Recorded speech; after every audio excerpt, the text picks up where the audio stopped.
Here. Here. Here. Do we have a motion to approve the form of meeting agenda? So moved. Moved and seconded, we approve the meeting agenda. All those in favor say aye.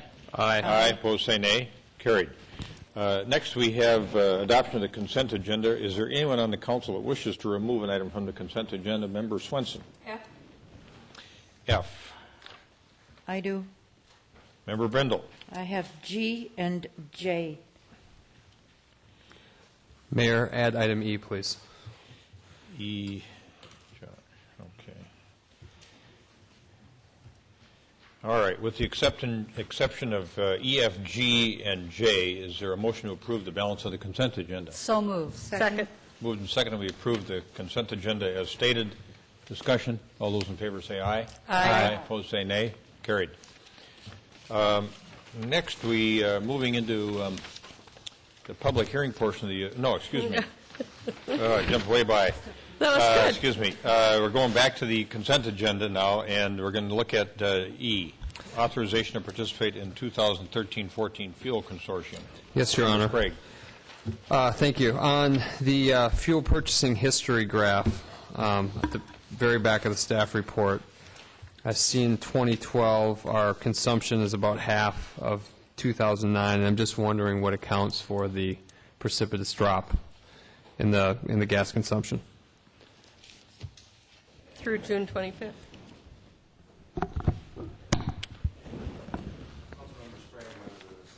Oh. Podium? Yep. This one? Yep, that would be good. Sorry. Why don't you identify yourself too, Brian, and your position, so folks in the audience can get to know you over time. Brian Olson, I'm the Public Works Director here at the city. I think the primary reason for the drop in the amount of gas that we've used in 2012 compared to 2011 is due to the winter season that we had last year. Anything else? Any other questions for Mr. Olson? All right. Thank you, Mr. Olson. I'll move the matter. Second. Thank you. Moved and seconded, we adopt item 4E, which is the authorization to participate in the 2013-14 fuel consortium. Further discussion? All those in favor say aye. Aye. Opposed say nay. Carried. Next is 4F, which is a resolution proposed for the division of or resetting of a lot line up on Green Farms Road and Ridge Road. Member Swenson. I have a question for Assistant Planning Director Chris Acker. If I look at the map for these, the address in the smaller lot, all on Green Farms, all those lots are about the same. So if they were to acquire land from behind on lots that are very large, what does that do should they choose to rebuild that house as to lot coverage? Then would they take additional percentage of lot cover, well, not additional percentage, but have more in their percentage because they have this additional space behind as part of their lot? It would be 25% of the lot, and the lot would be larger, so 25% of a larger lot is going to give them more land area to work with. You know, to me, that's really the thing that I struggled with the most, not that I didn't begrudge them having a larger backyard, but one, it's not all contiguous to their backyard, which is a little odd. It's offset. And then two, we're taking a lot that is generous, it's a little bit bigger than some of the other lots on their street, but about the same as the other half. And we're making it proportionately bigger by probably a third bigger. So to me then, should they choose to, they can really fill that main part of their house lot up with a new house. I'm not saying that they're going to do that, but I'm just, is that going to cause some issue with the rest of the neighborhood? Because I have a concern about that. It wouldn't change the status of the rest of the lots, but certainly they would be able to enjoy a larger building on that property because it will be a larger lot. Likewise, the larger lot that's along Ridge Road will become smaller, so you wouldn't be able to rebuild on that property as much as you could do Yeah, currently. The with Ridge size. Road one, you could probably put a castle on it so large, and it would still be okay. The Green Farms one, it's very, I mean, they're two very different roads, to be perfectly honest. Yes. So I don't really have as much of a concern on having too small a lot on Ridge Road as I do with increasing the size on the Green Farms Road and potentially having a house that, am I the only one that's worried about this? Because if I'm the only one, then I'll back off. Well, no, you're not the only one that's worried. That it did occur to me, because it just isn't the typical lot shift Yeah. that we usually see, because you start with a lot here and you end up with a lot that overlaps Yeah. behind, for lack of Yeah. a better word. But the setbacks for front and side yard setbacks still hold on the part of the lot that they would likely build on. But it doesn't change the fact that it increases the amount of space they could build on. So they'll build a bigger house to the back. They could build a bigger house toward the back. Okay. I think given that it's on the back of the lot, it's not going to be as visible. I know you're concerned about the character integrity of that block and how would that affect it from the street. But I think from the street, to your point, it's going to have the same front and side setback. It's a little similar, though, to some of our really small 50-foot lots, that when we get a new house that's much bigger on it, and it goes towards the backyard, all of a sudden you have a family room on the first floor and a master bedroom on the second floor that's looking into both of the neighbors' backyards where their deck is. So, I didn't want to create that in this particular situation. That was... Member Bennett? I listened to the Planning Commission discussion of this, and one of the members asked for a clarification of the criteria and reframed her question as, for what reason could the Planning Commission even say no? I think she had some Yeah. concerns similar to yours. And the answer that she received was that Director Teague could not really state a reason for denial. And I will redirect that same question to Attorney Knutson. What are the criteria for a decision in an instance like this, and what would the basis for the decision, any decision, be? You would have to find a violation of a standard in your ordinance or in your comprehensive plan.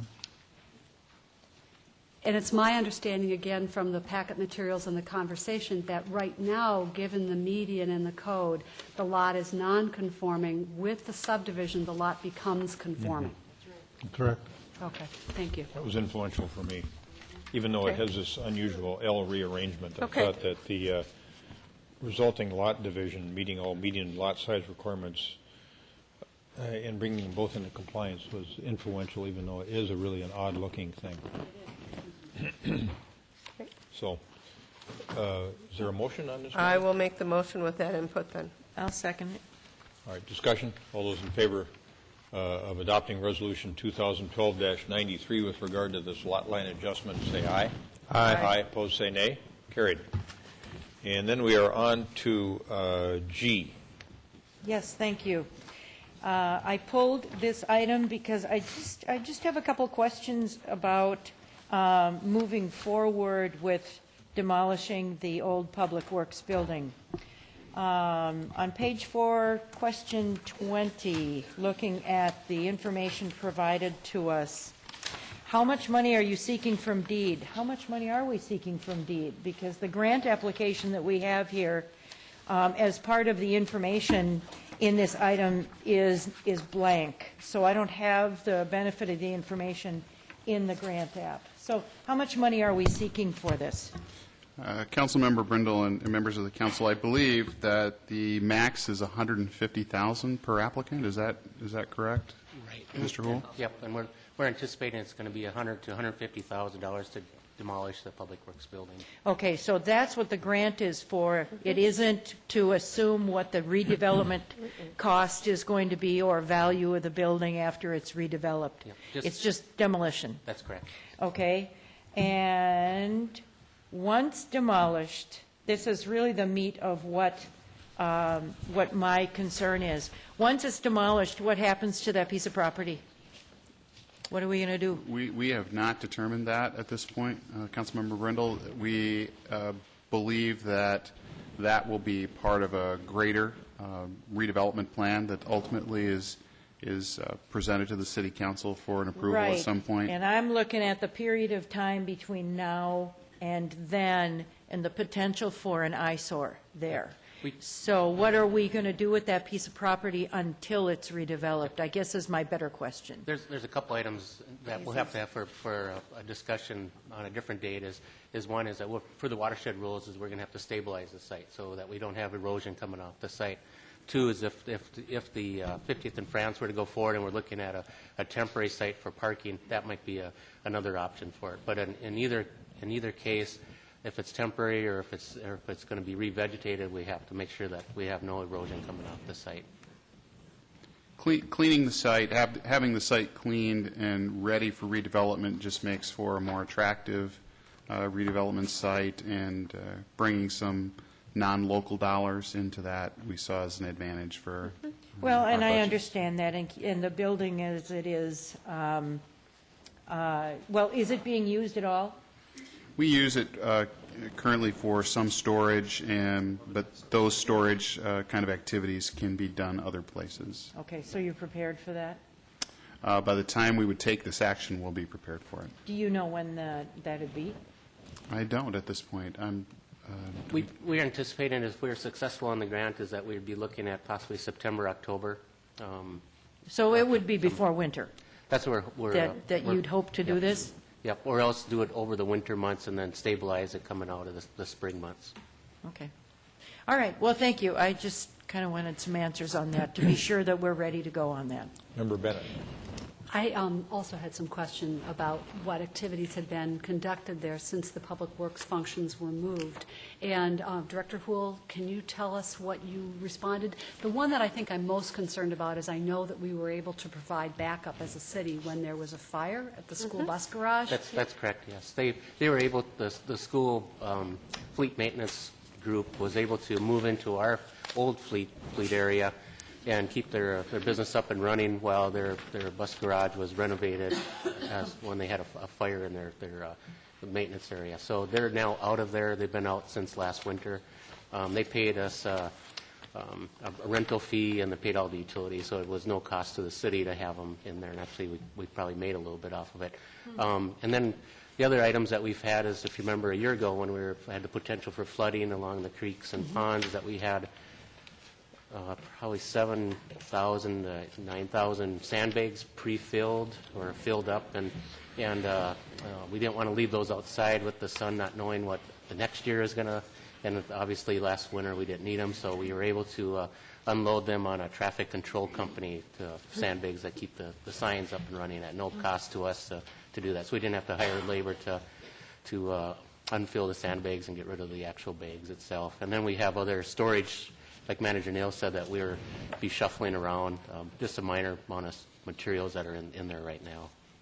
So for anyone concerned about whether or not there's been usefulness of the property, there has been, but you are saying that there is location for those functions to be performed elsewhere? That's correct, yes. If needed? Yep. Thank you. Would you care to move the matter? I will move item, let me pull it up here, 4G? 4G. I will second. Okay. Discussion? All those in favor of adopting Resolution 2012-96, authorizing staff to apply for a grant from the Minnesota Department of Employment and Economic Development to tear down the old Public Works building at 5146 Eden Avenue, say aye. Aye. Aye. Opposed, say nay. Carried. And then Member Brindle, 4J, which is Resolution 2012-98, proposed adoption of findings and decision regarding the landscaping issue at Valley View Road and Sally Lane. Yes. An item in my neighborhood. I need a refresher course. What was the motion that was made in our closed work session at our last meeting? Was it to delimb the trees, Was it to take down the trees per the WSB report? I am not uncomfortable with the motion the way it is. I don't think there was a motion made There in was closed session. There was not. There was no motion? No. All right. Not in closed I session, do but not- the issue still exists. Okay. All right. Well, the removal of the trees versus the delimbing of the trees is really my concern here. I am not comfortable with removal. We had made, the last decision this group made was for delimbing of the evergreens up to 8 feet at the corner of Valley View and Sally Lane, and that's what I'm prepared to support. I'm not prepared to support removal of the trees and shrubbery as per the WSB report. Other comments? All right, I've got one. I'm in the same position that Member Brindle's in. I don't recall us making a determination that we were going to follow the recommendation of WSB. This is going to be an ordinance that is driven by complaint. And I think we need to be very, very careful about what we do, because this isn't the only place in town where you've got some impaired vision problems, but you've got people that are living at a location, and there's a significant amount of landscape work that's been done. I think if you run through all of Indian Hills, you'll probably find many, many places where there is shrubbery in the right-of-way. So my approach on this is the most conservative sort of approach that protects the interests of the public in terms of establishing a level of safety that provides a clear view lane, but also protects the private property holder to the extent possible. So if this is the resolution, if this is the motion, I intend to vote against it. So I'll entertain a motion if somebody wants to move it. Question. Are you when WSB came out with their report, originally it was all the arborvitae and the trees, but what we really had gotten down to the last time were the 3 pine trees on the corner, correct? Correct. So I'm just trying to be clear. You two are not in favor of taking down the 3 pine trees at the corner? That's right. In the findings, Okay. or the background section, 11 or 1.14, at its December 20, 2011 meeting, the council reaffirmed its position that the spruce trees be delimbed to a height of 8 feet. That's what we were trying to negotiate. Right. With no success. Right, right. And that is what I would support in terms of findings and resolution. But I cannot support this wholesale removal of every arborvitae tree on their property, plus the spruce trees, Right. leaving them completely exposed on the corner there, Sally and Valley View. No, I understand you can't support all the arborvitae. My question to you, because it was my understanding what we had talked about during our work session, were just the 3 trees on the corner ultimately that we were going to remove and not the wholesale removal. Is that what you also remember, Manager Neal? You're frowning over there. Well, so I don't- am. I thought this was pretty close to what we agreed to during the closed session, but if it's not, now's the time to say it's not. Attorney Knutson, is there any strategic reason to go back to our original request to this parcel owner rather than the mitigated position we arrived at on December 20th? It's a very difficult question to answer here.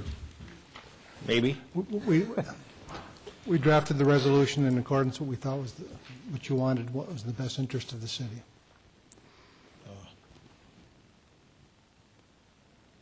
Yeah, well, the decision that you're asking us, or that you crafted for the council, is in Section 3, and it says, "The city attorney is directed to take all necessary legal steps to cause the removal of all of the trees adjacent to 7025 Valley Lane, or Sally Lane, and 7028 Sally Lane properties identified in the WSB report as interfering with the sightline standard."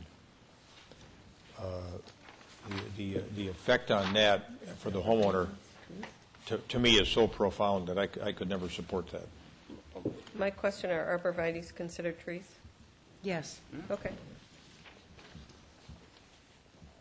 I guess this doesn't exactly mirror what I thought we discussed. Member Bennett, can you help? I know that we were authorizing legal process, and I know that we were content with the recommendations of WSB. I also know that in a previous discussion, we had discussed the efficacy of delimbing, both in terms of what the code says about the retaining of vegetation a certain distance above the sidewalk and the roadway. So it is tied to our code, and then the other thing that it's tied to is practice around the city at other intersections. So we know that it's a practice that's employed. And so when I saw this motion, it didn't cause, when I saw the resolution, it didn't cause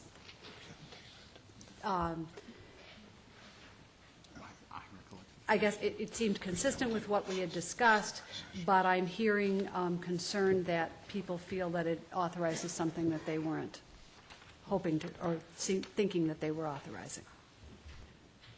Yeah, I mean, the WSB report in its plainest sort of speak suggests that the plantings consisting of 6 spruce trees located closest to the intersection and 21 arborvitae trees located further back from the intersection all be removed. And that's more than I can bear. Can I make a motion amending this? Yeah, can I make a motion amending this resolution? You can. Well, we don't have a resolution in front of us for passage right now. You could move. I guess you could move this with an amendment. Okay, I would move. Go ahead. Excuse me. I would suggest you give us Sending it back. directions and we bring it back. I think you want to see a finished product. That's what I would say. Yeah, Okay. thank you. Your motion would be to return it to legal counsel and have it returned to us, table the matter for 2 weeks and have it returned to us with findings and a decision that reflect the view of the council. But I don't think we have one view. as to- I would move that we table this matter and we return this resolution to the city attorney so that Section 3 reflects our intent at the December 20th, 2011 meeting, which was to delimb the trees, the 3 trees adjacent to the intersection. I think that was, in our work session, that was the intent. We wanted to continue our position from earlier and take legal action to enforce that. So that's my motion. I will second that. Discussion? Just my note-taking. So you're saying all you want, what you want done is to delimb up to 8 feet, just the 3 trees on the corner. That's correct. Wait a minute. Does that reflect, what I'm looking to do, Mr. Knutson, is to reflect in this resolution the decision we came to at our December 20th, 2011 meeting with regard to this intersection. Director Hull? Actually, it would be 6, there's 6 spruce trees out on the east side, and then there's the lilac trees that are actually have become an issue just recently. I was through there today. Something needs to be done with the lilac trees on the west side. But this is only with respect to the Benner property, correct? No. No, No. this resolution is for both properties, but Okay. all we're discussing are the spruce, I'm are the comfortable with evergreen. the scope, with what Director Hull just mentioned. Delimbing of the 6 spruce trees at the corner and the removal of the vegetation on the west side, Right, the 3 lilacs. the 3 lilac trees on the west side of the intersection. So I'd like to amend my motion to reflect that scope, if you'll accept that as my second. You okay with 6? That was what that's what we talked about at. We're just trying to reflect All our original intent. Okay, all right. Then, so I understand this correctly, we are talking about properties at 7025 Sally Lane and 7028 Sally Lane. 7025 Sally Lane is the property where the evergreens go along Valley View Road. 7028 Sally Lane is the property just to the west of that, where the lilacs go along Valley View Road. So what we're saying is that in this motion, that we would send it back for advice from legal counsel, and that we're recommending to delimb 6 trees at 7025 Sally Lane and removal of lilac bushes at 7028. I think was the number, wasn't it? Is it 3? I think- All I know is it's a hedge, so I have not counted specifically how many are there, so I can't attest to More than that. 3, but 3 are the ones that are in the site. Delimb. The spruce trees would be delimbed to a height of 8 feet. Yes, Yep. 8 feet, So moved, and would you accept that amendment? yes. Discussion? All those in favor of the motion as stated, say aye. Aye. Aye. Opposed, say nay. Carried. Thank you.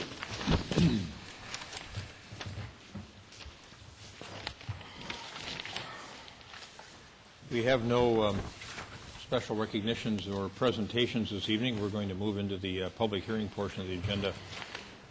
First matter there is the prospective issuance of a new on-sale and Sunday sale liquor license to P.F. Chang's China Bistro.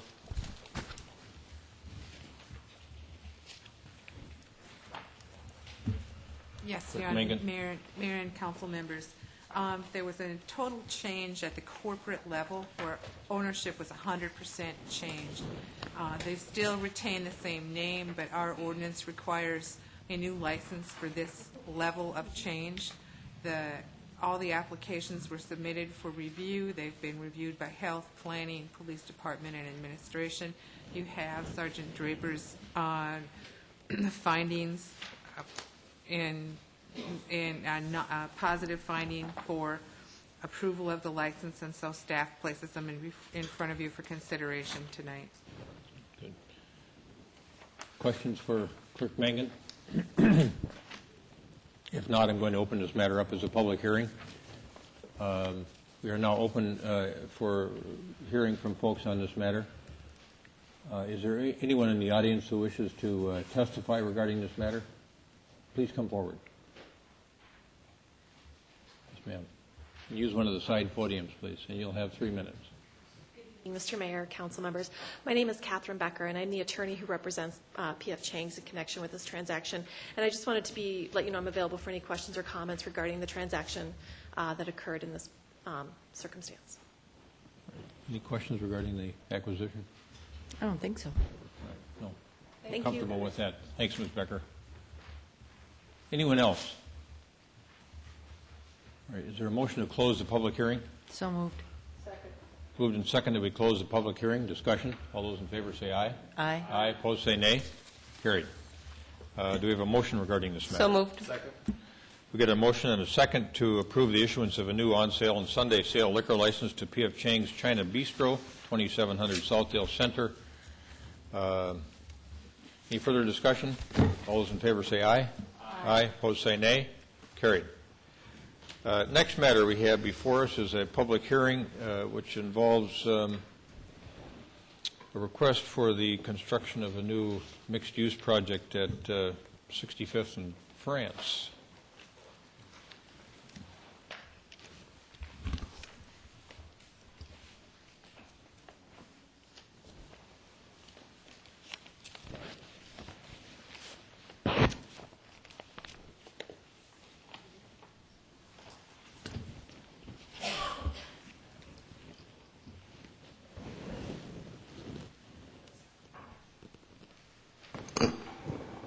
Mr. Mayor, members of the council, the subject properties are located at 6500 France and 4005 West 65th Street. The properties consist of 102,965 square feet, or approximately 2.34 acres in size. The properties are relatively flat and contain 2 office buildings currently. The proposal is for a 6-story medical office building with a 5-level parking ramp covering both sites. The area is highlighted in red here.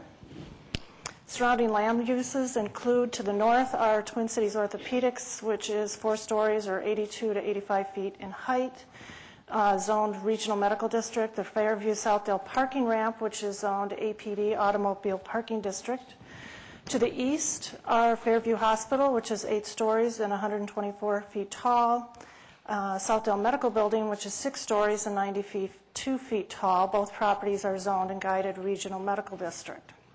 To the south is Point of France Condominiums, which is 13 stories and 123 feet tall, zoned PRD4, high-density residential. And then to the west is Cornelia Place Apartments, which is 4 stories, 79 feet tall, and also zoned high-density residential. Here is a slide indicating some of the views of the existing conditions, view from the northwest showing 4005 West 65th Street building, the view from the northeast showing 6500 France, a view from southwest showing 4005 West 65th Street, a view from southeast showing the 6500 France building. Regarding the zoning, again, the property is boxed in red. The areas that are green are the regional medical zoned districts, which include Twin City Orthopedics to the north, Fairview Southdale across France Avenue, the Southdale Medical Building across the street from France, on France as well. And then to the south and to the west is blue, which is the high-density residential. The subject property is zoned Planned Office District 1, and that's sort of the yellowish-orange color. The guide plan, the comprehensive plan is guided for regional medical, or RM, in that district or that area, and it allows for a floor area ratio of 1.0. The comprehensive plan allows a maximum height of 4 stories and 48 feet with a podium height of 2 stories. The applicant is requesting a comprehensive plan amendment to allow 6 stories in height, 81 feet tall, for a medical office building on the site with a podium height of 2 stories. This is an earlier plan that was reviewed by the Planning Commission. They considered and recommended denial of this proposal. It consisted of just the 6500 site, so there was going to be a 5-story medical office building just at the 6500 site to include a parking ramp behind. The Planning Commission felt it was too much for the site. The applicant elected not to go before the City Council for review after receiving the denial. Rather, they attempted to address the concerns and comments made by the Planning Commission, including acquiring the property to the west. So that is now included in their development plan. The current proposal for the site, Mount Properties, is proposing to tear down the existing office buildings to build a 6-story medical office retail building with 2-story podium height and a detached 5-level parking ramp to the west of the building. The project is proposed to be developed in 2 phases. This would be the final build-out phase, which is 6 stories, showing the 2-story podium height along France Avenue and along West 65th Street, and the parking ramp behind. The first phase would be 4 stories, again with the podium height, a lower parking ramp. Some of the parking ramp would be below grade. This is the phase 2 development with the 6 stories.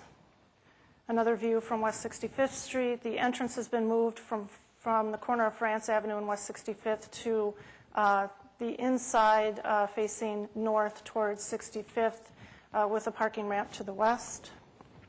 This would be phase 2, which is the 6-story building, and the 5-story ramp view from the southwest corner, parking ramp from the entry point. They are proposing to implement a green roof on top of the podium portion of the building and implement other green features in their construction.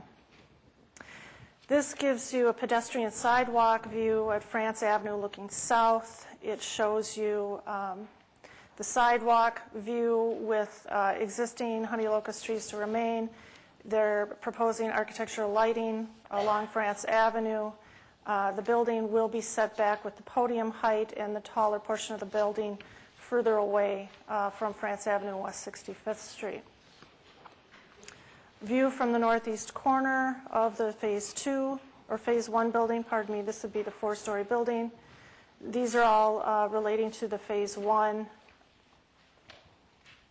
And again, the east elevation showing that green roof above the podium, and the entrance area for the Phase 1 building that would be 4 stories, adjacent with the parking ramp. View from the southwest corner.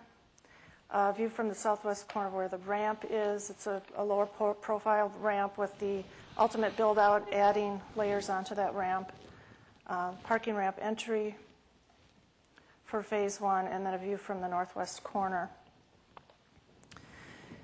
The property is located within an area of the city that is designated as a potential area of change within the 2008 Comprehensive Plan. The Comprehensive Plan states that within the potential areas of change, a development proposal that involves comprehensive plan amendment or rezoning will require a small area plan study prior to planning application. However, the authority to initiate a small area plan rests with the City Council.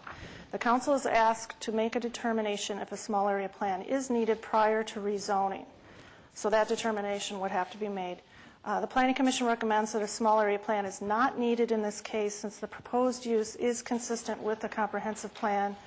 Since the City Council did not consider the sketch plan, they were unable to determine at that time that a small area plan was necessary. The decision to require a small area plan shall be decided by the Council this evening.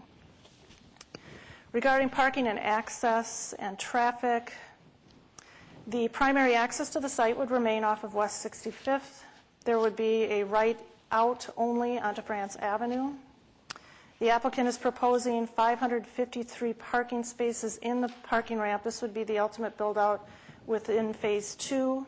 A parking study was done by WSB, which concludes that the proposed parking would support the uses. Phase 1 would consist of 62,456 square feet of medical office and 7,000 square feet of retail. 312 spaces are required for the medical office use, 44 spaces required for retail. Therefore, for the first phase, 374 stalls are required.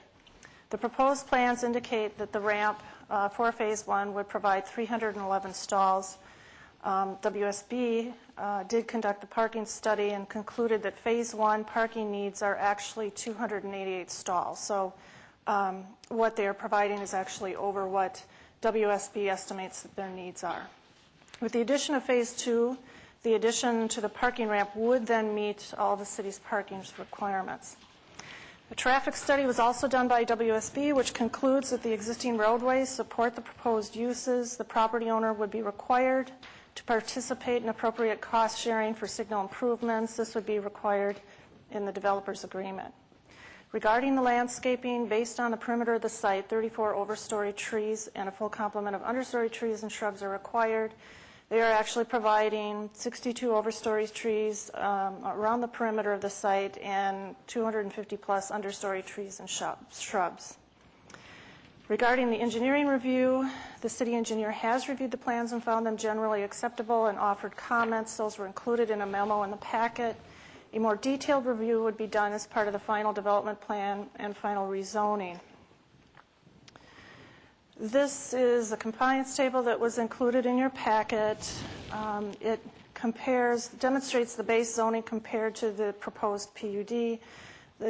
The applicant is requesting a rezoning of the site from Planned Office District 1 to Planned Unit Development. The Planned Office District allows for medical office buildings up to a floor area ratio of 0.5 or 50%.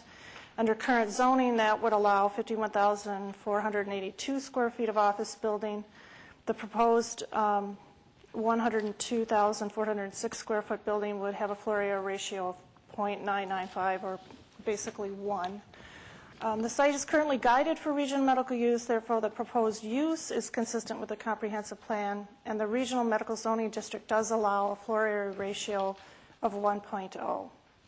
Within the PU district, the setback regulation, building coverage, and floor area ratio of the most closely related conventional zoning district shall be considered presumptively appropriate, but may be departed from to accomplish the purpose and intent of the PUD.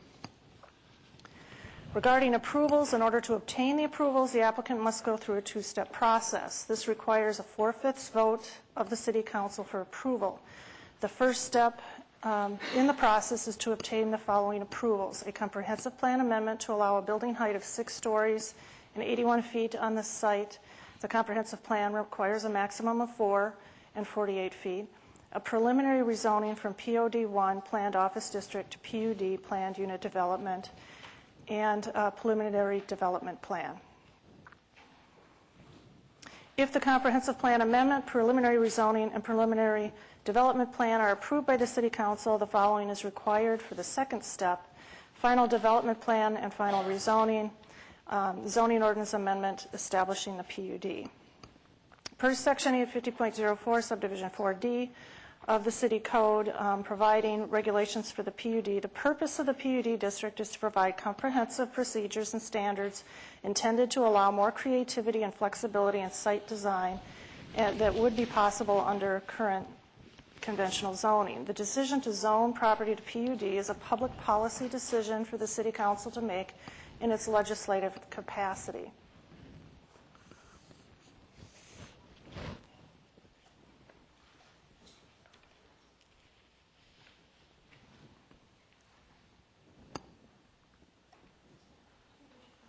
It froze. Sorry. Sorry, just completely froze. Nope. Here, okay. No, it just wasn't working.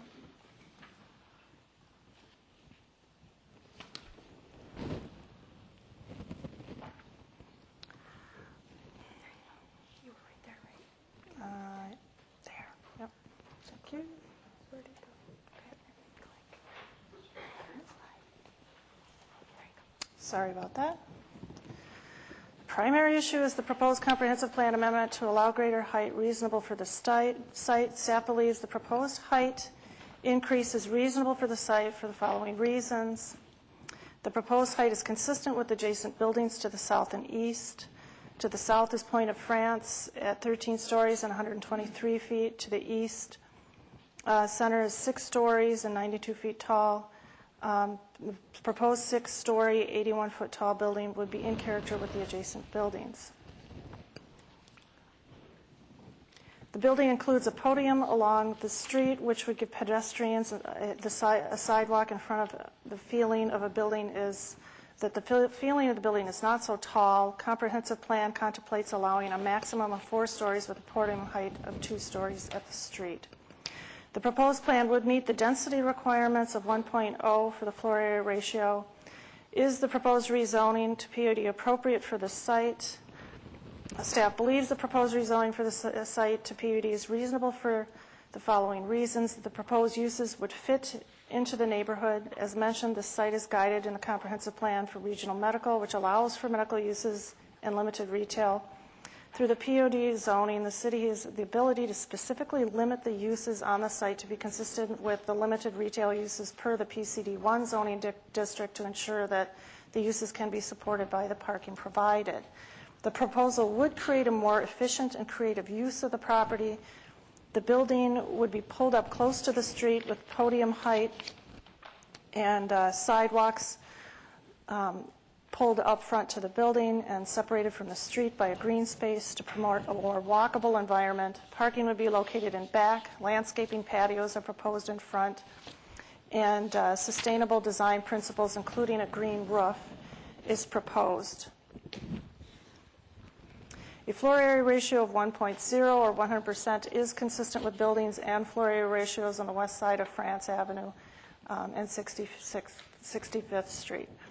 Staff recommendation is that the council approve the request for a comprehensive plan amendment to allow a 6-story, 81-foot tall building on the site, and recommend that the City Council approve preliminary rezoning from POD1 Planned Office District to PUD Planned Unit Development District.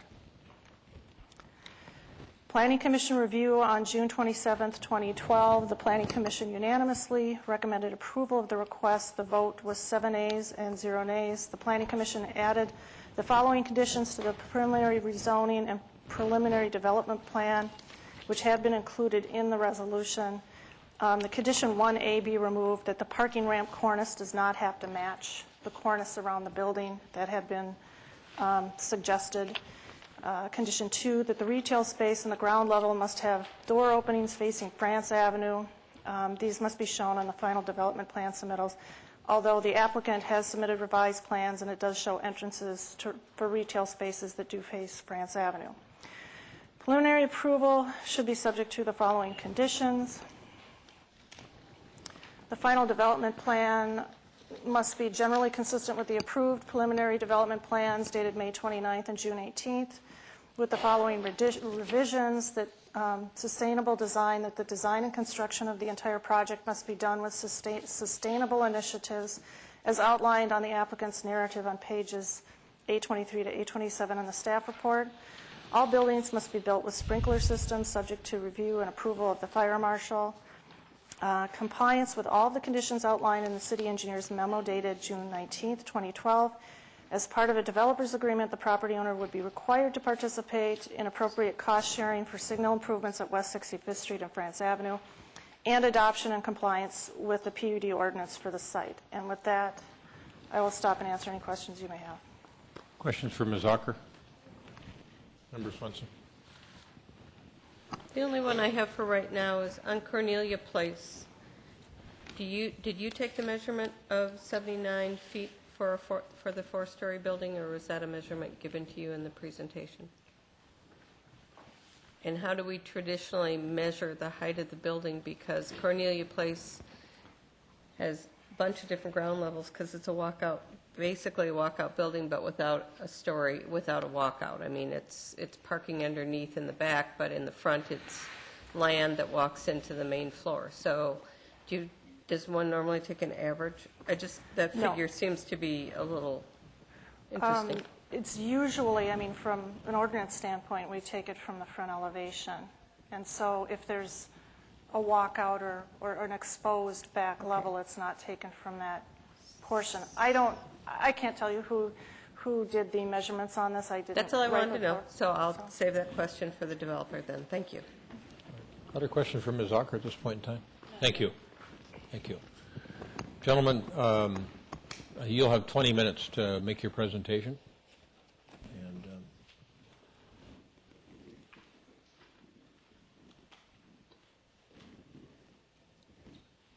Mayor, members of the City Council, my name is Steve Michaels, Mountain Development, 400 Drive, Eden Prairie, Minnesota. It's a pleasure to be before you tonight with our updated plans for the new Edina Medical Building. We do believe that the new multi-phase plan will be an outstanding addition to the regional medical area and serve the entire community. I would like to introduce our development group that's here this evening, EdFar of EdFar Architects. It's a long-established firm. Ed has designed noteworthy projects such as Normandale Lakes Office Park in Bloomington, 212 Medical Center out in Chaska. Mark Roush of Alliant Engineering has done all the civil engineering, water, stormwater management, working with the watershed. Luigi Bernardi of Aurora Investments is here, and he'd like to make several comments. thank you, Mr. Michaels. Mr. Bernardi? Good evening, Mayor, City Council members. My name is Luigi Bernardi. I'm with Aurora Investments. Thank you for your time this evening. We're very excited about this new project, and I think it will be a nice addition for the community, and I hope we get your approval and that we can continue to work with the city in making a wonderful project. Thank you. Thanks, Mr. Bernardi. Mr. Michaels? Thank you. The plans that you'll be reviewing tonight have been the effort of a lot of parties. This began with Planning Commission meetings February 22nd, April 25th, and June 27th. Our process did start in the dead of the winter, working with the Point of France people. We had a neighborhood meeting on February 1st, had a second one shortly after that, and our third meeting was completed June 14th at the Point of France building. We are in agreement with the staff report and the approval recommendation. It has been discussed that the France Avenue area where we are proposing the new building is the gateway to the Southdale area. The land is very valuable and does deserve a special high-profile building. The redevelopment that we're attempting is difficult because the value of the older existing buildings is greater than the land value. Like most redevelopment sites, we do need density to absorb the land cost. We feel that we've made major compromises in our new plan that will complement the adjacent buildings and make this an economically feasible project. We were able to achieve these goals by purchasing the adjacent land. That land allowed us to have better site circulation, wider setbacks to the south along the Point of France area, and we were able to achieve the 1.0 floor area ratio, which is designated in the regional medical area. We have created what we consider reasonably and relatively small floor plates on the 6-level building. We do want to continue to emphasize that the 5 adjacent buildings are equal or greater height. We sent Alliant Engineering out to the site for each of these facilities, and they electronically took the top of the curb at the front door of each of these structures and then triangulated to those top portions of the building, so that we do have those certified reports on those heights. So we do recognize this as a special corner. We're looking forward to discussing this with you this evening. Ed Farr will highlight a few other areas that the staff did not outline, but generally we're in agreement with the staff report. Look forward to working with you this evening. Thank you. Thanks, Mr. Michaels. Mr. Farr, welcome. Good evening, Mayor, council members. Are we on with the audio? Thank you. My name is Ed Farr, with Architects, 7710 Golden Triangle Drive, Eden Prairie, the architect for the project. Again, we appreciate the comments that Planner Ocker has already made, so I'll try not to be redundant in my remarks.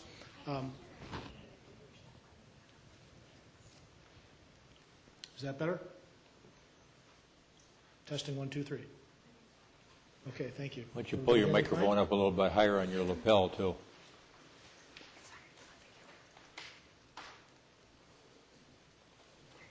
Thank you. Everybody understand me a little bit better now? Very good. Thank you. Not to go back totally, I'll try not to repeat the fine comments that Planner Ocker has made already on the presentation.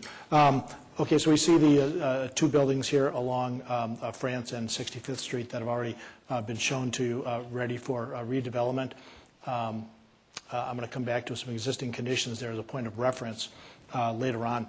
Our site plan has really benefited from the additional land that we had before during our initial site sketch plan submittal. We are now allowed to have multiple ingress and egress points from the site, and specifically along West 65th Street, we have 2 points of ingress into our parking structure and into the visitor drop-off area, and we have 3 points of vehicular egress. 2 of them being shared with the points of ingress on 65th Street, and then a third curb cut along southbound France Avenue, which is existing actually right now from the previous building user's drive-through banking facility that was on this site before it turned into an attorney's office building. We're going to retain that right out only for egress from the parking deck. So we have fairly well-distributed vehicular circulation on this property.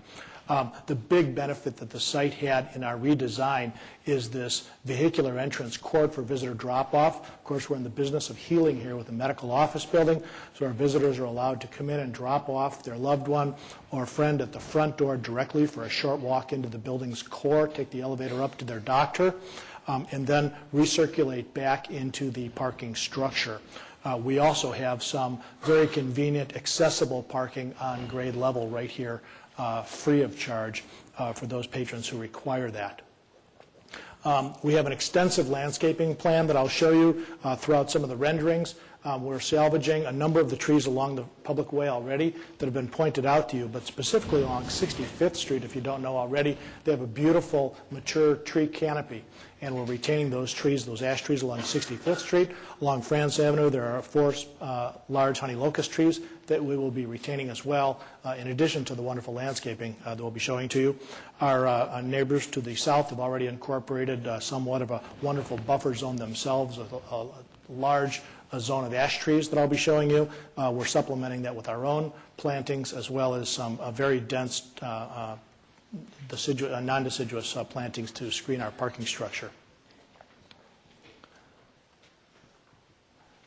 As this was presented to you earlier, just a brief, this is our main entrance off of West 65th Street, and to call out the entrance, we have a decorative glazed crown that will be backlit at night to announce the entry. It's been lowered somewhat from our previous location at the corner of France and 65th Street because of the view distance to this design element, basically calling out the entrance to the building. And Mr. Michaels will share with you a little bit some thoughts we have for our entry circle where I've put a flagpole right now. We may have some artwork opportunities there to enhance the public art presence for the community. Same vista, but just turning a little bit to the right. This is our first phase parking deck. And the takeaway here that I'd like you to have is note that this is a 3-level parking structure, but of course it looks like a 1-level structure at this point in time. The lowest level is completely below grade at this point. We have a mid-level entrance, and then because the parking decks don't have roofs, that's why you don't see the upper floor to the top level parking, so it comes off looking like a 1-level structure. And all of the colors and textures are compatible with the office building. Another takeaway that I'd like you to see in this rendering and others is that we're treating the facade of this parking structure like an office building. That is, the tonality of the openings per se will be covered with decorative louvers, which will match the bronze tone of the glass of the office building. There will be no visibility from the public way to see the cars. Same view under the Phase 2 scenario in the future if we get up to 6 stories. Again, that design element retains itself at the front door. The building is raised up, and the parking deck as well. And the entrance, again, fading off to the right, would look like a 3-story building, albeit it would be a 5-level structure. The stair and elevator core is depicted there in the middle. Another point of information, we have the Phase 2 is those 2 additional medical office building floors to the building, and the parking deck has 3 levels in Phase 1 and up to 2 levels in Phase 2. Depending upon our tenant mix, we may opt for building only one of the 2 parking deck levels in Phase 2, thereby resulting in only a 4-level parking structure instead of the 5.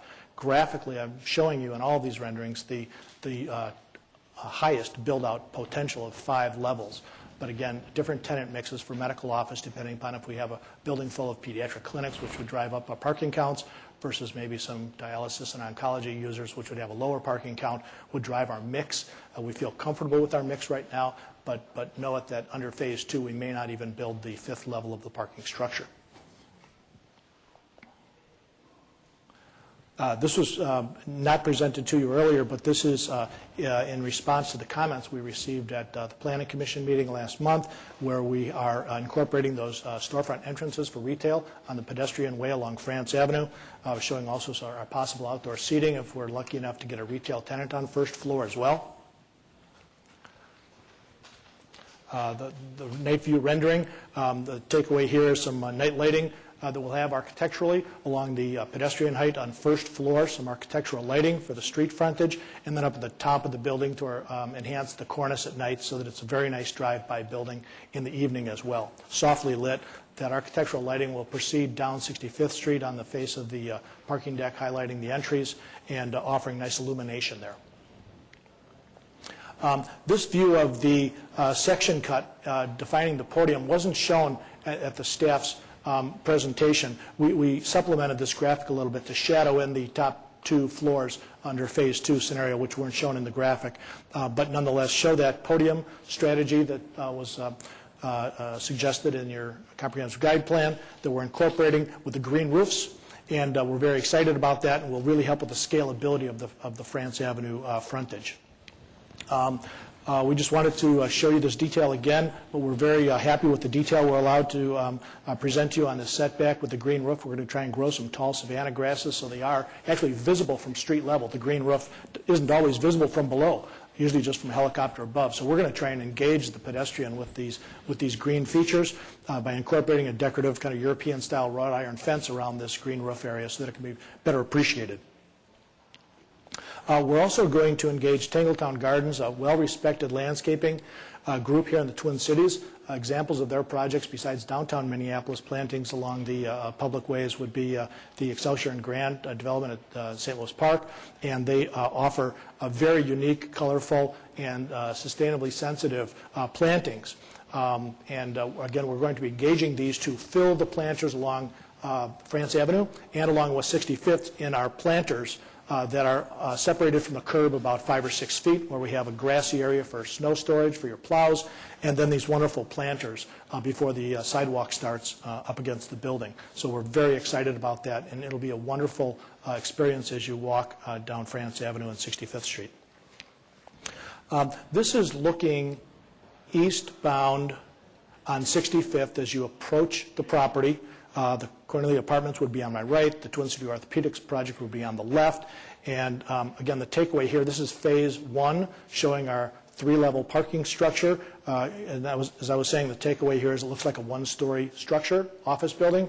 All of the openings into the parking structure will be screened with the use of those bronze tone louvers, maximize airflow for ventilation, but you won't see the cars. Same view, ultimate build-out, showing all 5 levels of the parking deck. Takeaway here is that it looks like a 3-story structure instead of a 5-level structure. And again, all the same colors, textures being used on the office building for the parking structure. This was the phase 1 view, similar to what the planner showed you for the phase 2 out of that southwest corner. There's a regional pond south and west of us. That is in my foreground. I'm probably standing in the water here with this particular view shot looking north and east. Again, our plantings are shown young here. They'll be staggered coniferous trees on the south and the west side of the parking structure, and you see the building in the distance, and the phase 2 shot that the planner showed you already at ultimate build. This is the south elevation. Both elevations on top of this page and on the bottom of this page are the same south elevation, which what the people in the Point of France might see if looking out their window looking north. And the elevation on top has our trees as well as their trees shown, and the bottom elevation is identical. I've just stripped away all the vegetation for the purpose of seeing the architecture. The point I want to discuss with you this evening is the existing flagpole on the right-hand side of the page here. That's not our flagpole. That's the existing flagpole that now stands in front of the Milovitz building. We've surveyed that to be a height of 62 feet. And that's going to be a point of reference for my next slide. You'll see that our phase 1 building is shorter than that. It's approximately 54 feet tall to the cornice line. And our parking deck is, of course, substantially below that. My top elevation, I have actually understated the existing ash tree buffer zone that's in place right now along our yard. So I'm going to go to now a physical photograph here that I was up in the Point of France at one of the vacancies on 4th floor. This is looking north, that exact same view, and it's a panoramic view of our property. On the left is the 4005 building. In the upper left would be the roof line of that Cornelia Place apartment. Twin City Orthopedics is in the distance on the left, and Fairview Southdale is on the horizon on the right. If you see my mouse, you'll see that just to the left of Fairview Southdale, the crown of the trees, which are not in bloom because I took this in the wintertime, is in fact the flagpole that I spoke about on the last slide. And this 62-foot flagpole is in keeping with the height of the existing tree buffer along our shared yard line with Point of France. That crown of trees goes up and down a bit.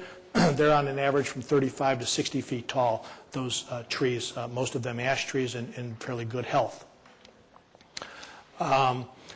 Again, using the flagpole as a point of reference then now to the phase 2 build-out. The drawing at the bottom of this page would be the ultimate build-out with 6 stories. There's our 62-foot flagpole that will be taken down, but again, for a point of reference, seeing that we have about a story and a half additional building architectural height above and beyond the existing flagpole, which would be about a floor and a half exposed above the tree line.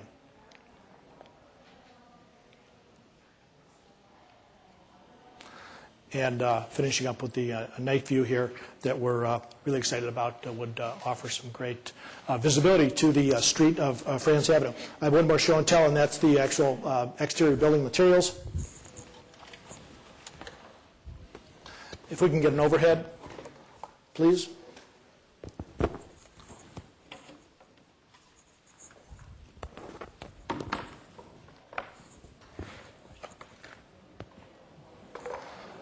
Show these, if that's visible, thank you. I'm going to show these in approximate proportion to the building. This is the main field brick of the building. It's a wonderful iron spot type brick. If you're familiar with different types of bricks, this iron spotting in there provides some wonderful reflections during different lighting conditions as the sun goes around the building. It's a beautiful brick. This would be on floors 2 through the upper level. Some gray trim brick around the windows, and then the base of the building is a limestone type brick with precast accents of very textural brick, and it offers some very lightness and pedestrian-friendly color tones. So that's our palette. Thank you, Mr. Farr. Questions for Mr. Farr or Mr. Michaels from anyone on the council? Height. Sure. Bear with us here, Mr. Farr. I think you can answer this question, or Mr. Michaels, I think, did talk about height. My previous question was in comparing the height on the housing to your west Cornelia Place. And is your engineer here who shot that height that they can? He is not. It was a survey crew that went out to shoot those elevations. Okay. I will tell you the reason I have a problem with the figure is even if I divide the amount by 5, assuming that the gabled roof is worth 1 story in height, you've got 15-foot floors, which I know that building, when I approved it, when I was on Planning Commission, I didn't approve it with 15-foot floors. So I would have to tell you that there's something wrong with that figure, but since you and I don't have anything to compare it to. Mr. Michaels, you're going to offer a little insight on this question? I would be happy to. Your points are well taken, Council Member. The view that is in your packet dated July 6th, Edina Medical with probably the graphic you're looking at, that was taken from the curb line on Valley View. Okay. So that's the worst case scenario, that you shot that building on instead of the front door of the building, which is traditionally how we shoot it. It's about 2 feet difference from 65th to Valley View. So we took the most prominent view, which would be from the western side of the property. So point well taken. All right, thank you. Member Brindle. I have a couple questions, probably best for Mr. Farr. I will start with vehicular movements. One of the things I noted when looking at one of these shots that show the arrows of traffic going through, first of all, there are 3 ways to enter the parking structure. Is it really necessary to have 3 entries in a parking structure there? Councilmember Brindle, there are 2 entrances to the parking structure, actually, both of them off of West 65th Street, one further west and the one centrally located to our site. The third access point vehicularly isn't actually an ingress, it's egress leaving the site. That is an optional right turn exit only. It's not an entrance movement that anybody from France Avenue southbound can enter our property. It's an exit only. But if you're at street level, you can enter a handicapped space unless the illustrations I have are obsolete. And that's possible that I might have something old, I don't know. But if I'm on street level, I can enter a bay of handicapped parking places. I don't have to enter the parking structure. That's at correct. large, but I That's can correct. get in there. You can, very, very much so. We wanted to make that extremely convenient for this medical office use. And in fact, while I don't have that graphic at my handy, within your packet are the floor plans that we have for all of the levels of the parking structure, and that does show on grade, and I'll point to it again right here. This is an in and out to that 6-car bay of Right, and free that's accessible parking. exclusive to that 6-car bay of handicap parking places there. Correct. Okay. The entire ramp is pay parking, just like the Fairview ramp across the way, if that hadn't been explained to you. This is a pay park facility. So we have gated entrances at both locations and gated exits at the 2 egress along 65th and gated exits along the southeast. And are the 6 handicapped parking places on street level also pay? No, these are free. Those are free? Those are free. Okay, Yep. all right. Yep. We've Okay. reserved those for our clients who don't want to take elevators and stairs. They maybe have limited mobility and drive themselves. So we wanted to offer that additional convenience. Okay. All right. One interesting note that I made is if I am going east on 65th and there's a red light at France, Yes? I can cut through this property to avoid that red light, and that could create for you a traffic hazard. I can enter this parking lot, I can go between the building, I can go right by that handicap parking bay, and I can go on the north side, south side of this building and right out onto France. Now, and if enough people figure this out, this could be a pretty convenient cut-through and could create a traffic problem, because looking at that handicap parking bay, there's a lot of cars that can go different directions in there. I was looking at that as hopefully a one-way that got you out onto France Avenue, but it isn't. I've got people coming out of the handicap parking bay. I've got walkers going from the parking structure to the building. I've got people going in, dropping off in the Circle Drive, and I'm encountering traffic going, and I'm encountering pedestrian traffic going there. And with this possible cut-through, I'm encountering cars that should not be there. And so that's a concern of mine, and I don't know if you noticed that, but I think without realizing it, that possibility has been created. Thank you for bringing that up, and quite truthfully, we had not seen that potential shortcoming. It will behoove us to monitor that situation upon construction and take immediate action on violators that would cause that throughway to be used and misused in that manner. We would be very concerned about the safety of our visitors and our employees if that was misused. We do have that one-way circulation here coming south and then east for everybody. You can't use this exit and then proceed northbound. Right. This is our one loading berth area. So we will certainly add a sign if necessary, if it requires a speed bump or further monitoring or management of that issue.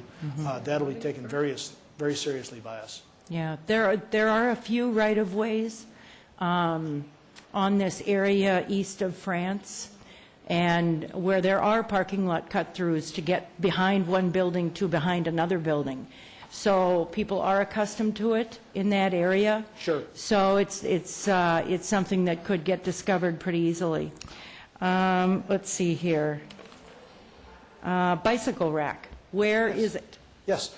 Again, if I had my floor plan in front of me, it's in this corner of the parking structure on grade level. We have an enclosed room for bicycles. We have motorcycle parking and scooter parking right next to it. Great. And then, in the interest of promoting wheeled use, we have shower locker rooms for those employees on first floor so that they can walk and change their clothes. All right, so that's available to employees and the public as well? That's correct. Okay. All right. Okay, looking at the two parking structure entrances on 65th Street, I would like to see crosswalks there, because if I live at Cornelia Place and I am walking east on the sidewalk to get to Southdale or to get to or to get to the hospital, for that matter, or the Southdale Medical Building, or to have a coffee somewhere, I would like to see safe pedestrian access across those entrances. Duly noted. I think that's a fine suggestion. In addition to the crosswalk striping, we will post stop signs also, so that every car will come to a full stop, so that it gives an opportunity to check the pedestrian way. Full stop on the way out? On the way out, yep. But not on the Stop way sign. in. On the way in, it would be Oh, yeah, a yield then we'll stripe, to yes, pedestrian. yes. Okay, great. Let's see here. That's my questions. Thank you very much. You're welcome. Member Sprague. Thank you, Mayor. Just a couple of brief questions. One is, during the first time you went through the sketch plan review, you chose not to come before the council for additional comments. I'm just curious the motivation. I'll have Mr. Michaels address that question.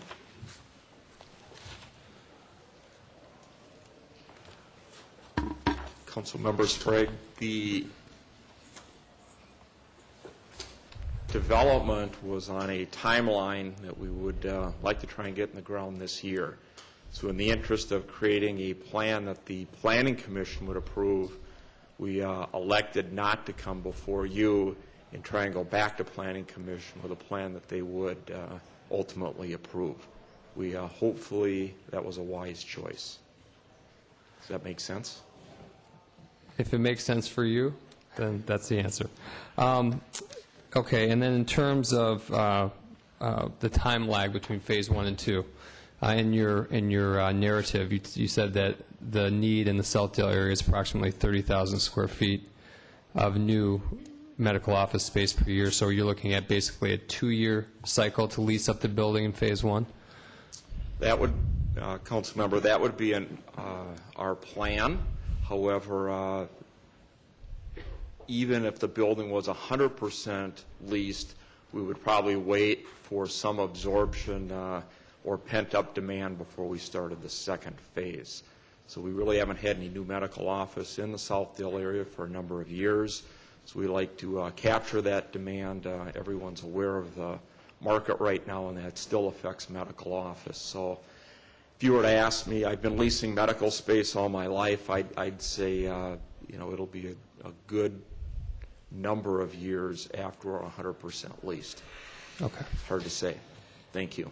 And can you, I don't know if you know this, but the chain of lakes behind you, the stormwater retention ponds, are impaired waters. They're named as impaired waters. It's by the watershed. And I'm just wondering if you can go through a quick narrative on the stormwater retention strategies that you're going to use on the site. Yes. Okay. That's a fun topic. I was anxious to do Go that. ahead. Go ahead. Part of the issue is that Crosstown dumps into those water bodies. That's a tough thing to mitigate. Southdale parking lot does as well. We hope to work on some strategies there, but this is adding another adjacent use, so I think it's timely. Sure. Just to start out, I believe I'm still on mic. Just to start out with, we are adding no more new impervious surface area to this development. We have sufficient green space around the perimeter and whatnot. The site is covered right now by roofs and surface parking, so not adding any new impervious surface area. This regional pond, in fact, is where we're taking all of our water, and our civil engineer has had many discussions with city engineer Houle on it. Our stormwater strategies will be both improving quality and rate of runoff. We have infiltration. Most of that is being taken on the south yard portion, where we have large storage pipes perforated for infiltration into the ground. Would you mind showing us on your graphic? Can we have the camera go over so you can illustrate? Thank you. Yep.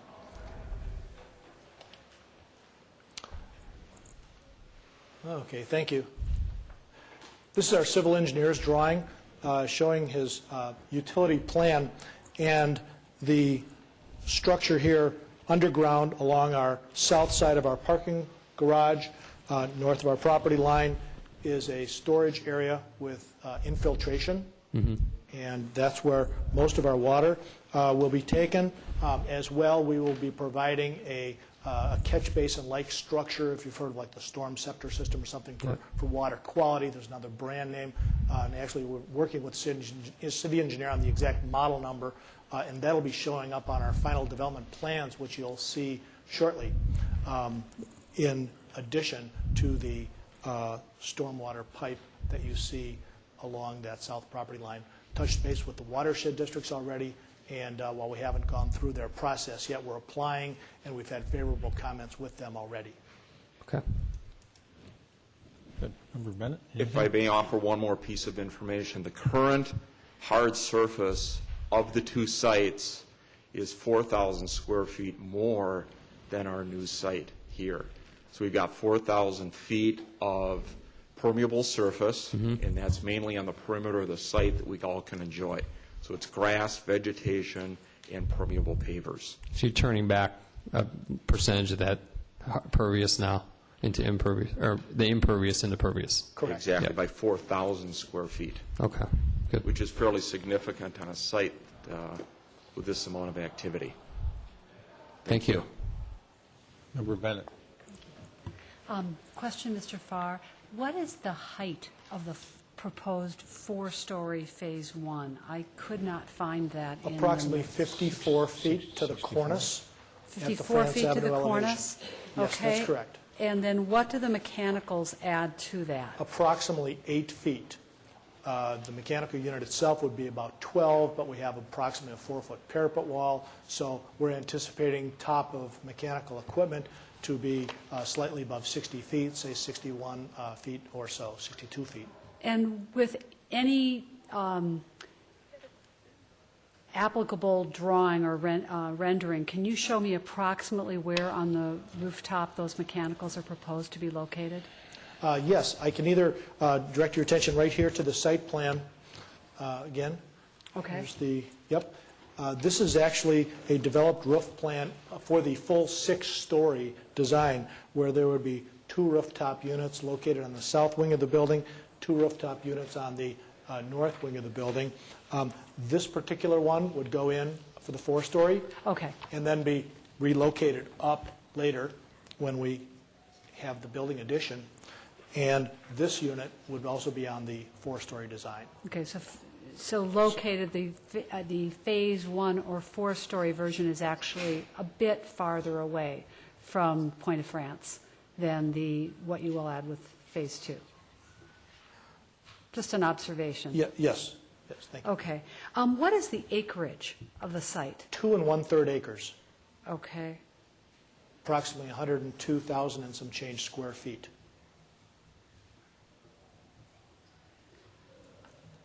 Just an observation, again, not a question. I note that with RMD, we actually have a minimum acreage of 10, I believe, with a variance obtained for Twin Cities Orthopedics before we had PUD as a zoning code designation.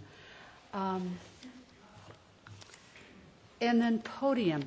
I know that we don't define podium in our code yet. We have it in our comp plan. We don't specify it in our code. Have you worked with podium height before, and what has your treatment been? I guess I'm a little surprised to see it sort of in 2 wings rather than a continuously around that outer perimeter of the building. Sure. It's discontinuous because we wanted to respect an appropriate setback from the curvature of our right-of-way along the corner of 65th and France Avenue. Mm-hmm. If we were to continue our building along there, we would have a little tight pinch point there that we thought would be better to keep it open to see around the corner. And we also thought that breakup in architecture would offer some variety and style to the building besides just making it all the way around that same height. So we thought it was important, again, at this corner, when you approach the building from 62 especially, to show the building's full height there, just add some monumentality to it instead of breaking the building up right at the corner. Mm-hmm. But we wanted to introduce that concept on 65th Street as well as France Avenue to maintain the public way image. And the depth of the podium is 10 feet? 10 foot 4 inches, that's correct. So we have a 25-foot building setback to the first floor, and then upwards of the 3rd floor green roof, we have a 35-foot setback. Mm-hmm. Where, we've spent some time and I think gained some good insight as to what the vehicle circulation and vehicle interaction with pedestrians might be. Where are, for instance, transit users going to be able, or pedestrians, people walking to access to the building, where are they going to be able to gain access to the building other than in that vehicle drop-off area? We are connecting to the existing sidewalk, which is along the west point of France Avenue here. From the point of France, we have a crosswalk across into a wider colored sidewalk along France Avenue, of course. I'll come back and talk about this intersection enhancement in a moment. We are providing a sidewalk all the way along our north property line up until the Cornelia Apartments. Notably, there isn't a sidewalk beyond here to the west, unfortunately, but we are providing it to our property. To address your specific question, we have 2 points of pedestrian access. One is if you are coming off of this intersection as a pedestrian, we have an entrance to the building off the corner of 65th and France at this location. And then proceeding down the sidewalk, of course, we have a public sidewalk connection to our main entrance right here. So the answer to your question is 2 points of public access that we will be promoting off of West 65th, one closer to the intersection. Of note is this enhanced plaza area right there. When we were in early discussions with the city engineer, Hool, he shared with us your strategic initiative on some some pedestrian crossing nodes in the city that you had a desire to enhance them, provide additional protection for your pedestrians approaching this curb with some bollards as well as some illumination. So we've made an effort to be consistent with your city initiatives by providing that at this corner. Great. The entrance to the pedestrian entrance facing north, what part of the building will that lead a pedestrian, a visitor into? The main first floor public corridor system, which leads directly down to the elevator bank. If you were to see our first floor plan, which is in your packet, you'll see that we have a circulation system where the main lobby comes in on a 45-degree angle to the elevator core, and then from that core spokes off a corridor leading north to this entrance and a corridor leading west to some tenant spaces and to the service bays. Okay. And at this time, there is no entrance, no egress, ingress from the France Avenue side, correct? Yes, we just added, based on the Planning Commission's comments, direct access into tenant spaces off the sidewalk here on France Avenue. And I apologize if I didn't mention that to you earlier in the answer to your question. I thought you meant to the common areas of the building. But there could be direct accesses to tenant spaces, eyeglass store perhaps, or a coffee shop, directly off of the France Avenue frontage. We could also pop that in along 65th Street if a tenant requires. We'd be more than happy to do that. We're very interested in encouraging that. Yes, and that I think was a good addition. At this point, that entrance would be into the storefront itself, but not from the storefront to the building as a whole? Correct. Correct. So the supplemental entries that I just mentioned that could happen every bay or as frequent as the tenants required could occur along the France Avenue frontage and along the West 65th Street frontage that would lead directly into tenant spaces. Supplementally, if they wanted to enter the common areas of the building, that's the north common area entrance into the public hallway system, as well as the front door. Sure. I did spend quite a bit of time with this, and I missed the detail that you're describing. Reading glasses off, I'm trying to look very carefully. I did hear the comments, and one of the things that occurred to me in listening to the discussion with the Planning Commission is that I understand you don't know yet what your tenant mix will be. Correct. And if that access to and from France Avenue is going to depend on tenants who are willing to accept that, it may or may not happen in the form desired. And one thought was that if, as you work with the design of your building, understanding that it's moving toward a final form, it would be good to have a public access that also leads to some internal corridor system from France Avenue, seeing as some people might use that side for a quick drop-off, or again with the sidewalk connection from the north and the south, just arrive in that way.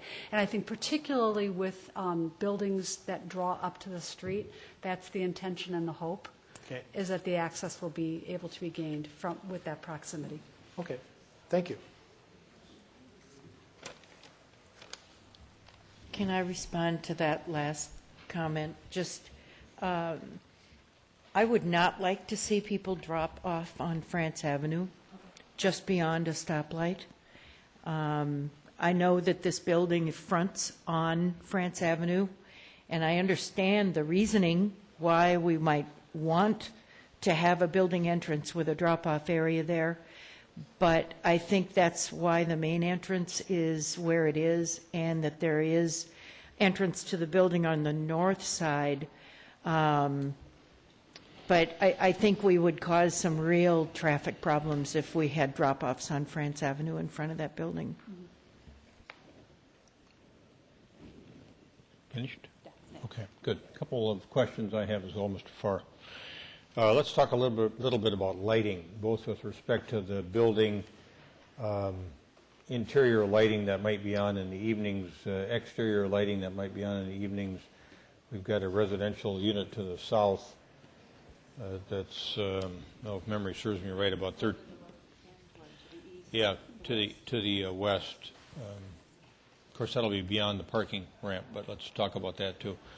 But let's think about Point of France first. I think 13 stories, so you're going to have some people looking across or down at your building if it were approved at the requested height of 6 feet, or six stories and 81 feet.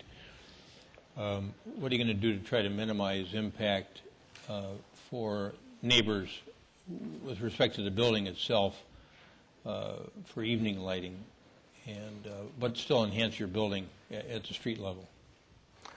Thank you. Very good question, Mayor.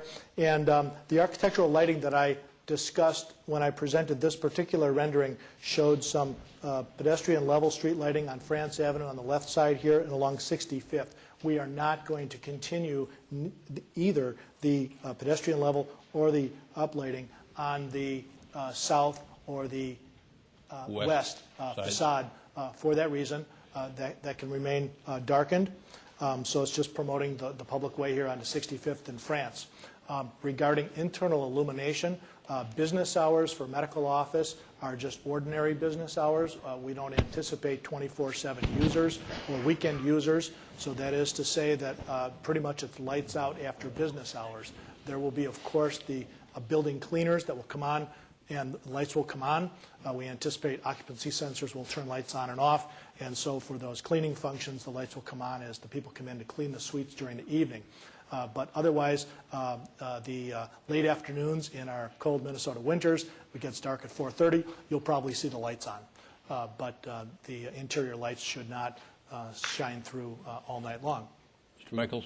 If I could add a quick comment. It is a medical office building, and generally my window blinds are shut 99% of the time, especially in the evening hours. So we don't want people certainly looking in during those procedure times. All right, thank you.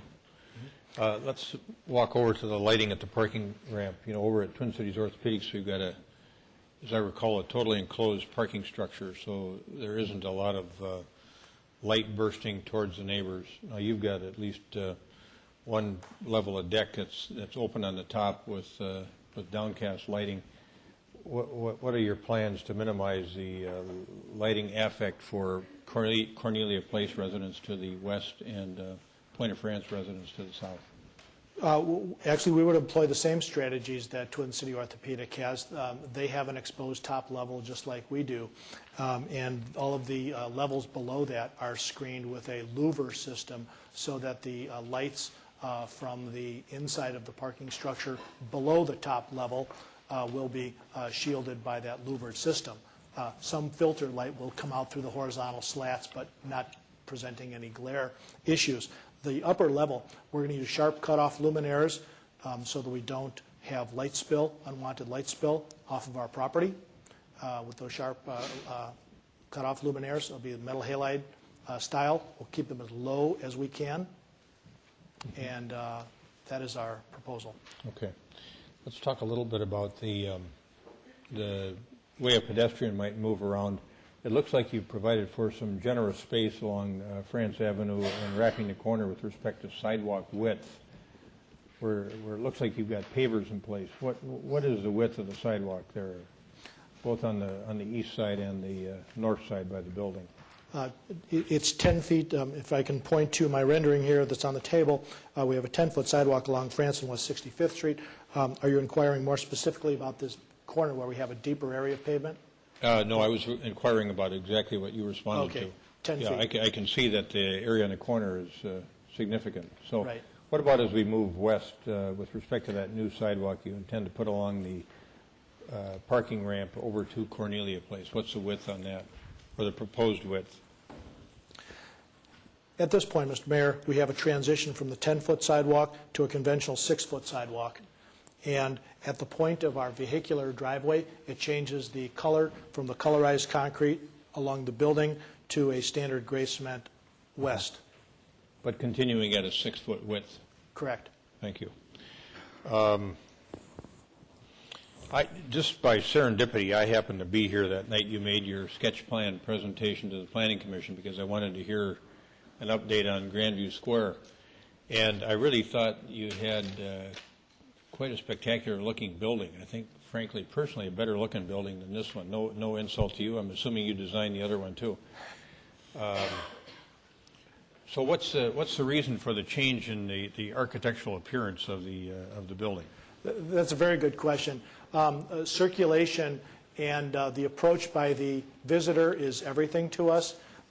By design, that small site we had during our sketch plan application did not allow for appropriate drop-off activity, and so we were depending upon and exploiting the corner access of France and 65th to be a architectural calling card as well as the front door to our building.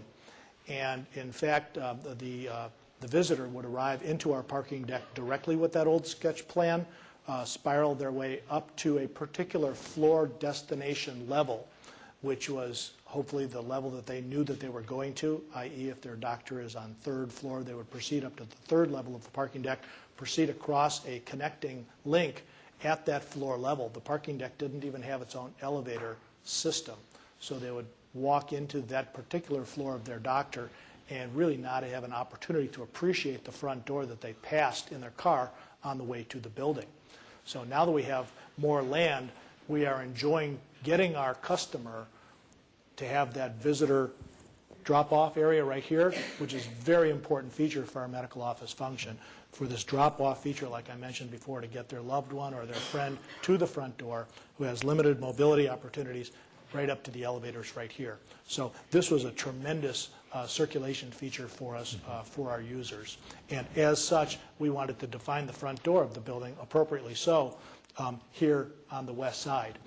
That feature that you saw during our sketch plan, we had that crown, and I believe actually the planner rocker showed you that old rendering. That crown was up at the 5th floor level, and it was up that high because I was enjoying the long-term views up and down France Avenue because of the corridor there, the vehicular corridor. I could see the building from a distance and take advantage of that view corridor. Whereas, of course, when we're coming around to the main entrance off of 65th Street, when you drive in, you're approximately, I'm going to call it about 200 feet away from the front door, and in looking through your windshield, we want to make sure that cone of vision was taken into effect, and if I had it 5 stories up in the air, you wouldn't see it as you were driving in. So I wanted to keep something very much within the cone of vision of the visitor as they come off 65th. So hence the change in scale and location of our main entrance. Okay. One of the other presentations you made that night was with respect to your landscaping in Tangletown Gardens, and I thought that was quite impressive, and you got a nice presentation on that tonight, too. It seems like you've done a good job of picking out a first-rate landscape architect, assuming this gets approved Thank you. in some way. All right. Now, back to the green roof concept that a few of the council members have talked about. Did you look at putting a green roof on the top of the 6th floor? And if not, why not? We did not. We believe that the green roof effect that we have at the podium level is appropriate. We have mechanicals up there, of course, on the top floor, and thought that the green roofs would be best appreciated by the pedestrians and people even driving in their car visually at that third floor level, 2 stories up on top of the podium. Okay. We had originally offered... One issue that we've got here now that didn't used to exist is that we basically had a couple of one-story buildings, maybe they were 2 at the max, but the folks that live at Point of France were looking kind of across the tops of those buildings. Now some of them are going to be looking down at a building that's 6 stories in the air. It just struck me that it might be worthwhile considering the green roof concept if this moves forward.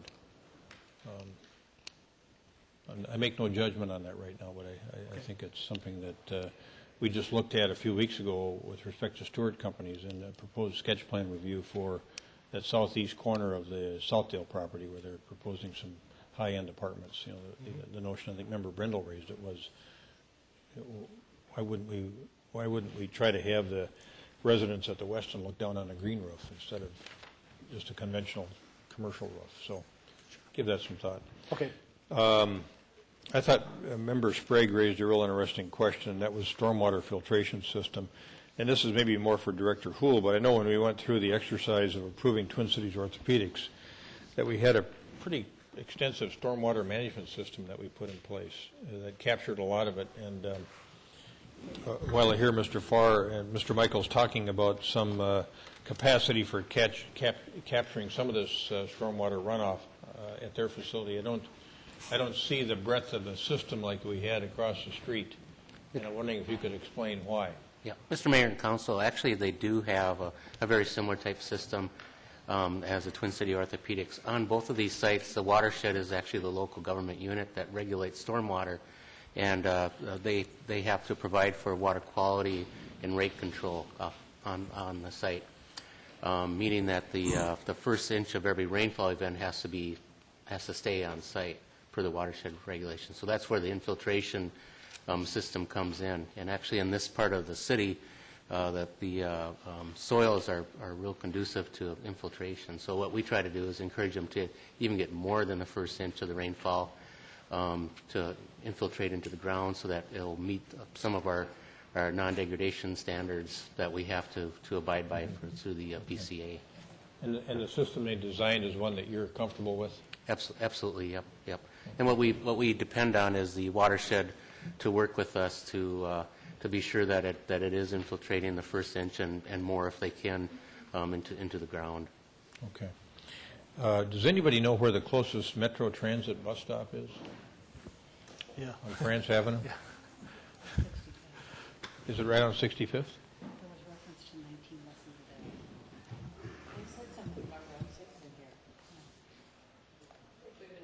Mr. Michaels, I'm sure that you... I'd be happy to answer that question. Within your packet of 142 pages, you do have this particular sketch. There are six bus lines through this area. Page 2 within your packet shows the stop.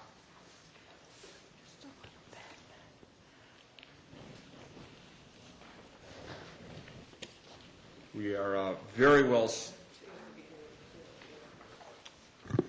Mr. Mayor, we're very well served by Metro Transit. The Southdale Shopping Center is a regional area. There's really 6 quality lines that go up and down France Avenue, east and west. The hospital is a major user of the bus system. And within your packets, we also have what we call Our Car. It's a hourly car system. There are 34 of those within the metro area, and we plan to have one in this building where people can take the bus to either our building or the hospital and use that Our Car. They need to pick up a birthday gift or something heavy and then return that car to our facility. So we've worked very hard on alternative transportation. The goal certainly would be to reduce the number of cars coming to the building so we can reduce the number of structured parking stalls that we need to service the building. So we've...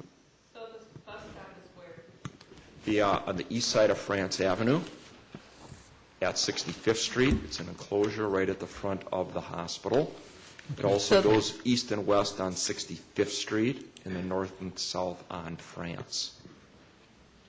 All right, that's good. Can't So hear me. the closest bus stop is not the transit center over at the Park and Ride at Southdale. It's 65th, right in front of the hospital. Correct. It should be across the street from your proposed And that's buildings. fine if you're going north, but a bus doesn't go south on that side of the street to stop. So my question is, where does it stop if it's going from the north to the south? About at 69, by this illustration, it's about at 69.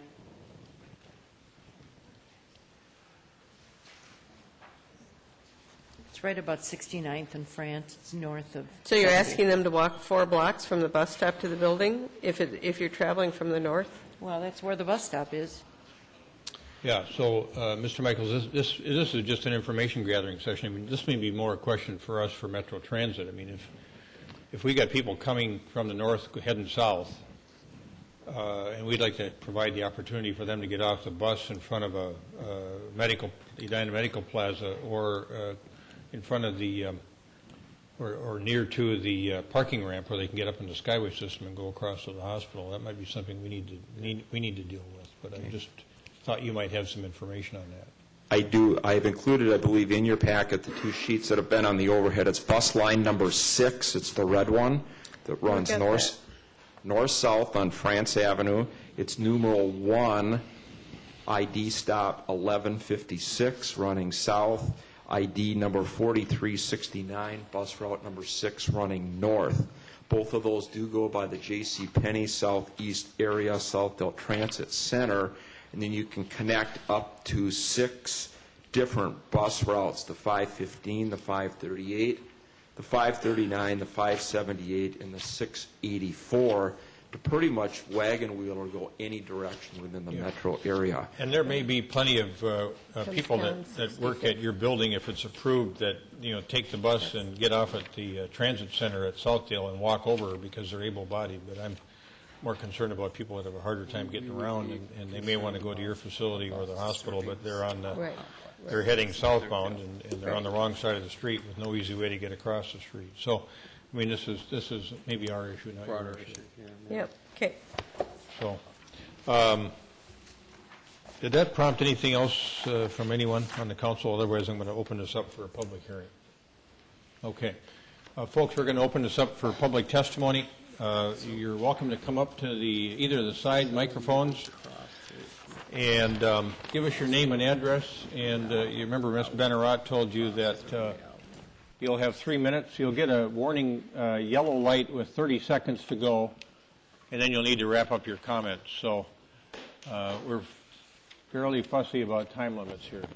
So try to manage your time well. And if you have an overhead or some other type of illustration that you want to use, we'll have to get you a handheld microphone. So let us know that when you come up. All right. Welcome. Come on up. Good evening. Good evening, Mayor and City Council members.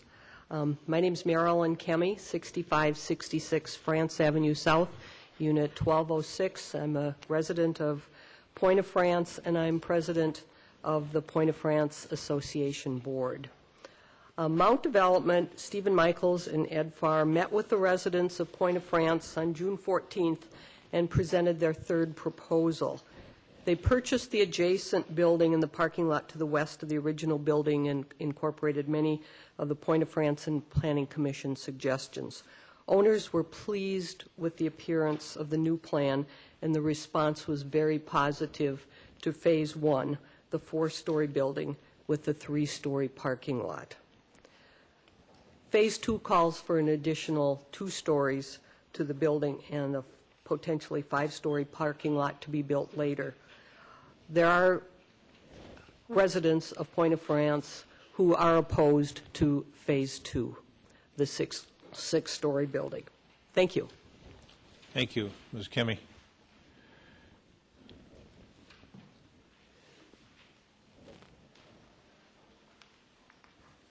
Good evening. Mr. Mayor, members of the council, my name is John Windhorst. I'm also a resident of Point-of-France, and I am a member of the board and the legal chair of the board, Unit 204. As Ms. Kemme said, at this point, the Port-au-France board is supportive of Phase 1. We feel that in general it's a well-designed building. But we do oppose Phase 2. Phase 1, as you know, is a 4-story building with a 3-level parking ramp. And at 4 stories, the building would fit in well with the other buildings on that block of 65th Street. But the balance within the block would change with the addition of 2 more stories.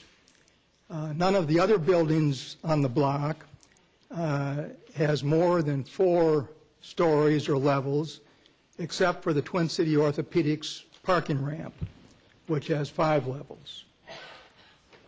Moreover, as shown by the drawings that you've seen tonight, the adjacent trees will mask and soften the first 4 stories, but will do nothing to soften the exposure of the additional 2 stories. It's also noteworthy that the resolutions recommended by the Planning Commission actually rely in part on a finding that, I quote, a 4-story building would be generally consistent with the 4-story buildings on West 65th Street, close quote. Now, it's true that 2 of the buildings on that block, the Cornelia Place Apartments and Twin City Orthopedics, are approximately the same height as the proposed 6-story building for this site, although questions have been raised tonight as to exactly what the height of those other buildings may be. We believe, however, that the number of stories is more important than building height in evaluating the impact of this building. The relationship between these 2 measures is illustrated by the standard currently in effect for this site under POD 1, which is 4 stories or 48 feet, whichever is less. In other words, the standard does not allow a developer to add stories beyond 4 by limiting the per-story height of the building. And we feel that the same principle should apply to this case in comparing the proposed building with the other buildings on this block. 4 stories should be the limit, regardless of the height in feet. We also don't believe that the taller buildings on France Avenue, cited by the Planning Commission, are relevant to a decision that will primarily affect the character and ambience of 65th Street. Mr. Windhorst, I need to have you wrap up. I've let you run over just a little bit. Oh, I'm sorry. Yeah, I just noticed it too, that the red light was on. So all right. I'll stop. Apologies for not forewarning you, but thank you very much. Okay, thank you. Well presented. Thank you.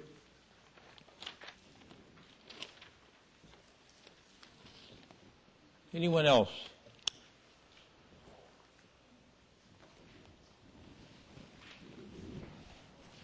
Good evening. Good evening, Mayor Hovland, members of the City Council. My name is Stacy Gallup. I'm one of the owners of the 6500 building, and I'm speaking on behalf of all of the owners of that building. When we bought the building to use as a law office, it was a lovely building and it blended in well with its surroundings. Today, it's a tired building. We believe it's time to put the land to a higher use. Over the years, we've been approached by developers with plans that were inconsistent with the city's vision for the area. The plans proposed tonight by Mount Development are consistent with the city's comprehensive guide plan. When dealing with old buildings, flexibility is vital to reaching the city's goal of creating an attractive upscale regional medical facility. This project will be a vast improvement over its current use. It will increase the tax base of the land. It will provide jobs and bring small businesses in the area. So the owners of 6500 France strongly urge the City Council to approve this plan. Thank you. Thank you, Ms. Gallup.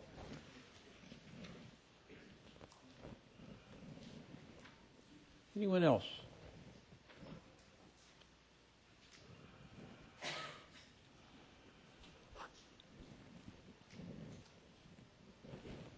Good evening. Good evening, Mr. Mayor, council members, staff members. My name is Peter Pastorino. I'm one of the owners of 4005 West 65th Street. And I also come here in support of Mount Development's plan. I must admit, with a little melancholy, because I've been in my office for 32 years. So I've seen probably a good deal more of that corner than anyone at Pointe-à-France or anyone in the apartment building to the west. And must admit that when that apartment building was proposed, I think I came before this very group and asked whether or not they had to build a building so high as to block my view. And I was told I didn't pay for that view and I wasn't guaranteed that view. Well, I was looking out at a lovely green space, not the top of a tired old bank building, and a parking ramp just north of it. I have to admit, I'm not going to enjoy moving.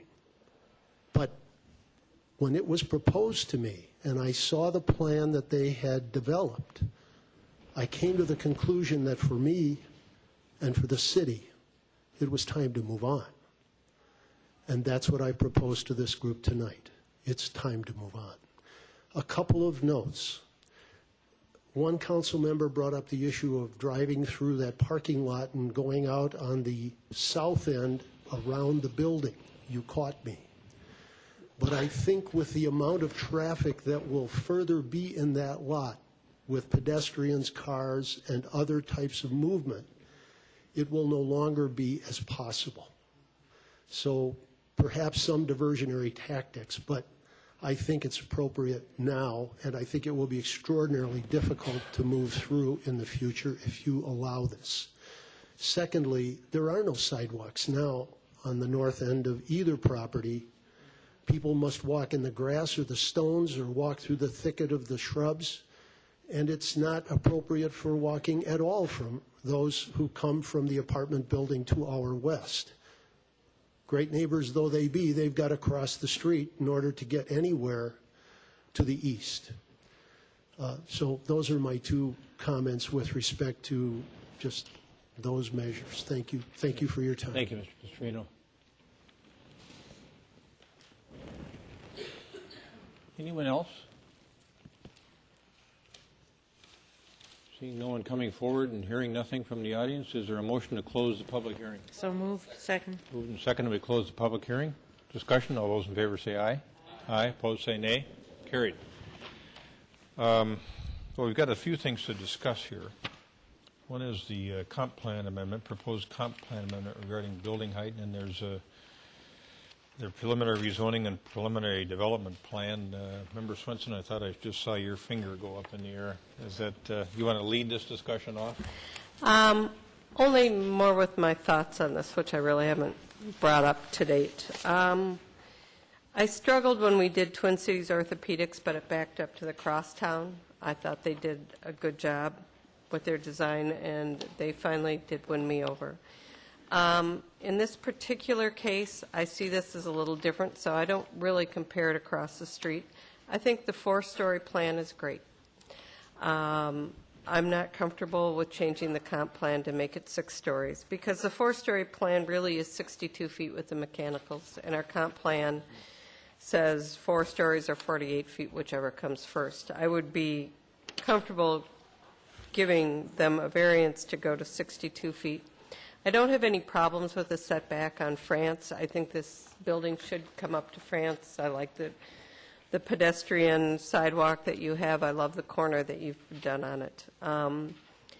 I would even be comfortable if you didn't bury one of the levels of parking below, because I know that's very expensive, and I've just told you that I don't think I want you to go up to 6 stories. But that's where I am for this particular corner. I'm thrilled that you bought both pieces. I understand it's expensive. I know what you're the building that you're making would be beautiful architecturally. Yes, I kind of like the original corner rendition of the one in the sketch plan review, but I can live with this. I would prefer that one entrance that's on 65th Street to be moved closer to the corner, because I do think it's important that it relates somehow to that corner. And that's my thoughts. Okay, good.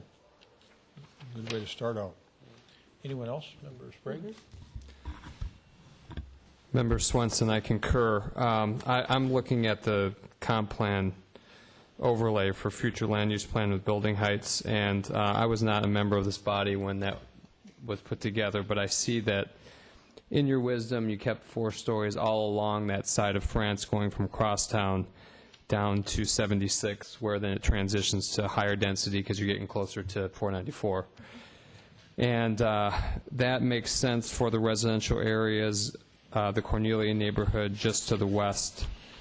And in this particular area, it makes sense for the adjacent residential use at Point of France and Cornelia Place.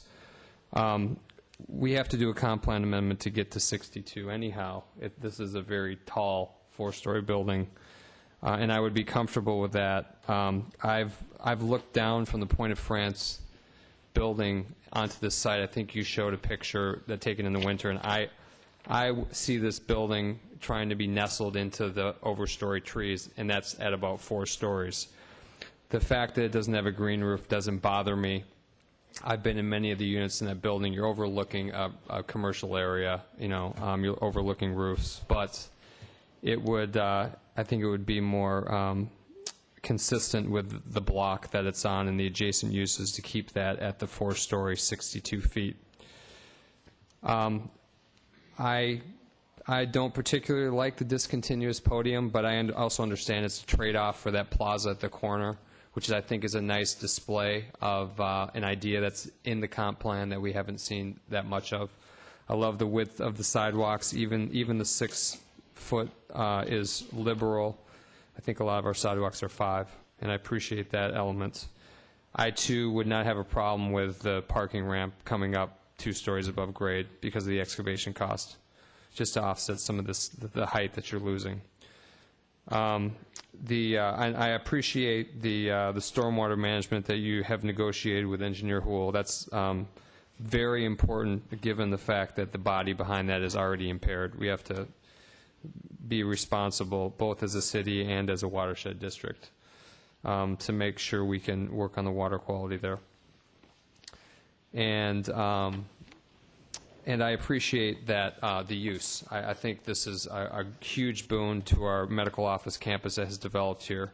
We want to bring in more jobs. We want to have more services for our residents, and I appreciate you choosing our town to do this in, as the mayor often says. Thank you. Member Brindle. Thank you.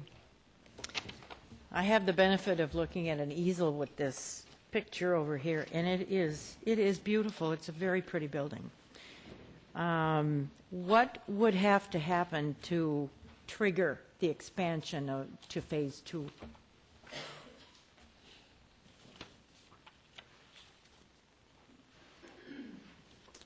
Mayor and members of the City Council, additional tenants would be required.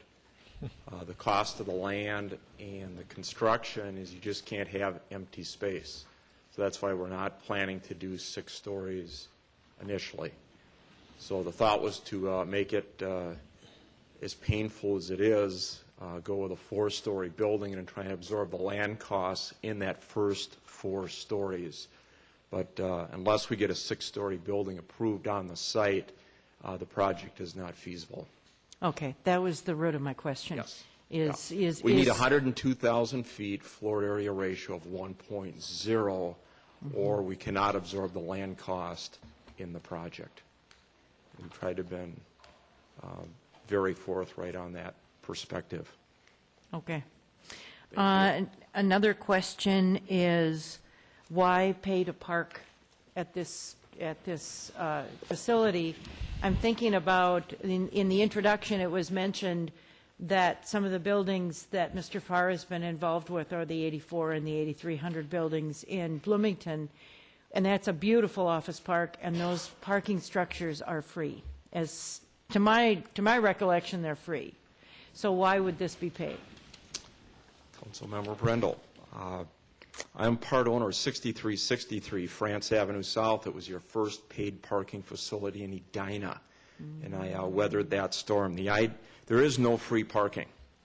There's no charge parking. We are able to offer a lower occupancy cost to the physicians when we were able to charge a modest fee similar to Fairview Southdale for parking. Our first-ring suburban hospitals, paid parking is the norm. Methodist has paid parking, North Memorial, and certainly our downtown hospitals have paid parking. So the modest fee that is charged for the right to park in these medical buildings is very important to keep the occupancy costs down. Hardly a physician today will not bring up some comment about their reimbursement. So paid parking has been around for a good number of years, and it's generally accepted by the public. All right, thank you. You're welcome. As to height, with my colleagues talking about height going to the 6 stories, as I think about the buildings along France Avenue, particularly along the west side of France Avenue where this building would be, the buildings are largely 2 to 4 stories, some 1 story, and they're all old. And we will be encouraged to consider more height along France, more density, more multi-use along France, and pedestrian access, buildings that hug France Avenue, providing better pedestrian access. Personally, I don't have a problem with 6 stories. I look at the buildings that this building was compared to. They're all in adjacent properties. I don't see that this building is going to look out of place at all. And I think the only, if I could say what would make this building perfect for me, would be to have a green roof. That looking down upon it, it would be pleasant. It would have a park-like look, the way that the 2 podium levels around the outside of the building look. But I don't have a problem with 6 stories here. I would support that. Member Bennett. Thank you. I was a part of this body when we were approving the comprehensive plan, and at the time we began our discussions of the comprehensive plan, this was not regional medical district. This was smaller commercial buildings, it was residential, it was zoned office, but there was not a contemplation of an RMD. In fact, the contemplation was the other way. We had some discussion earlier about the minimum tract size. RMD is a 10-acre site, and a variance was given to Twin Cities Orthopedics for at that smaller site. It was a variance. There was not a code change. There's still that contemplation of a bigger site. However, there is evolution in thinking, and some of my notes from August 4th, 2008, from the discussion that we were having regarding this, was that the Comprehensive Plan Task Force, which was made up of Planning Commission members, many of whom you met in your earlier appearances, did not recommend an increase in the density, chiefly due to traffic. Our city manager at the time said that west of France should be designated office residential. That was his recommendation, based on his experience. Our city planner, who is still our city planner, said that the comfort with Crosstown Medical is that it's a look at a specific parcel, not the entire area, with this proximity to the hospital and freeway. And again, I think there's been an evolution in thinking. My thinking has evolved, and I see how this area suits the use that you're contemplating. I think that the area, that the building you have designed suits the area at 4 stories. It is a smaller podium, which was a comment that was made to you by many of the Planning Commission members. I listened to the whole 3-hour and 20-minute meeting yesterday, and that concern was raised by several. With the 4-story building, it is more proportional. It passes. It's a very attractive corner. With the 6-story building, that podium really looks undersized. And with the move to PUD, again, Twin Cities Orthopedics was faced with a different situation. It had to seek and obtain a number of variances. We didn't have PUD. PUD is supposed to work both ways. It's supposed to give you more flexibility in return for benefits to the city. And the flexibility is there in terms of the distance, the shortened setbacks to the street. Thank you for the 10-foot sidewalks. They're wonderful. That access from the streetscape is going to be important. I know that you're working on that. I think the vehicle turnaround, the vehicle drop-off area is going to serve you and your patients very, very well. There's some flexibility being expressed in terms of cost savings elsewhere. And I heard a point that hasn't been raised at all tonight, which is that you're not going to need to put a basement under this building. And so that's a cost savings that's been realized. Another feature that I think you're getting with the two parcels side by side is you are getting this flexibility with your parking ramp however you choose to build it. You also have windows, which I heard I read the minutes of the sketch plan review. I wasn't privileged to hear that whole discussion, but I did note that there was a point made about the importance of windows and how valuable offices are with windows. And with this distance, with this courtyard, auto courtyard, pedestrian courtyard, you have now this ability to have windows on all 4 sides of your building with no blocking of view or light with the parking garage. So I think there are benefits to you in having those 2 parcels. I think there's benefit to the city in that it completes. I think there was reference on the Planning Commission to an orphan parcel. I know that that wasn't a desirable term, but it completes the area in a way that it's not complete now. It completes it with a use that's consistent, that we value in this city, a very attractive building, and I think it works at 4 stories, and I'm really comfortable with that. And the council, in its wisdom, did set 4 stories, 48 feet, which I am comfortable in amending the comp plan to that degree for the taller height. But the 4 stories was designed to be compatible with that residential, not only at Point of France, which is taller, not only at the Cornelia Place, which we have some question about the height and where it was measured, but also with those residential neighborhoods just west of Valley View Road, south of Cornelia, Roslyn Park. Also, there are residential neighborhoods right up to 62 on the freeway. And at 4 stories with that treetop height, there's just a lot of compatibility. So I'm fully in support of that design. Thank you. My position is the same as the position taken by the Planning Commission unanimously. The Planning Commission, with respect to the comprehensive plan change vis-a-vis the small area plan, said that they didn't think the small area plan was needed in this case since the proposed use is consistent with the comp plan. I think that's right. I think this regional medical district that we created, let me back up a second. I think the fact that we created a regional medical district over there is indicative of the fact that the comprehensive plan isn't the 10 Commandments. I mean, it's like a 50,000-foot view of what ought to be going on in your town. And for decades, we were comfortable with this 4-story height limitation on the west edge, because we were sensitive about the residential properties, the single-family residential properties to the west when you get down by 66th Street. The problem for me is you got a building right next door that's 13 stories and 123 feet tall. You got a hospital across the street that's 124 feet tall, and you got a medical center right across the street that's 92 feet tall. So to say that this building doesn't work in that neighborhood, to me, defies credulity.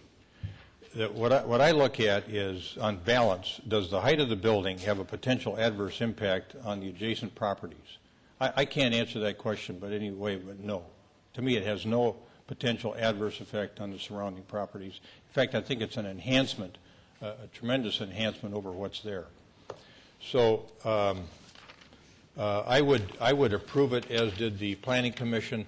I think it's entirely consistent with what the purpose of a PUD is. The PUD was established by this council to allow more creativity and flexibility in site plan design than would be possible in a conventional zoning district. That's what this is for. This is a perfect use for it. It gives us more flexibility in development patterns. It's consistent with the comp plan, as I mentioned before. It provides for variations to the strict application of the land use regulations that are in place. I think it's right down the line for me with a PUD, and I would approve it with some of the limitations that the Planning Commission proposed, and also approve the change to the comp plan, because I think this is something that's important for our town. I think you can believe or disbelieve Mr. Michaels about the economics, but I think we all know that the Southdale District is the home to our most expensive real estate. And so I just think that you're going to need some density over there, some height, to be able to accommodate the land cost. And I hate to miss out on this opportunity of having no building built and have things stay the same when we worry about the potential addition in the future of 2 stories that aren't going to make a difference to the adjacent properties, but will, in fact, I think, greatly enhance the potential quality of life for our residents that might need to see doctors in that building. So that's where I stand on it. It's clear that Member Brindle and I are in a minority. So is there a motion with regard to this matter? This vote does require 4 fifths to pass. The comp plan amendment requires 4 votes. Right. So I'd like to ask the city attorney to give us some advice on how to handle preparation of findings at this point, where it appears that we don't have a 4/5 vote to support it. Mayor, members of the council, since the 2 resolutions the wording assumes approval of the comp plan amendment and the 6 stories, and the rezoning resolution assumes that as well. What I would suggest you do is, if it's your decision not to approve the comp plan amendment, then you direct, rather than just an outright denial tonight, you direct staff, my assistants, to prepare resolutions and findings consistent with your action tonight, your discussion tonight, which So restate the action, please. to direct staff, the assistants of the city attorney, to prepare resolutions, if you're going to turn down the comp plan amendment, to denying the comp plan amendment and then amending the rezoning resolution to reflect it's only 4 stories. All right. Is there a motion to direct staff to prepare a resolution denying the comp plan amendment? So moved. Second. Discussion? All those in favor say aye. Aye. Opposed say nay. Nay. Nay. Carried. And then there's the resolution rezoning to PUD. You have 2 resolutions. I would move to deny the request to rezone the PUD and have staff prepare findings consistent with the denial. Is there a second? Second. Discussion? All those in favor say aye. Aye. Opposed say nay. Nay. Nay. Carried.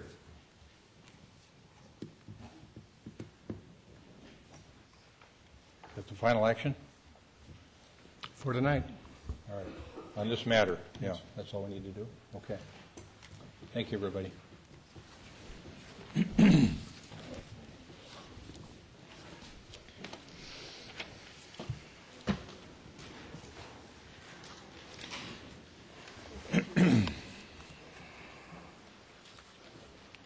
All right, we've got one more public hearing this evening. It's going to be another interesting matter, and that is a discussion of a potential agreement of understanding with an organization called Drive for the Hive. That's interesting. And it's been quite a significant effort on the part of our some of our residents in working on this matter, so we're eager to hear what's transpired here with respect to this project.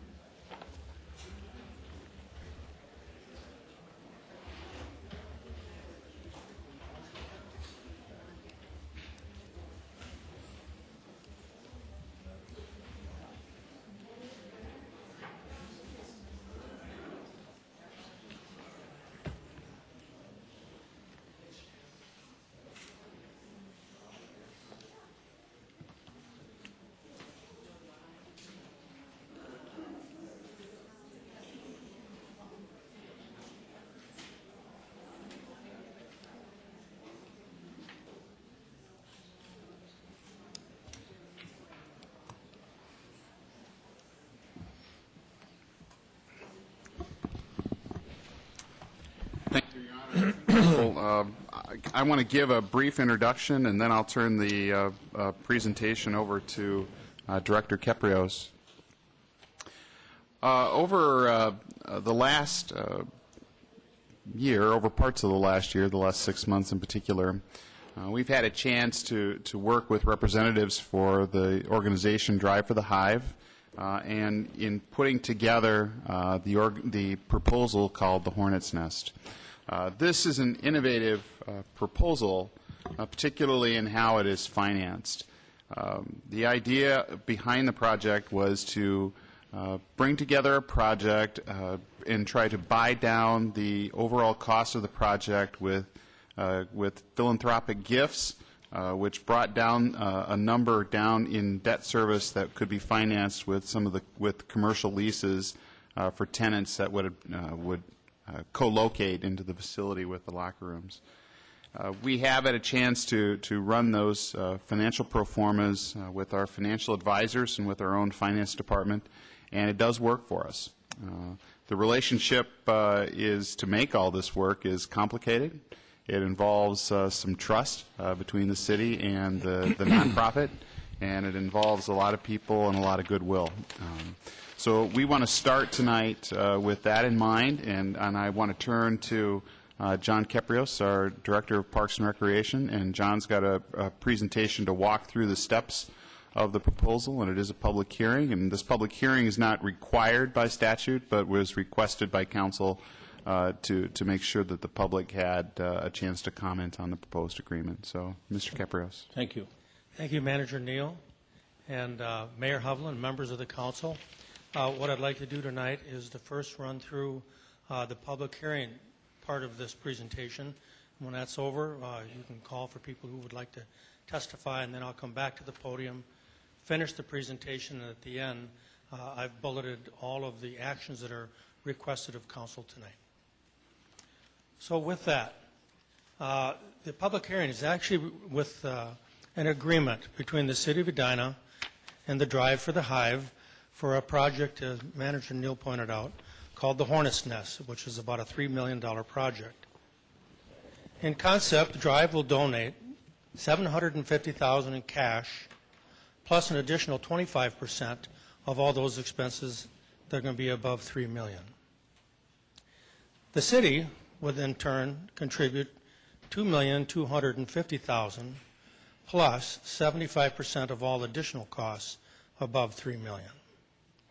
The agreement between the City of Edina and the Drive for the Hive for this project would include a 26,450 square foot facility, in addition to the north side of the West Arena that would include locker rooms on the lower level, a training facility and retail on the upper level.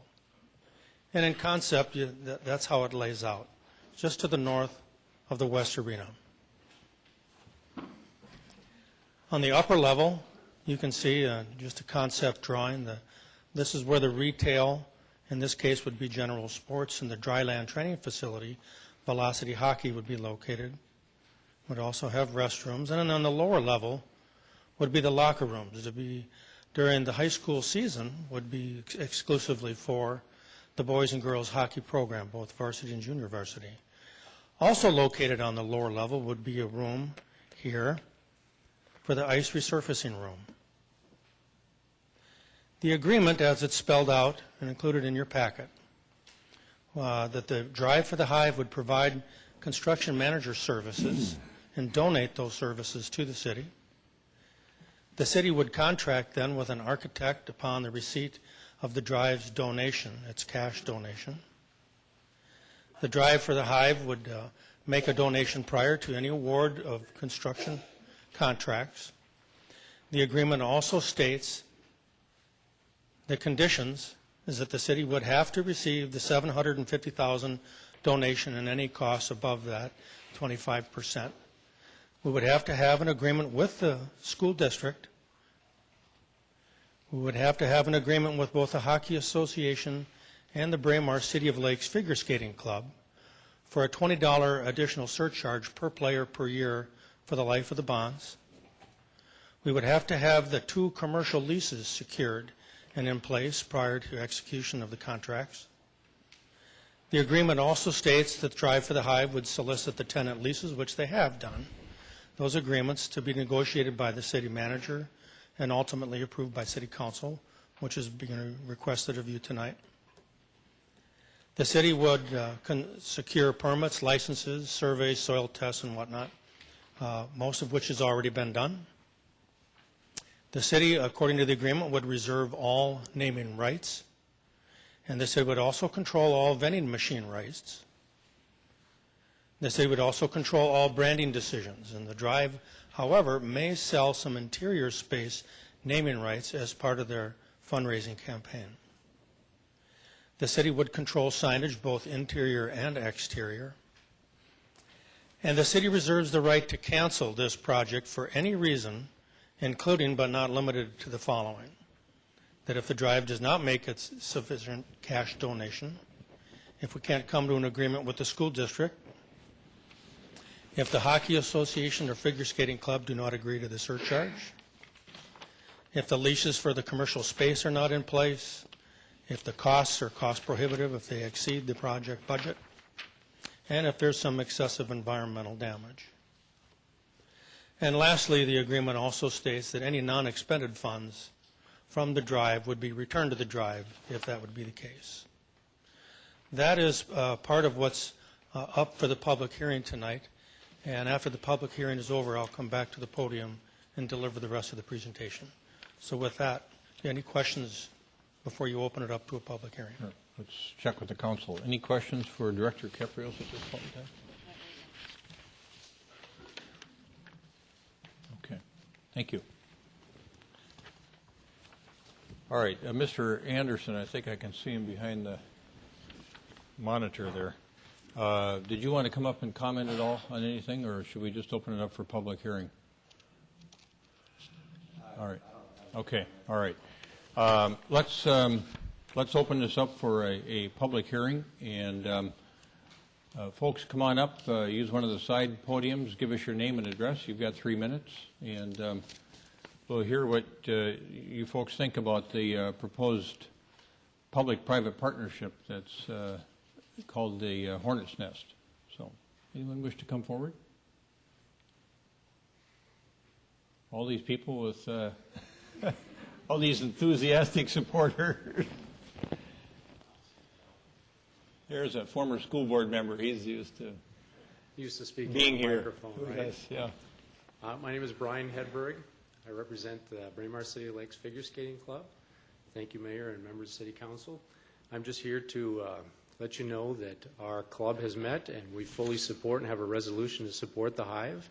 We're looking forward to the partnership with the school district, with the city, and with EHA, and we would gratefully appreciate your support of the Hive and moving forward.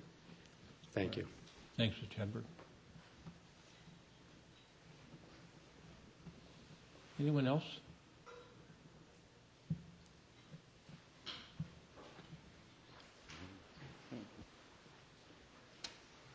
I saw you through the glass enthusiastically talking to somebody out there, so I was. You can. Hi, I'm Dana Anderson, and I live on West Trail. And I grew up in Rochester, Minnesota, and it was a relatively small town, which is what really Edina is. It's, in a way, a small town in a big city.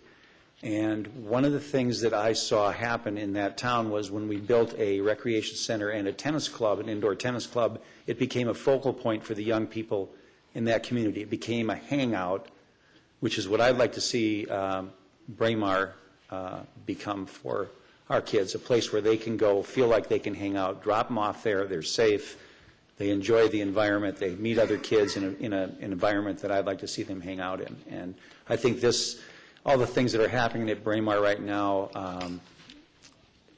are improving the facility, but this would add to it, and I think would make a big difference for not only our hockey players, but other kids. And I think if the people of Edina go over there and see the new facility, I think they'd be real proud of it. And I think that's something that all of us in Edina want. Thanks, Mr. Anderson. Anyone else? Mr. Anderson, could you come up? I want to ask you a question. What do you see as sort of the ongoing role for Drive for the Hive, the limited liability corporation you've set up to kind of get this project spurred along and get it built, raise the money? You see any ongoing role for it here? During the construction process or after? Beyond construction. Beyond the construction process? Certainly open to helping in any way that we can. I don't know that we've set a role that would be an active role, but would certainly be willing to. Okay. All right. Thank you. Incidentally, you've done a tremendous job, you and your team, everybody in this audience, I think. It's impressive what you did in a relatively short period of time in terms of raising funds. Now, I understand we have a little bit of a variation in terms of what's been raised from what was reported to us late this afternoon. Manager Neal, I think we've got, we don't have 750,000 pledged, as I understand it. We've got something in the neighborhood of 500,000. Yeah, I think Mr. Anderson is probably in a better position to answer that question. Why don't you come up and answer that, Mr. Anderson? Yeah, actually, we have 800,000 that's been pledged. We have 500,000 that's in the bank, and we have donors that have pledged. I know tomorrow morning we're going to be getting a wire of an additional 150,000, and we have pledges for the remaining portion of it that would be brought shortly thereafter. Okay. But were any of those commitments contingent on any action of the council? There were a couple of them that wanted to see whether or not the city council would approve, and with the approval, they're ready to move forward.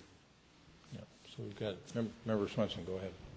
No, I was just going to say, if we're done with this part, I was going to close the public hearing part of it so we could go back to the discussion part. But if you have another question for him, I will.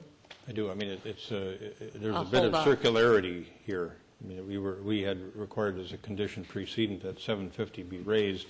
Now you've got some people that don't want to commit the money until they know we've committed to the project, and so we've got to figure out how to weave our way through that little problem. So, is there anyone else that wishes to testify with regard to this matter? Otherwise, I think we'll entertain Member Swenson's motion to close the public hearing.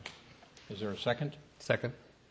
Discussion? All those in favor of closing the public hearing, say aye. Aye. Aye. Opposed, say nay. Carried. All right, let's go back to this this issue of how we could, on a contingent basis, plan for the influx of this remaining revenue that we require. Seems to me like we could easily figure this out. Member or Manager Neal? Your Honor, I can answer that question. I think, though, it might be a good idea to hear the rest of the presentation because that's going to be one issue that we're going to have to address among others. Okay. Thank you, Manager Neal. And Mayor Hovland, members of the council. I'll continue on. I attempt to get through the list as it shows on the agenda, followed by at the end a couple of slides of all the recommendation of action that will be asked upon the council. The next one that shows on your agenda is to approve a facilities use agreement with the Edina School. So it would be between the City of Edina and Independent School District 273. And I just highlighted a few of the things that are laid in front of you. It would be for an 8-year term with a renewal. The school district would actually, in concept, pay for all the utilities, all of the cleaning and maintenance and upkeep, and those costs would be rolled into their ice rental. So instead of, let's say, $195 an hour, they would pay $230 an hour. It's a way that they can lease for that. I don't cover all the details in the agreement in my PowerPoint here, but the agreement's been put in front of you. We estimate the utilities and the expenses to be approximately $11,432. And the city would be responsible for cleaning and maintaining the locker rooms. And the city would actually own the facility, and we'd be responsible for any capital repair. The school board will not be acting on this and approving it until their July 23rd meeting, so it's not far down the road. But we've got a fairly strong commitment that that will go. Any questions on the agreement? If not, I'll move on to the next. Member Sprague. Thank you, Mayor. I just want to clarify a few changes. So Manager Neal had sent us a draft, or it was a negotiations memorandum of understanding, and our original request was for a 30-year term.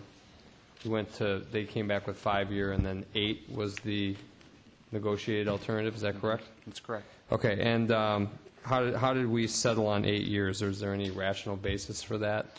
Well, their initial response was 5. We went back and asked for more, and at that request, they responded with 8. I don't know what the significance of the number 8 is, though. In the few discussions I had with their business director, Margot Bach, part of it is a little bit of angst on the school's part that maybe something would happen that is out of their control, that they would no longer be responsible for providing a hockey program. Chances of that are probably slim. They felt 8 years was a little more comfortable for them, and then roll it into the next 8 years. That was the best answer she could give me. It's closer to the 10, so it synchronizes with the tenant leases. To me, that's a benefit. Mm-hmm. And the take at the box office, we suggested 50. They went to 30% for the city, and then now we're back at 50%. That's right. And that reflects the current practice, correct? Part of the current practice. What's changed there? Not every game do we take a 50-50 cut, and during the conference games, they would typically, the practice has been, and it's been unwritten, they would get free ice, but we would take 70% at the gate. So just they wanted to remain consistent with what a lot of other arenas do. So we'll just keep it 50-50 at the gate for all games, whether conference or regular in-season, and they will pay for all ice that they use. At the end, the city will actually make out financially better. Okay, and then going back to the first slide, if you can go back 2 slides on this current presentation. See if I know how to do that. Let's see. Right there, there. Okay. School district will pay for utilities, cleaning, maintenance, and upkeep for what? And then it says city will own, clean, and maintain the locker rooms. What portion are they paying that maintenance fee for? The school district will pay for all of the city's expenses to maintain, clean the facility, as well as all the utilities. For those that can be separately metered, we'll know what those are. And for those that are shared, like the gas, we will do it on a square footage basis, similar to how they charge us to use the 2 city gyms. Well, we've got a training facility, a retail spot, and 2.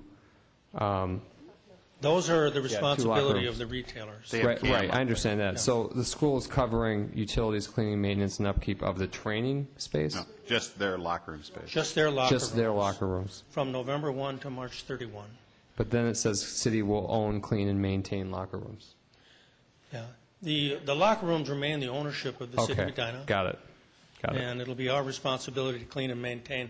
In a perfect world, we would have preferred that they clean them themselves. We get reimbursed. Right. Okay. We get reimbursed. That's the clarity I needed. I'm sorry if I didn't make that clear. No problem. I'm done. Thank you. Okay. Any other questions on the facility use agreement? If not, I'll move on to the next. I do have a question, just Member Bennett. trying to look, thank you.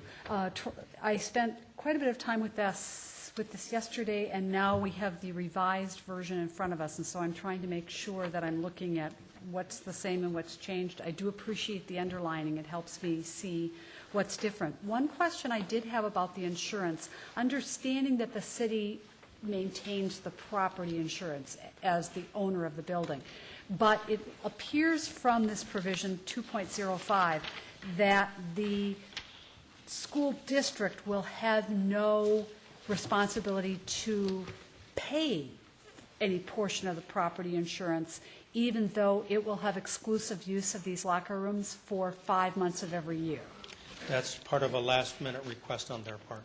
It did appear to me that that had been Yes. struck out of a previous. That is correct. Okay. On the other hand, well, so that's a benefit then, that the school district derives from this agreement, as far as I interpret it. Yes, it is. However, both parties will maintain, what is the name of this coverage? Will direct damage insurance, or that's the city, in any comprehensive liability insurance. In other words, each party, the school district and the city, will carry comprehensive liability insurance, paying those premiums itself and naming the other as an insured as far as this shared use is concerned. Is that correct? Yes. Okay, thank you. Other questions on the facilities use agreement? All right, good. Thank you. Okay. Go ahead. The next one, to approve the commercial tenant leases for the Hornets Nest. These both showed up in my email box today. Like I said, this was on a fast track, and very proud of Eric and his team to get it done. Those have also been handed out and put on the dais in front of you. The two that have been selected and are proposed for your action later tonight, one for General Sports with basically a $60,000 a year for 10-year lease, and Velocity Hockey for $92,000 roughly per year for a 10-year lease. And you can see the schedule as it's handed out. It goes up as the years progress. I don't have a lot of other detail, didn't have a whole lot more time to put any other detail than that together. Any questions on the leases? And would Eric Anderson have more detail on the leases? Is that, okay. My questions are, so this is basically $20 per foot base rent plus CAM, is that correct? Yeah.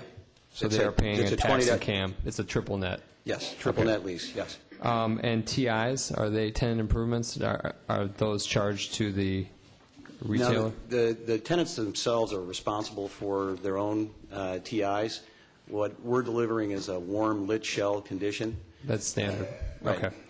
And I know, Manager Neal, we talked about a personal guarantee at one time. And when you have Class A, first-class tenants like this, it becomes less of an issue. But on the other hand, if they failed to perform, we would be holding the bag. So in terms of a personal guarantee, was that broached at all with the tenants? It was broached with the tenants, and that was not something that they were comfortable providing. I was going to say, one other option in the marketplace, I talked to some commercial brokers that I know, is to do, instead of a full 10-year guarantee, they could guarantee it 12 months, up to a max of 12 months, so that if, for some reason, they had to vacate early, it would cover the city's expenses to release the facility and or lost rent up to 12 months and no greater. So there would at least be some coverage for our risk in that transition period between tenants. And I understand that request is often an accommodation that the parties reach in the marketplace right now because nobody wants to do a full-term personal guarantee. Well, I think some of the difficulty that we would have, and I'll give Velocity as an example. They are going into this venture with a fair amount of risk as well. And some of the comments that came back when we broached whether or not a personal guarantee would be available, the Edina Hockey Association is going to be using the facility. They're going to be renting the facility. And, I said, hey, would you be willing to personally guarantee this? And he said, well, can we get a 10-year contract from the Edina Hockey Association? And unfortunately, the answer is no. The association does not have the ability to do a long-term contract like that. So, I mean, it seemed a reasonable response from them that if he's going to be taking this risk on, that he look at whether or not he could cover some of that risk. So I think it would be difficult to go back to ask the tenants to provide for additional security like you're suggesting. Okay, so just so I'm clear, they were offered a personal guarantee for the full term, but a scaled-back option such as I'm talking about wasn't discussed per se. I have not discussed that with them, no. Okay. Manager Neal, how do you feel about the risk that we're taking on here? I understand they have risks, so do we. And would this mechanism be a possible hedge that we could consider? It would be a possible hedge. We are exposing ourselves to a debt service risk that we don't currently have, because the debt that we are going to use to finance this project is being secured by the monetization of these leases. I think that it would be a difficult negotiation at this point to go back and propose something like that to them after this meeting. I think I'm not involved in commercial real estate lease negotiations, but I think it would be a difficult sell to them at this point. Okay. Thank you. Other questions?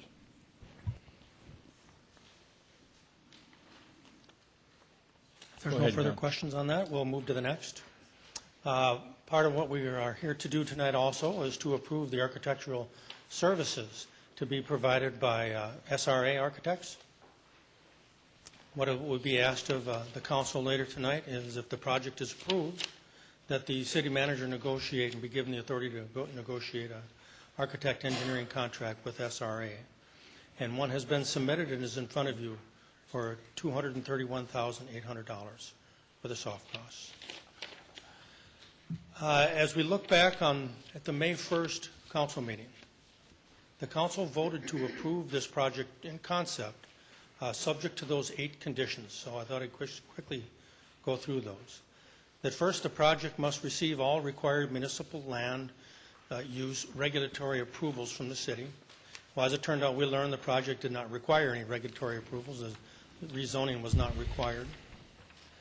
Number 2 was the Drive for the Hive organization was going to enter into a memorandum of understanding, which is the agreement that's in front of you, and that the council would formally establish respective roles and responsibilities, both parties.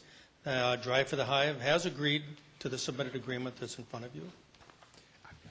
That the vendors, school district, and pertinent sports organization must enter into the agreements acceptable to the city relative to the lease or use of the facility or portions thereof. And those organizations have all entered into those agreements, with the exception, of course, of the school district, which will have formal approval on July 23rd. The fourth one was the Drive for the Hive must raise the appropriate amount of money. At that point, we thought it would be an estimated $739,000. I think we know where that is. They have secured, I am told today, the $500,000, and you heard Manager Neal and Mr. Anderson explain that. The vendors for the dry land training facility and the sporting goods retail must commit to a minimum of a 10-year lease.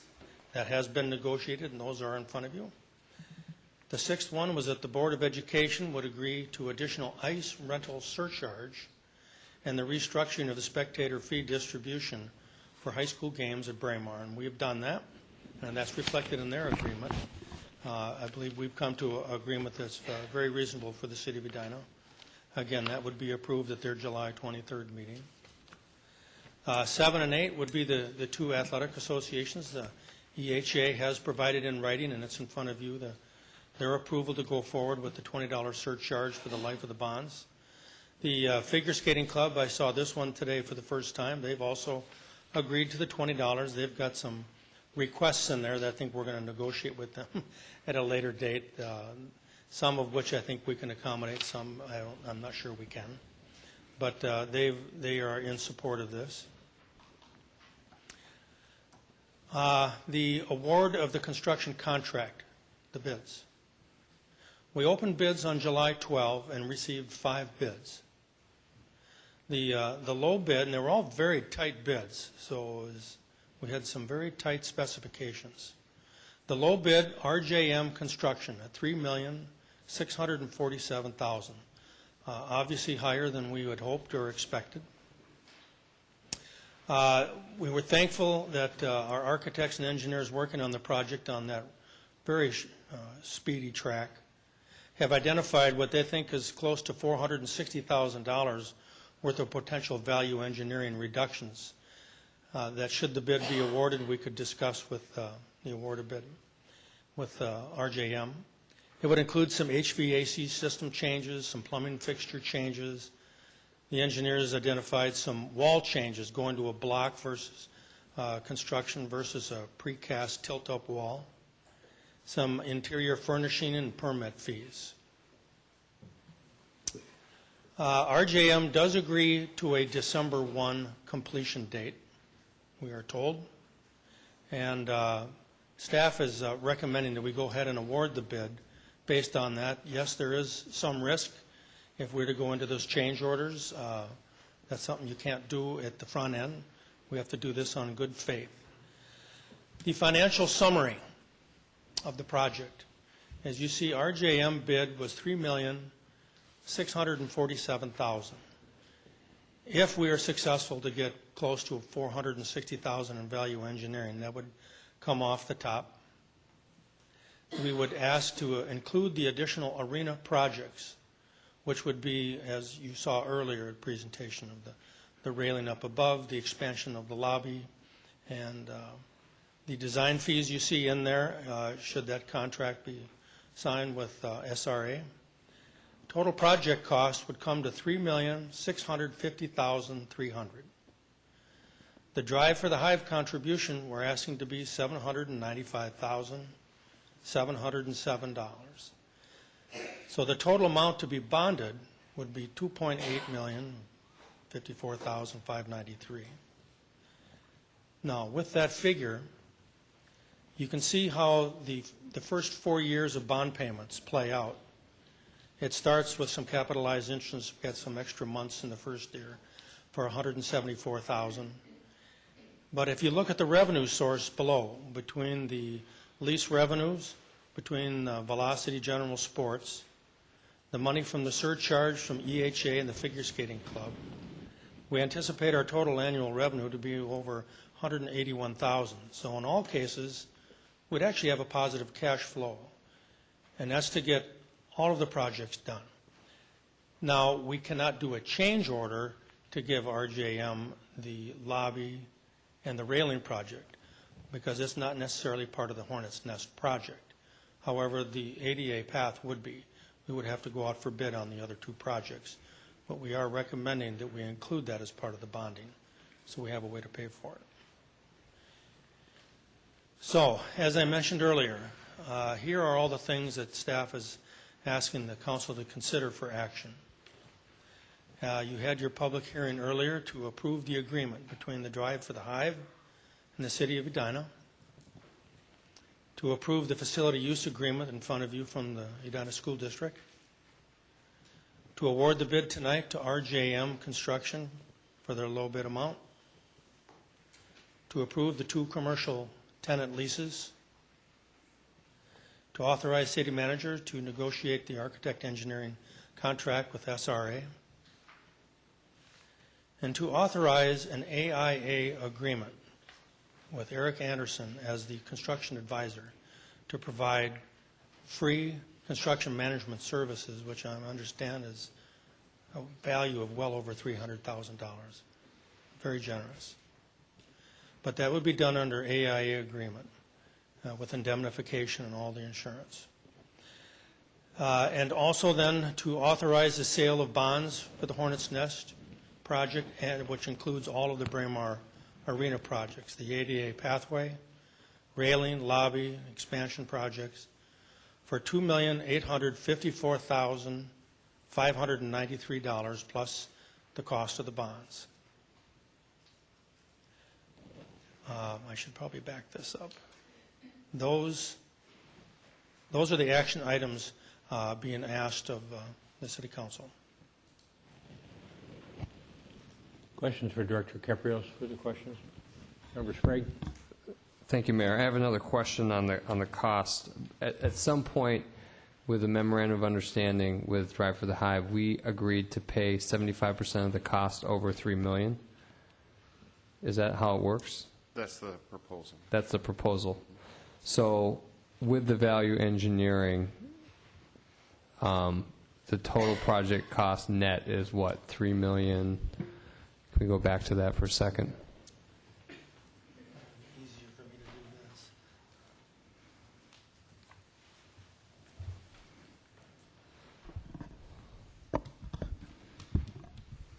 $459. So you want to go to the Right there. Right there. right there.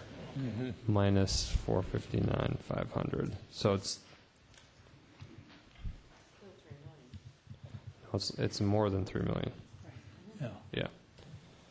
And then they pay 25% of that overage. That's why they get to $795 for their total contribution. How do we get to us paying 75% and then paying 25% above $3 million?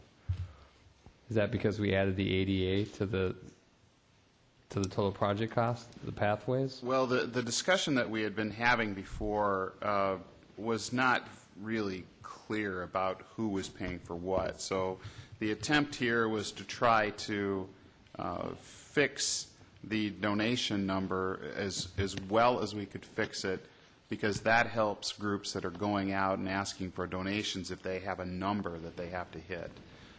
In terms of dividing the cost share over a certain threshold, the idea there was to make sure that both parties had skin in the game when they inevitably have to approach issues like additive change orders for increasing the quality of the project when we're talking about finishes. So it was a negotiated number, but that's the concept behind cost sharing those numbers. I get that concept, but why did we end up with 75% of the overage risk?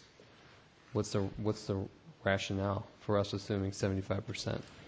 I believe the rationale was that we were paying about 75% of the project cost. Oh, okay. We're just mirroring the same. Yeah. Okay, yeah, got it. right. Okay.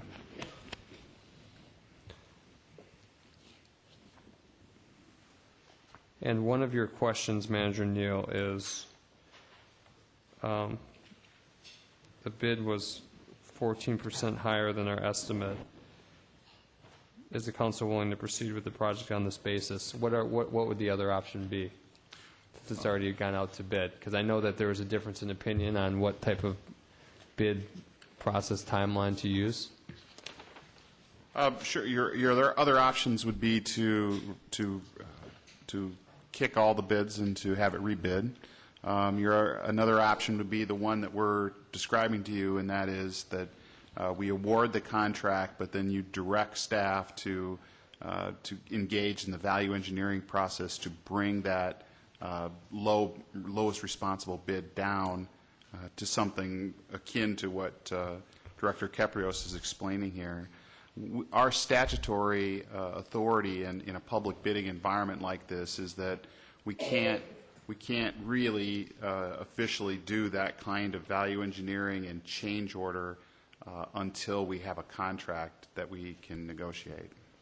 So it's just subject to that condition? Mm-hmm. Okay. And what was the overage? What was the overage caused by? What was the? I mean, how was the 14% so far off of our projection? I'll just say I think the most notable cost that was identified pretty early was a sophisticated HVAC system that really this building can do without and still be comfortable. Okay. Thank you. Thanks. Member Swenson? RJM, what is our experience with them? The builder, RJM, have we used them? What is our experience with them? I don't know if, I don't know what the scope of their work, their public work has been here in Edina.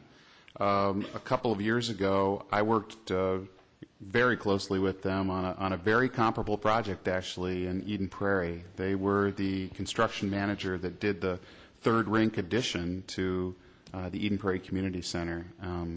So it was adding, adding something new to an old building, and that included a sheet of ice. It was a complicated project. They were very good in that environment. So I recommend them highly. I mean, that kind of comes into play. I know we can't choose because we have to pick for low bid, but we can choose to go ahead with this project based on RJM, or we can kick it out and rebid it. So, that becomes important who you're working with, even though you can't really choose other than by amount who it is ahead of time. They did this is private realm, but they did the expansion of the Y. Right. And there were a lot of hang-ups, and I think they were very satisfied with their flexibility and knowledge navigating through all those different issues. They do have extensive arena development and background experience. I haven't dealt with them directly myself, but they've done some very impressive projects. Mr. Anderson, could you come back up, please? With respect to the value engineering ideas that have been advanced, are you comfortable with those notions? In particular, the HVAC, what the system that was in the original bid is what's called a VAV system. And what that allows is for temperature control in every one of the separate rooms. And what we're looking at in terms of value engineering for replacement is a rooftop unit. And it will mean that the locker room, as an example, will be on one or maybe two thermostats that will be zoned. But that's more than sufficient for this type of a project. In fact, in the building that we own downtown, it's a 350,000 square foot office building. We don't have a VAV system in it. So, yeah, I'm very comfortable with the items that were identified. Okay. The value engineering list? Sure. If I may, I just wanted to make one other comment about the bids.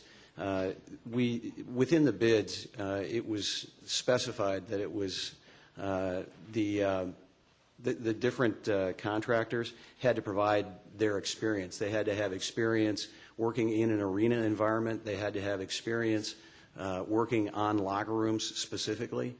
So all of the contractors that were put forth are, one, very good and very reputable contractors, but also experienced in building exactly this kind of project. Okay. One other question for you. Councilmember Sprague's raised an issue that I think everybody on the council has been concerned about, and that is what happens if we get a default on a lease, on a long-term lease. I think Member Bennett had raised it early in discussions when we talked about this a few months ago, and the rest of us have been concerned as well.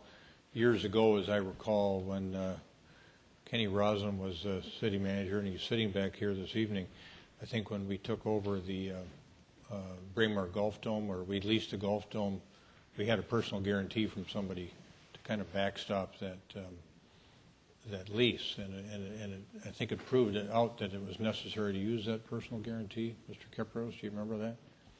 That was a while ago. Regardless, I understand the landscape here, that these were the conditions set forth by the council. You've gone out following those conditions and have kind of done the best you could, and a very good job, I might add, of cobbling all this together.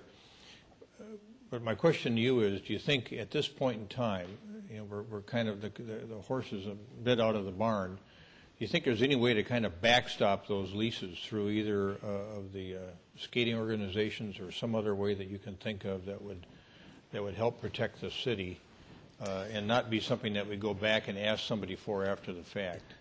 Yeah, I think it would be challenging. I mean, I think one of the things that should help the city draw some comfort is the fact that the Edina Hockey Association is going to be committing to using the training facility and renting the training facility, and that training facility takes up 77% of the second floor of that building.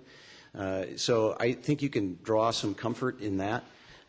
Also, as we went through the selection process, and we went through, as I think you're aware, interview process with all of the training facility operators as an example. And part of that was they're having to demonstrate to us their own operating history, their financial position, and we were very deliberate in choosing operators for both the training facility and for the retailers that had a very long and successful operating history. Good, thank you. Member Swenson. Who owns and runs Velocity? Noel Ron, Okay. and a former Edina player and an Edina resident. Yeah, thanks. Member Bennett, and then Member Brindle. Asking you to repeat information, sorry, it's just that there's been a lot of new information in a fairly compressed time frame. What of the $795,707 total contribution that appeared on one of the screens that we've seen, how much of that is actually in hand at this time? We have $500,000 that is in the bank account as we speak, and tomorrow morning we'll be receiving another $150,000 wire transfer, and the remaining portion of that we have as pledges from donors that want to see an approval from City Council, and then their donations will be forthcoming. If I may interject, Member Bennett, members of the council, I think when we get to the award of bid action, staff would recommend that they would be contingent upon receival of all the money before we would actually award the bid. And you can take that action, and we cannot hand over the contract. We're told by our Attorney Knutson that we can handle it that way. Yes. Member Swenson. When Edina Hockey agreed to use the training facility, did you sign or agree to a minimum amount that you would guarantee you would use it for a length of time? For like a term of a year or 2 years? No, the Edina Hockey Association can't enter into those long-term contracts, just the nature of their organization. So there's not a guarantee from the Edina Hockey Association, but we do have their full support. And the method in which they're going to do that, ice hours generally cost in the $200 an hour range. And what the Edina Hockey Association is going to do so that the fees for their players don't rise is if in a given week they were, in previous years, maybe they had 5 hours of ice. And most of those at Braemar, but some of those as far away as University of Minnesota. That instead, what the Edina Hockey Association intends to do is to have 4 hours of ice that will be here at Braemar, and then 1 hour at the training facility. So it really is just a transfer of the way that those fees are distributed, rather than any kind of an increased cost. All right, other questions? Member Sprague. I have a question for Susie Miller. Can we have her come up? Manager Miller, how are you doing tonight? Great, how are you? Have you had a chance to look at the resolution of the Board of Directors from Braemar City Lakes Figure Skating Club? I have. Okay. What concerns me is 3 and part of 4. So tell me, 3 guarantees them a 3-month advance priority scheduling for spaces at Braemar Arena. Would that undermine the flexibility you need to manage that space most efficiently, effectively? No, that was actually my recommendation with the ballet room, with the space that they use. Right now, it's kind of sole. It's their space that they use all of the time, dedicated space. And we want to open it up to be able to be used by other groups. But we would give them first right to schedule. That's in 2. I'm talking about 3 where it says, That's a part of, that's talking about the spaces in 2, the adjacent spaces. it says all other adjacent spaces. Doesn't that mean everything not in 2?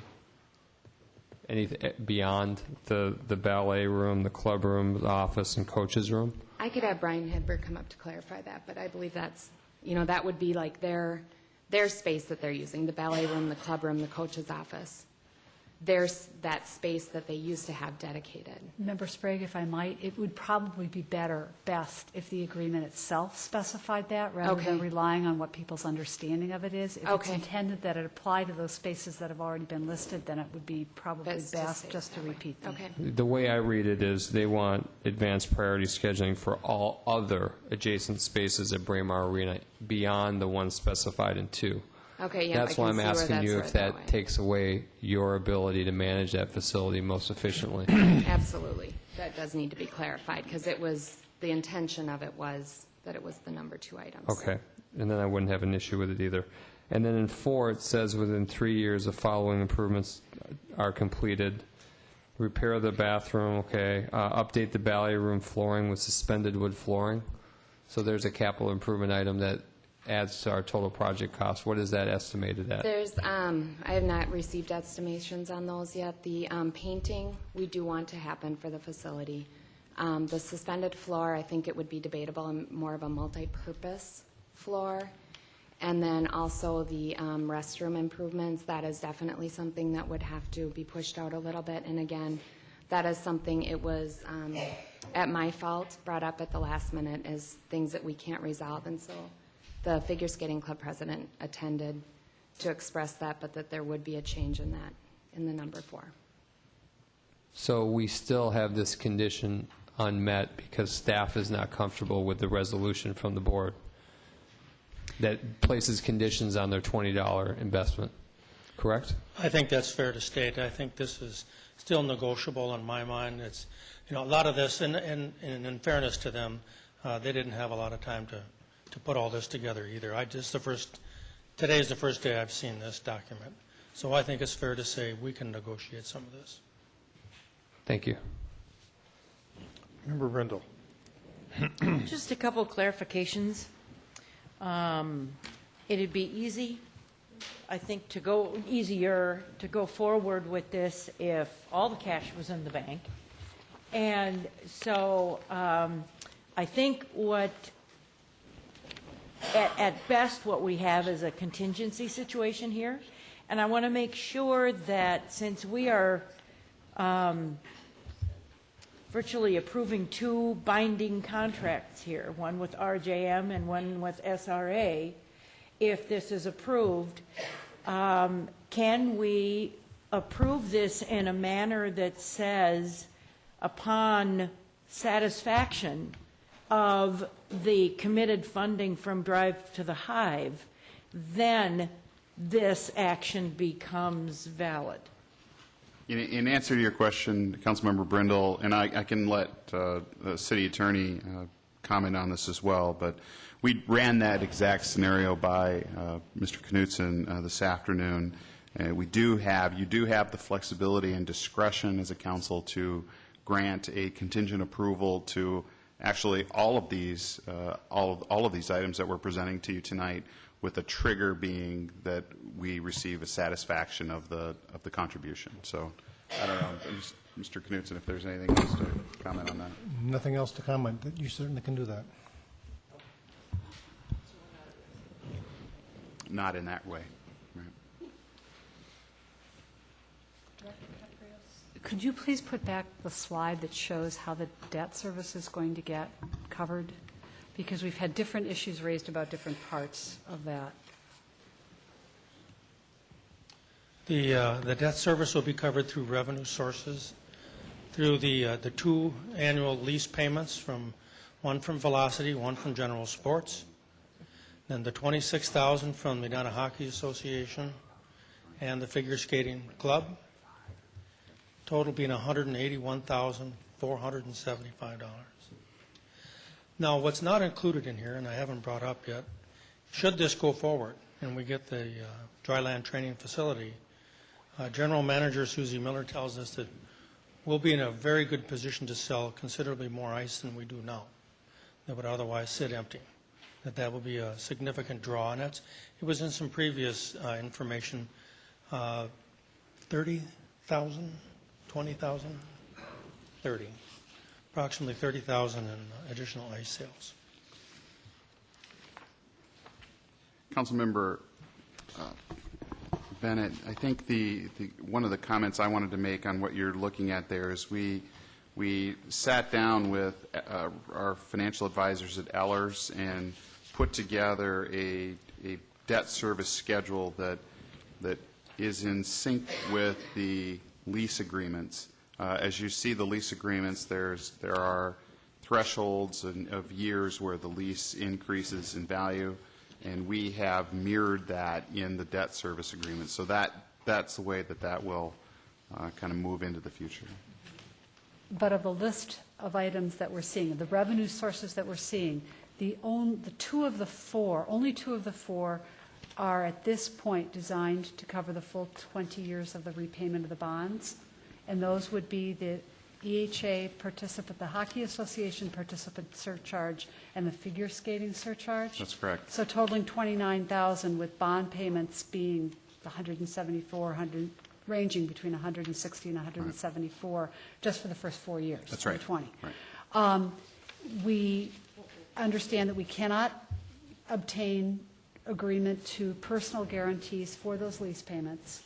The option that Member Sprague has dealt with before, where there's a shorter time frame, or some of his colleagues have dealt with, that probably is not open to us either. So if something happens, I wish everybody all the success in the world, but if something happens, where does the city, how do we pay for the remaining share of the bond payment?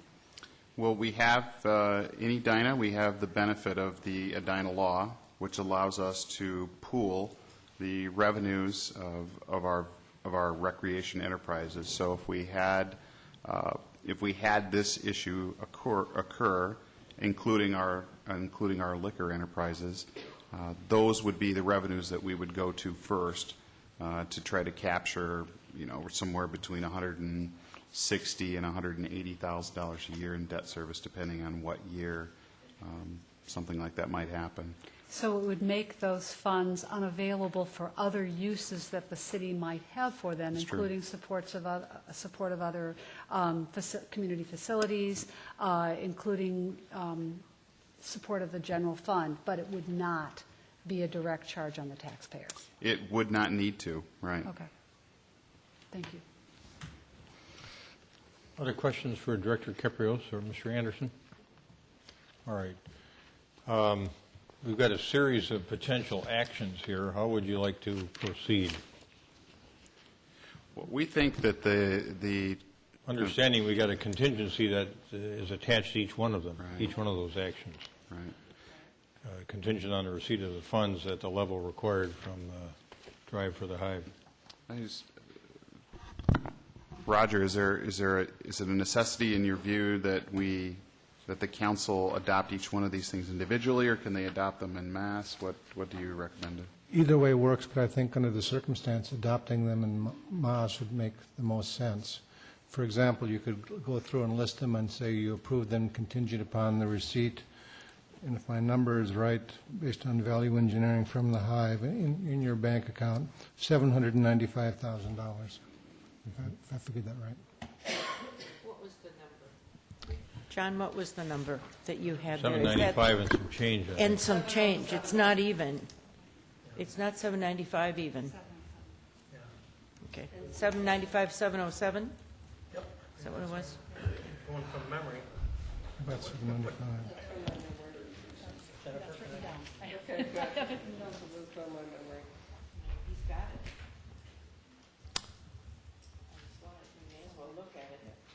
We may as well look at it, make sure we got it right.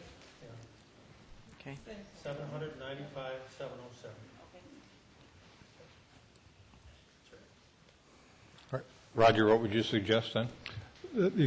You could list the agreements and then say, I move to approve the following agreements and the bid, subject to the fulfillment of this condition before the agreements are signed and the bid is actually awarded.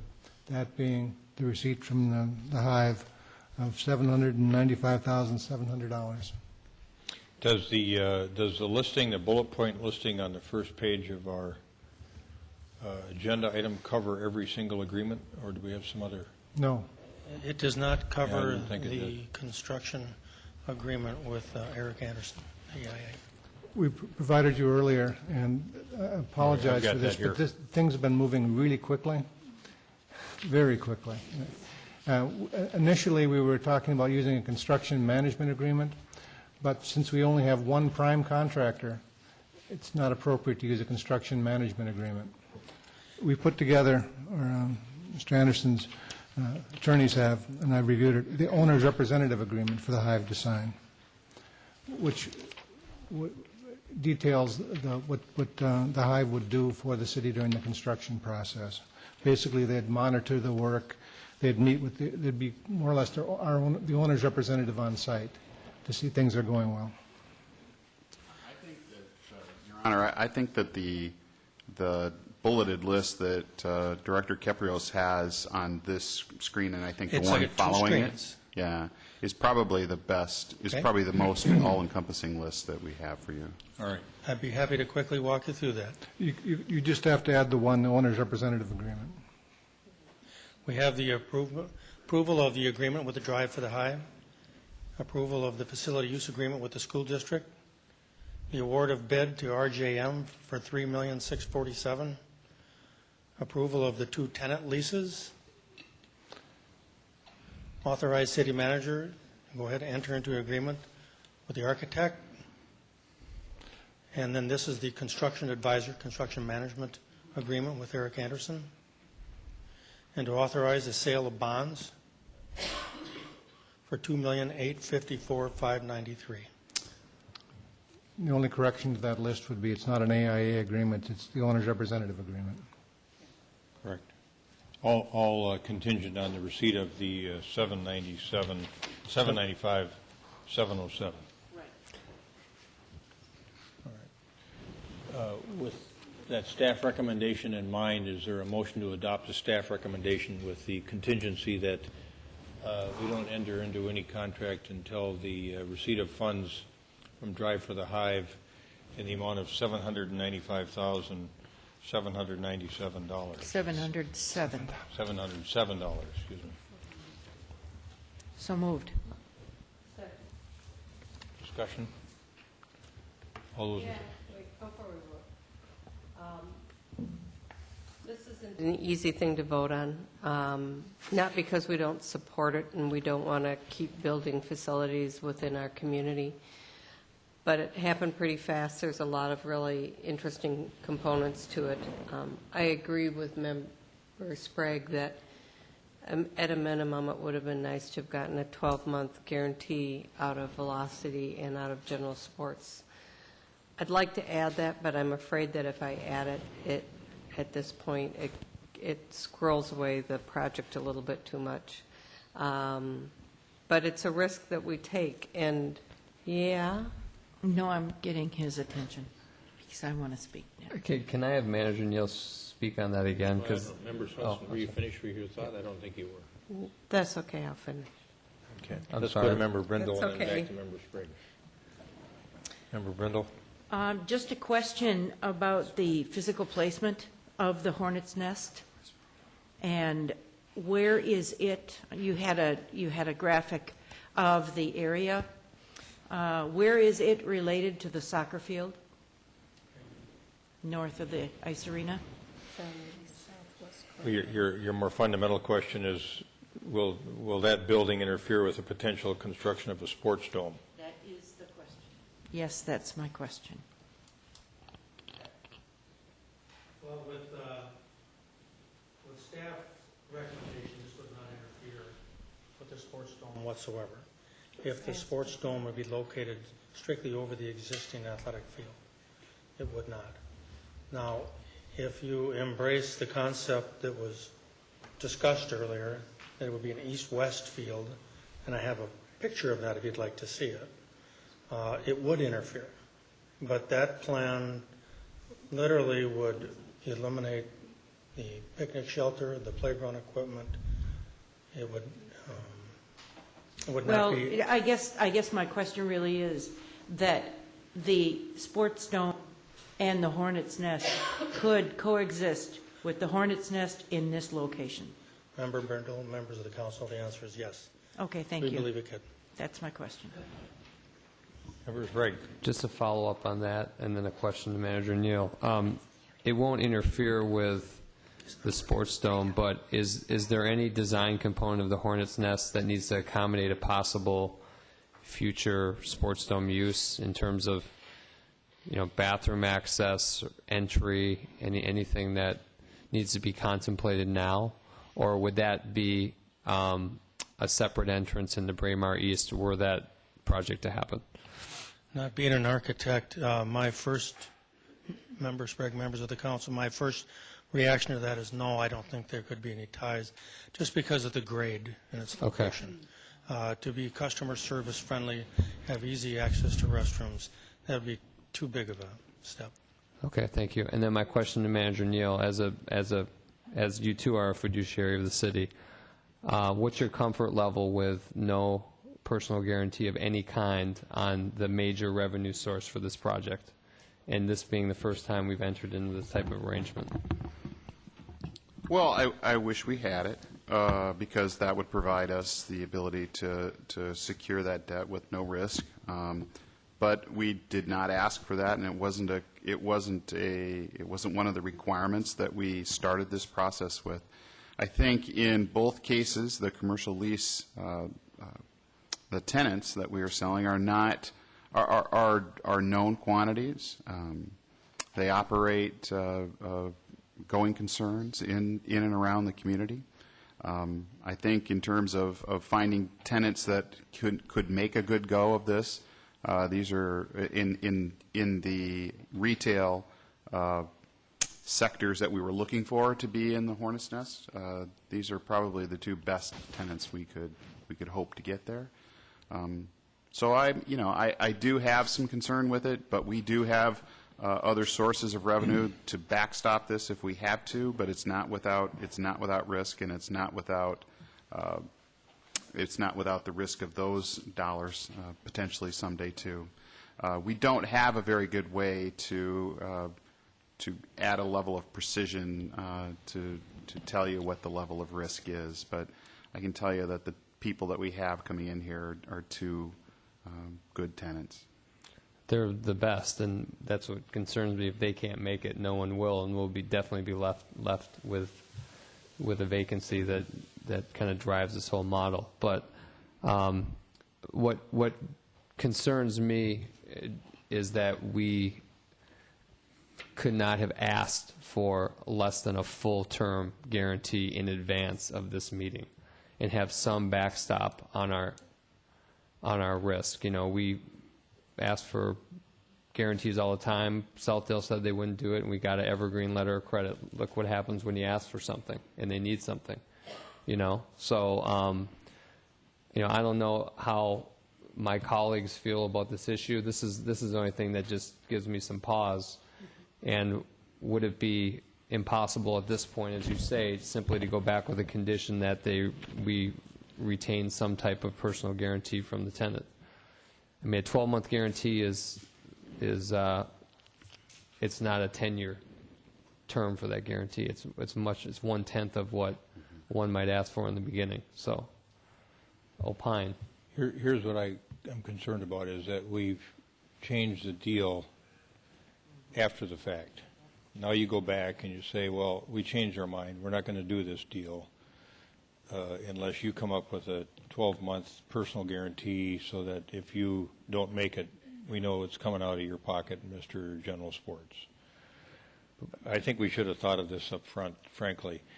Here's another way to look at it, and I worry about the same things everybody else worries about, but this may have been a project that came to our town to be done at some point in time in the CIP. It came earlier than it otherwise might have come because of the hard work of a bunch of people in our town and the willingness of people in our town to make a substantial investment in this project. And so it's arguable that we've already greatly cushioned our risk by getting almost $800,000 in private contributions from people in our town to help defray the cost of a $3.6 million project. So you could say we're way ahead of the game already. We're going to be taking some risks on some of these leases. I wish we didn't have to do it, but I think this public-private partnership notion is a very interesting one, and this could be the front end of things to come with respect to some facilities needs. So I'm prepared to go forward on it and understand that we've got kind of $800,000 in the bank thanks to the generosity of people that really care about this town. We need first-rate facilities. It's an Edina tradition that things are first-rate here for our kids, for our families. This is going to put us back at the top again in the world of hockey, and I think it'll be a great benefit to the people in our town. So let's kind of hold hands here and say, okay, let's go for it. You know, I think that's the important thing to do now. We're all in this together, and we're going to figure out how to get it done, and thanks for working on this so hard, and everybody else too. I Member Bennett. am very comfortable with a motion that is contingent on the money that was the fundraising, because that was something that was very clearly before us. I do understand that these guarantees, you learn with every experience what you forgot, and then the next time you remember it. And somehow in this experience we didn't get that one, and I think I'm very comfortable staying with the rules as originally designed. And to that point, Mr. Anderson, you told us that there's policy on these private uses, private businesses operating in parks and public spaces, and I asked you if you would forward the council a copy of that policy, because this is our first real experience with this. We've had sports associations sell concessions from city facilities, very temporarily, very limited time. This is a new experience, and it would be very helpful to see what the National Park Association, national parks use and recommend. But in that vein, I think we did set some rules. We're following the rules. We're wanting people to comply with them, what we can envision. My comfort level is less, I think, with yours. I wish it would be asked for. It would be a cool thing to ask for, good thing to ask for, prudent thing to ask for. But we did not set that up as a rule, and to now provide it as a hurdle, I guess, to me would feel unfair. Your Honor and members of the council, I can tell you that sometimes it's a surprise when a commercial tenant leaves your property, but oftentimes it's not. You have a sense of what their business is doing and whether they're a success or not. I can tell you that we will keep in good touch with these tenants, and we will get a sense about whether they're succeeding or not succeeding. And if we think they're not succeeding, we'll have that conversation so that we can give ourselves as many opportunities as we can early in the process to start a releasing kind of an effort. So I think we can make that commitment to and just be as vigilant as possible. Okay. Ready to vote? All those in favor say aye. Aye. Opposed say nay. Carried. Thank you all.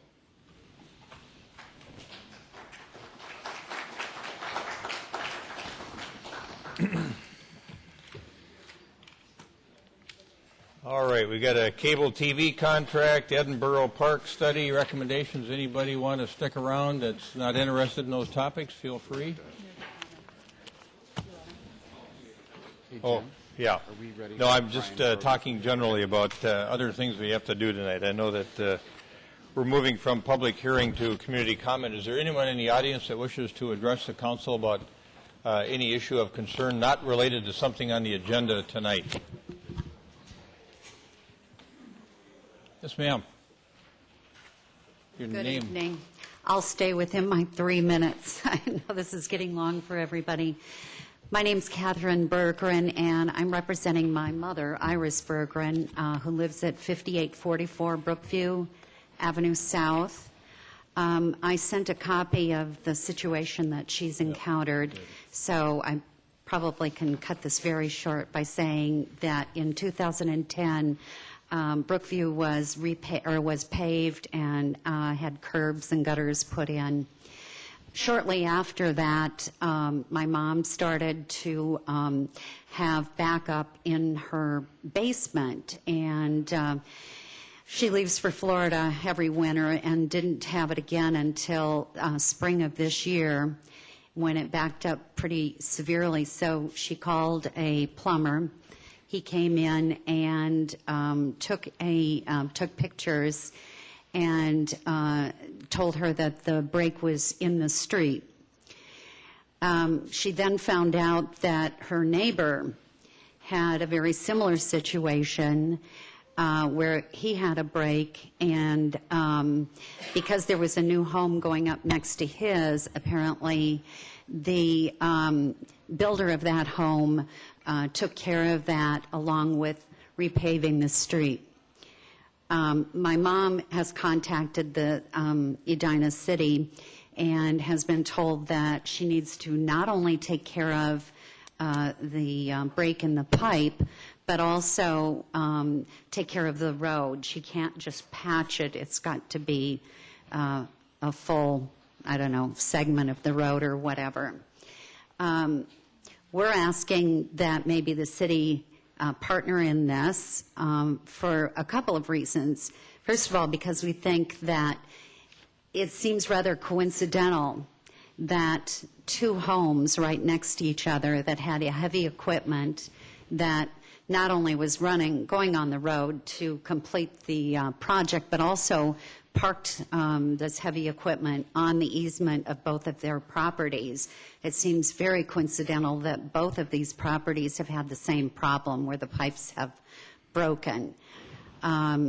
So we're just asking for some help here so that my mom, who is on a fixed income, doesn't incur taking care of the pipes and also repaving a whole section of the road. We also understand that she's been told that within 5 years you can't dig up the road that has just been repaved, and she wasn't aware of that, but we understand that there are certain streets that were paved within that 5-year time period, and they now have patches on them, which the homeowners have said, we understand that they didn't pay to have to repave the whole segment.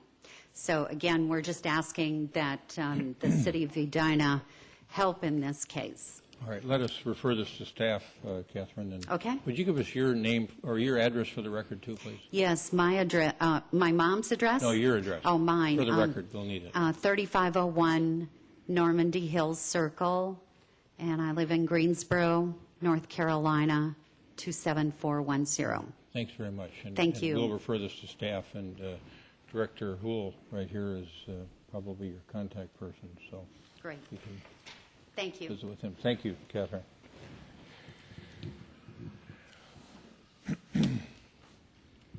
Anyone else for community comment?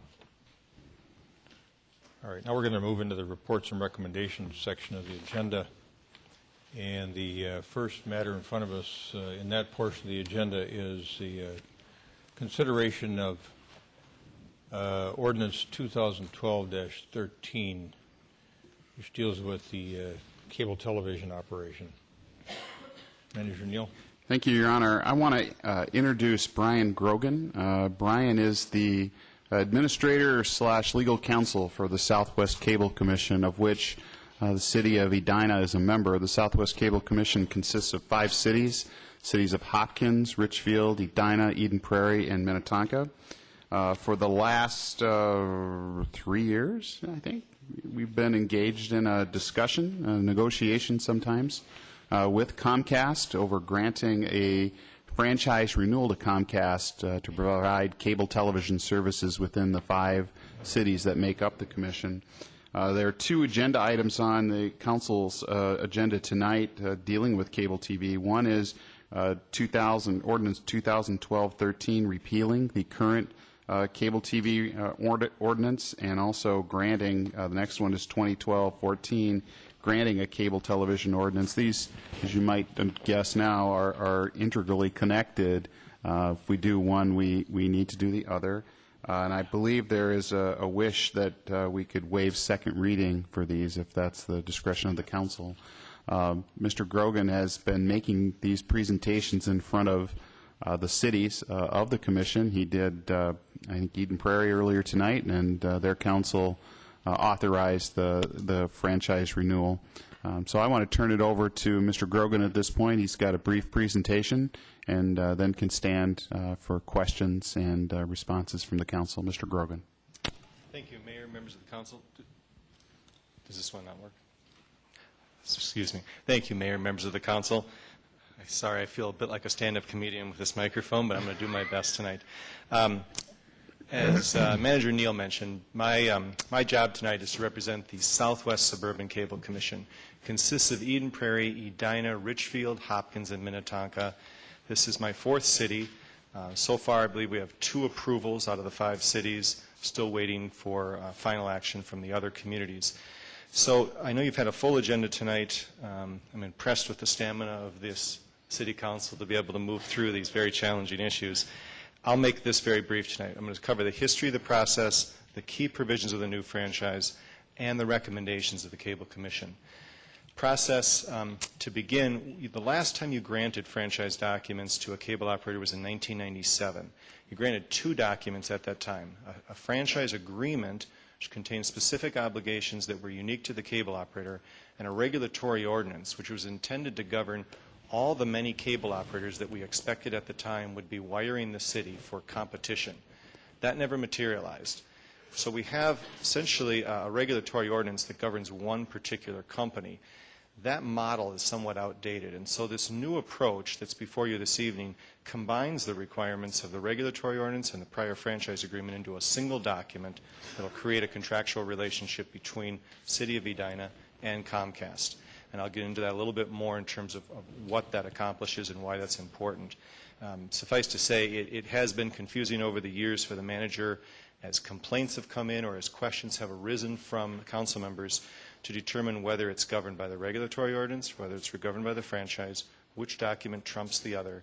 And so it's become a little cumbersome for the 5 cities to deal with administratively. We started this renewal process in 2009. 3 years before franchise expiration. That's a requirement of federal law. Once we started this process with Comcast's request for renewal, we went out and hired a separate consultant. We hired a private consultant to try to figure out what the needs and interests were of the commission and of the member cities.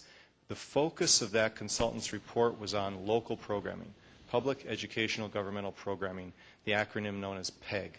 And you may hear some comments tonight about PEG programming and concerns about the approach we're taking. I'm going to describe that in a moment, but the consultant's report was the basis on which the commission based a lot of its decisions, and so it is important to know that we did commission that. We relied upon that to reach some policy decisions. We negotiated with Comcast through 2011 and early 2012, and the commission adopted a resolution in May of this year recommending approval of this franchise and repeal of the underlying regulatory ordinance. Key provisions of the document. It's a 10-year franchise, not a 15-year franchise. It was a balance between some regulatory stability for the company and the recognition that video communications is changing. We all know that. We can get video over the internet now. IP protocol is coming in vogue. I have college-age daughters. They don't subscribe to cable TV anymore. They buy it over the internet via their broadband connection. We wanted this franchise to retain the flexibility for the city to revisit it a little sooner than 15 years. Federal law is changing, and so 10 years was the compromise achieved by the parties. Again, the obligations of the regulatory ordinance were merged into the cable franchise. Among the reasons, as I've already explained, why it's important, another one was back at the time we were dealing with right-of-way issues as the then cable operator, Time Warner, was doing construction in the city. and we wanted special construction provisions to be in a regulatory ordinance. We now have in place a fairly comprehensive right-of-way ordinance as part of the city code that governs companies like XL and CenturyLink and other right-of-way users. We want to put Comcast in the same position as those other right-of-way users, treat them identically, and Comcast is in agreement with that approach. An issue near and dear to every city's heart is compensation for the use of your facilities. In this case, Comcast is the only private company that uses your public rights-of-way and isn't regulated by the Public Utilities Commission. So when we buy electricity or gas, it's a regulated rate of return that the Utilities Commission establishes. In this case, Comcast is free from rate regulation in this community. They can charge whatever they choose to, whatever the market will bear. But in return, Congress has said we're entitled as a city to obtain compensation for the use of those rights-of-way. 5% is the maximum that federal law establishes. It's identical to what you've charged for the last 15 years. So we haven't increased that fee a bit. But what we have done is try to improve the definition of gross revenues to augment the base on which that fee is calculated. I do want to emphasize this does not include a fee on broadband or telephone service. Federal law prohibits us as cities from imposing a franchise fee on those services. This is just on cable service, and again, no change from the process or the procedure that you've had in place for the last 15 years. Again, one of the key issues in the document is how we deal with this local PEG programming. Today we have 4 channels shared by the 5 cities that are provided by, the channels provided by Comcast. We've agreed to give back one of those channels to reduce that number to 3. In part, that was based on the recommendations of our consultant, who concluded that the channels were grossly underutilized. There simply wasn't sufficient programming produced by the cities, the educational institutions, or the public to support 4 channels.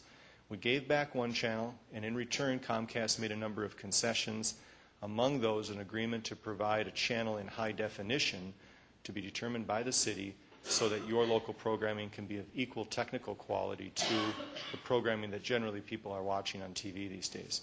We anticipate over the 10-year term virtually all programming will be in a high definition format. No reason why city programming shouldn't be as well. Some council members have cringed at the thought of their face being on TV in high definition format, but nevertheless that may be the norm in the years to come. For me, it might need a high-paid makeup artist in the back room if I'm going on with this.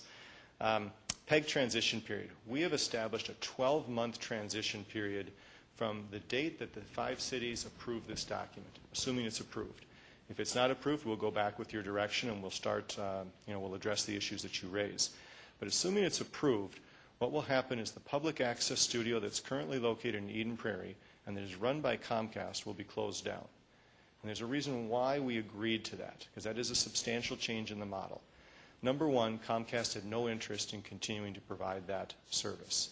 This was the last Comcast-operated public access facility in the state of Minnesota and one of just a handful in the nation that Comcast still operates. What they generally do is provide financial support for cities to provide public access if those cities deem it to be appropriate. So we had that issue going against us. Comcast was unwilling to continue to provide the service. Number two, federal law changed since 1997, and we were no longer able to mandate that Comcast provide an employee to run that facility. If we had, Comcast would have been entitled to offset the cost of that employee against the city's franchise fee payments. In essence, you would be paying for an employee over which you would not have any management control. That didn't make sense to the Commission and was another reason why we didn't want to pursue it. Finally, based on the consultant's report that we put together, the facility itself is just vastly underutilized. Through 2007, 8, and 9, as few as 13 producers used that facility on a regular basis.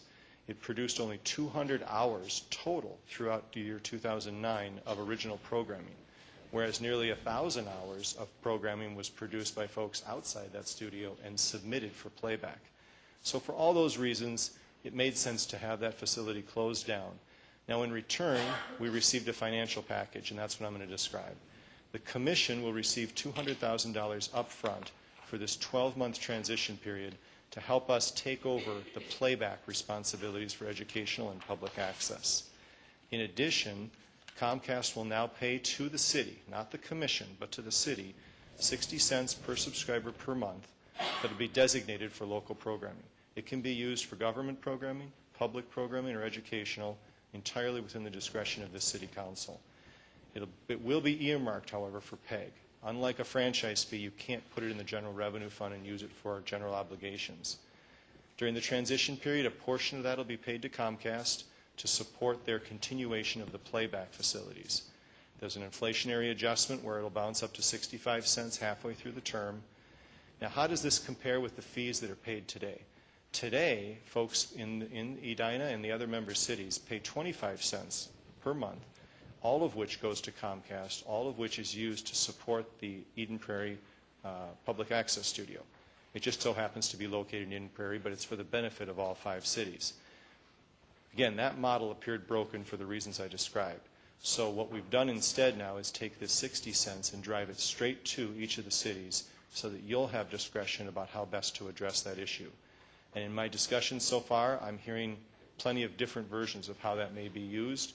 That will be up to each City Council. Commission certainly stands ready to provide input and advice, and to the extent cities want to work together, that's the purpose of the Commission. We'll take direction from you. I know City Council Member Swenson and City Manager Neal have been very active in this process. Both serve on this Commission. Both have had input on the policy decisions of the Commission, and I'm sure both will have comments this evening. But this process of driving the ultimate decision-making to the cities was one that was strongly supported by all of the Cable Commission representatives. Comcast will continue to provide all of the dedicated fiber, including the fiber to this building, throughout the term of the franchise. They'll provide free service to school and public buildings, just as they do today. We've greatly improved the customer service obligations in the franchise. There's nearly 5 pages of customer service obligations, all objective standards that can be measured by the city, and we've backed it up with strong enforcement provisions. $100,000 performance bond, and virtually a never-ending $10,000 security fund. If the city draws on it within 30 days, Comcast has to replenish that security fund so that you'll have a stick to use to enforce should the company fail to perform on some of these obligations. On right-of-way management, we kept it very simple. We've simply cited to your city code, your staff, your city attorney has done a wonderful job putting together strong code provisions. No reason to redraft those. We'll treat Comcast the same way we do every other right-of-way user. That'll create some consistency for staff and some ease of implementation. We do have a side letter as part of this deal. The side letter sounds somewhat nefarious when you think about that we have to put it in a side letter, but it's really quite simple. There was 2 issues that just didn't fit into the franchise document. One related to the flexibility for the Commission to use a portion of this $200,000 grant to actually go out and hire a consultant to give us some advice on the proper type of equipment to purchase. Technically, that may not be considered a capital expense. It may be considered an operating expense. Comcast recognized that that's an appropriate use of the money by the Commission, so they agreed that that was acceptable. We also, as the Commission, wanted clarification that the PEG fee would be implemented fairly in condominiums and apartment buildings where there may be bulk subscriber agreements between Comcast and the landowner, so that the side letter also addresses that issue. In conclusion, the recommendation of the Commission is to approve the 10-year franchise granting renewal to Comcast, and if that is approved, then to repeal the existing regulatory ordinance because it would be rendered moot as a result of the new franchise agreement. Thank you, Mayor. I'll certainly stand for any questions you may have. Questions, Mr. Corrigan? Member Sprague. Thank you, Mayor. So with the consultant recommendation that the regional studio close, did they solicit any feedback from the users of that studio? They did not, and let me try to provide a little context as to why. When we put forward the RFP for this consultant, it was in 2009. As you recall, 2009 was an interesting year in the economy. Cities, all private businesses were dealing with the economic downturn at the height. We were very focused on a cost-effective process because we didn't want to have to assess the member cities a greater amount to conduct this renewal process. We identified a scope of services, and as the information came in and it became clear that there were so few users of this studio and the statistical breakdown was so dramatic that it was underutilized, we simply did not see a need as a commission to go expend additional money on subscriber surveys or on focus groups with the users because the decision was fairly clear from a policy standpoint. Certainly in retrospect, had there been available budget dollars to do a more comprehensive needs assessment, I certainly think the Commission would have moved that direction. At the time, there was some significant panic in terms of city budgets, layoffs, and other things, at least for some of the cities, and that did motivate our decision in terms of trying to do this as efficiently as possible. Thank you. Other questions? Member Bennett? Yes, Mr. Grogan, how does the access currently work with the existing studio?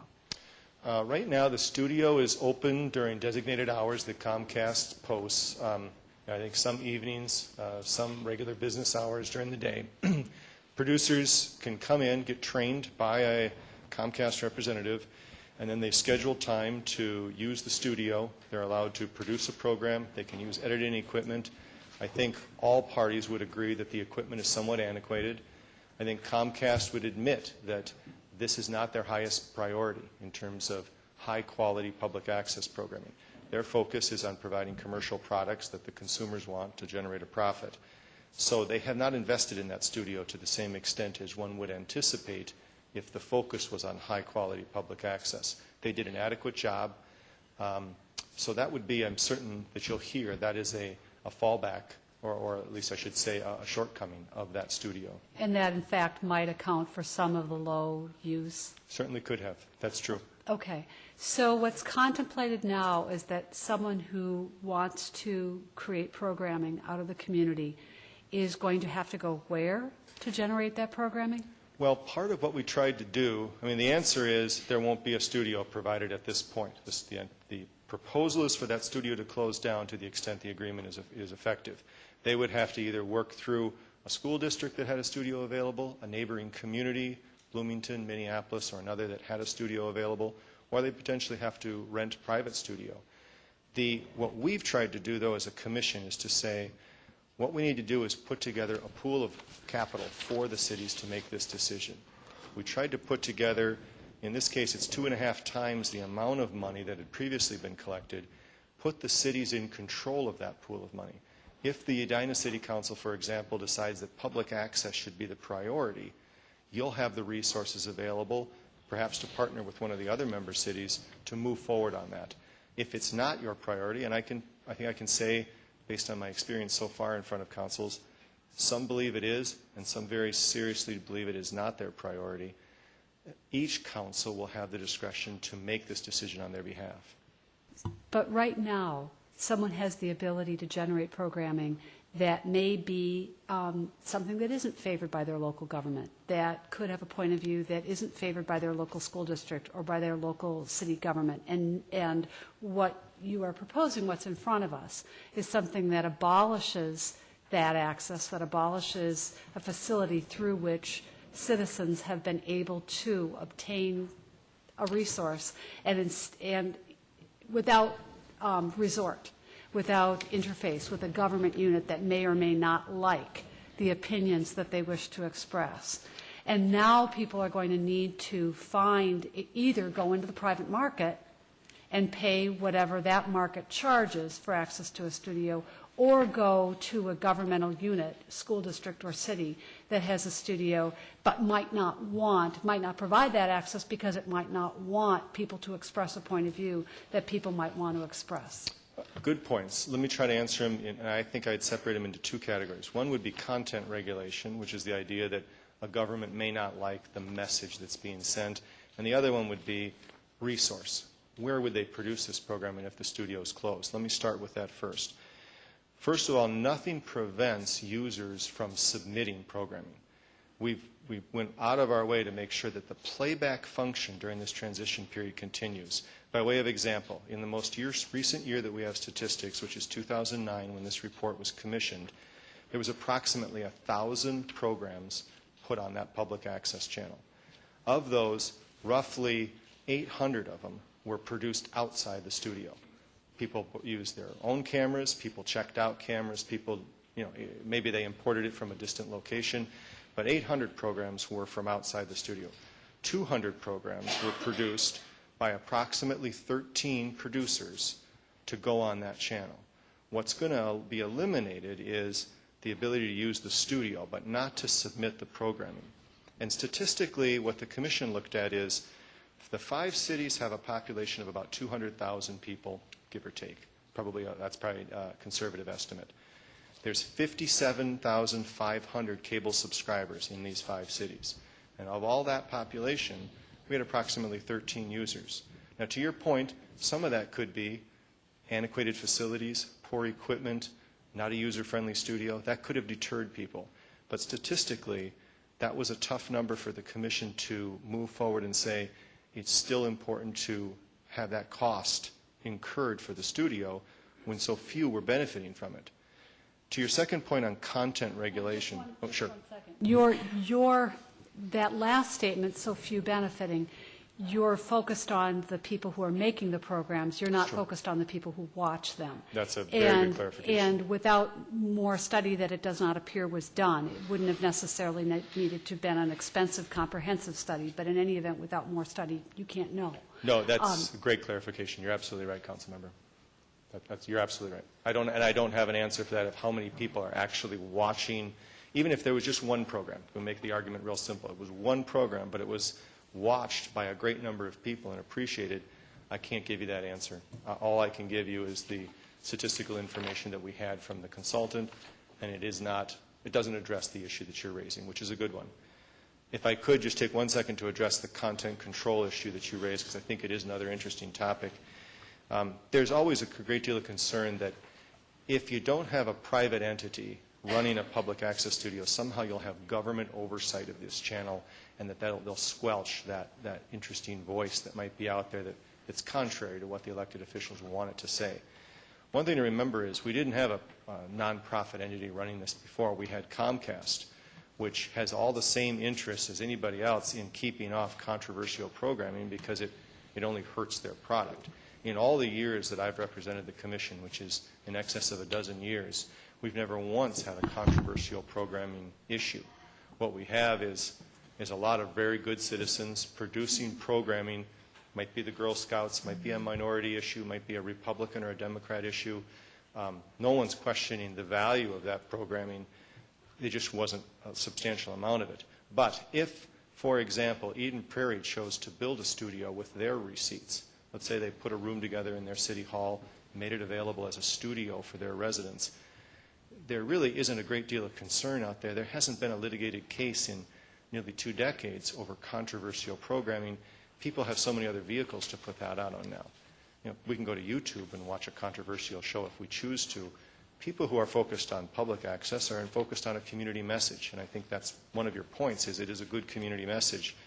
But I don't think the Commission's fearful that whether it be the school district or the government that would facilitate public access, that would somehow squelch that viewpoint, because there simply would be no basis for a content regulation in that situation. I think that it will be a loss. I think it has been used, albeit by a smaller, perhaps smaller number of people. I think the antiquation of the equipment probably has something to do with it.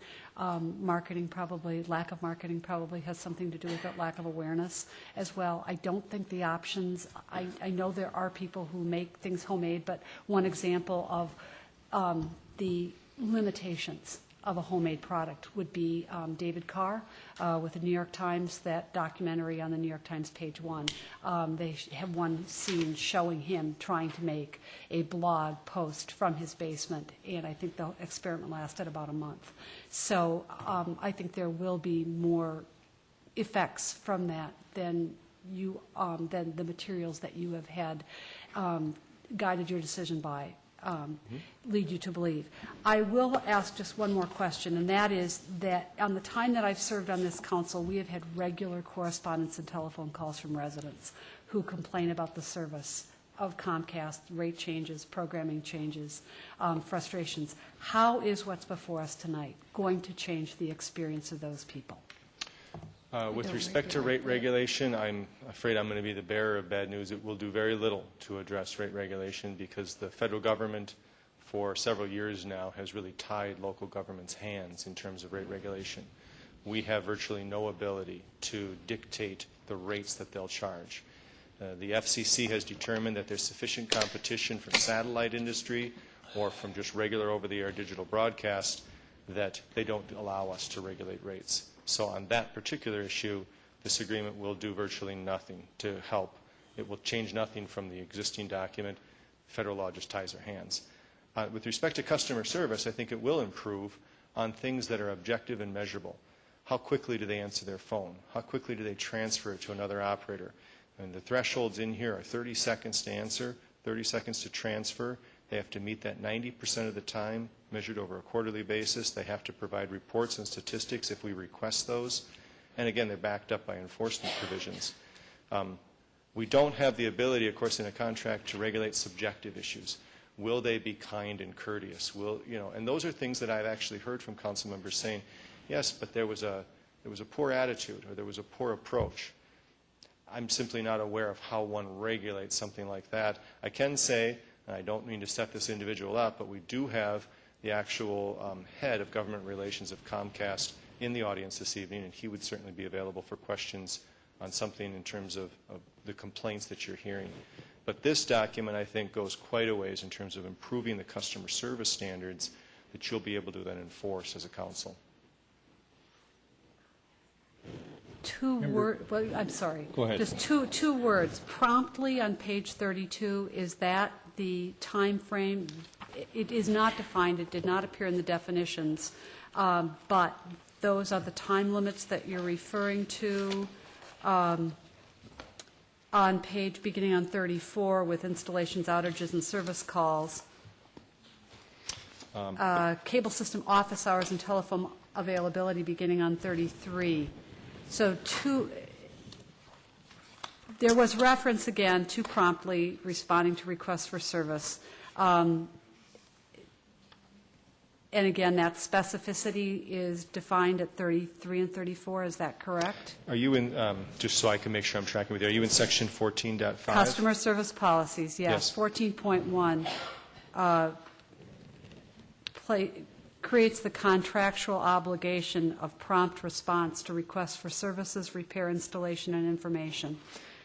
And that provision is really more of a general statement in terms of customer service. The specific standards would be in section 14.7 in terms of their actual criteria. So the objective criteria I was referring to would be on page 34 of your document under sections 14.7 and 14.8. Sure. Where the criteria is. So the promptly is, obviously a general statement that one would have to hold to a reasonableness standard under the document.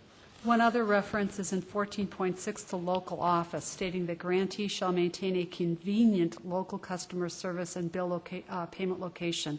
Where is that office located that is convenient to people in this community?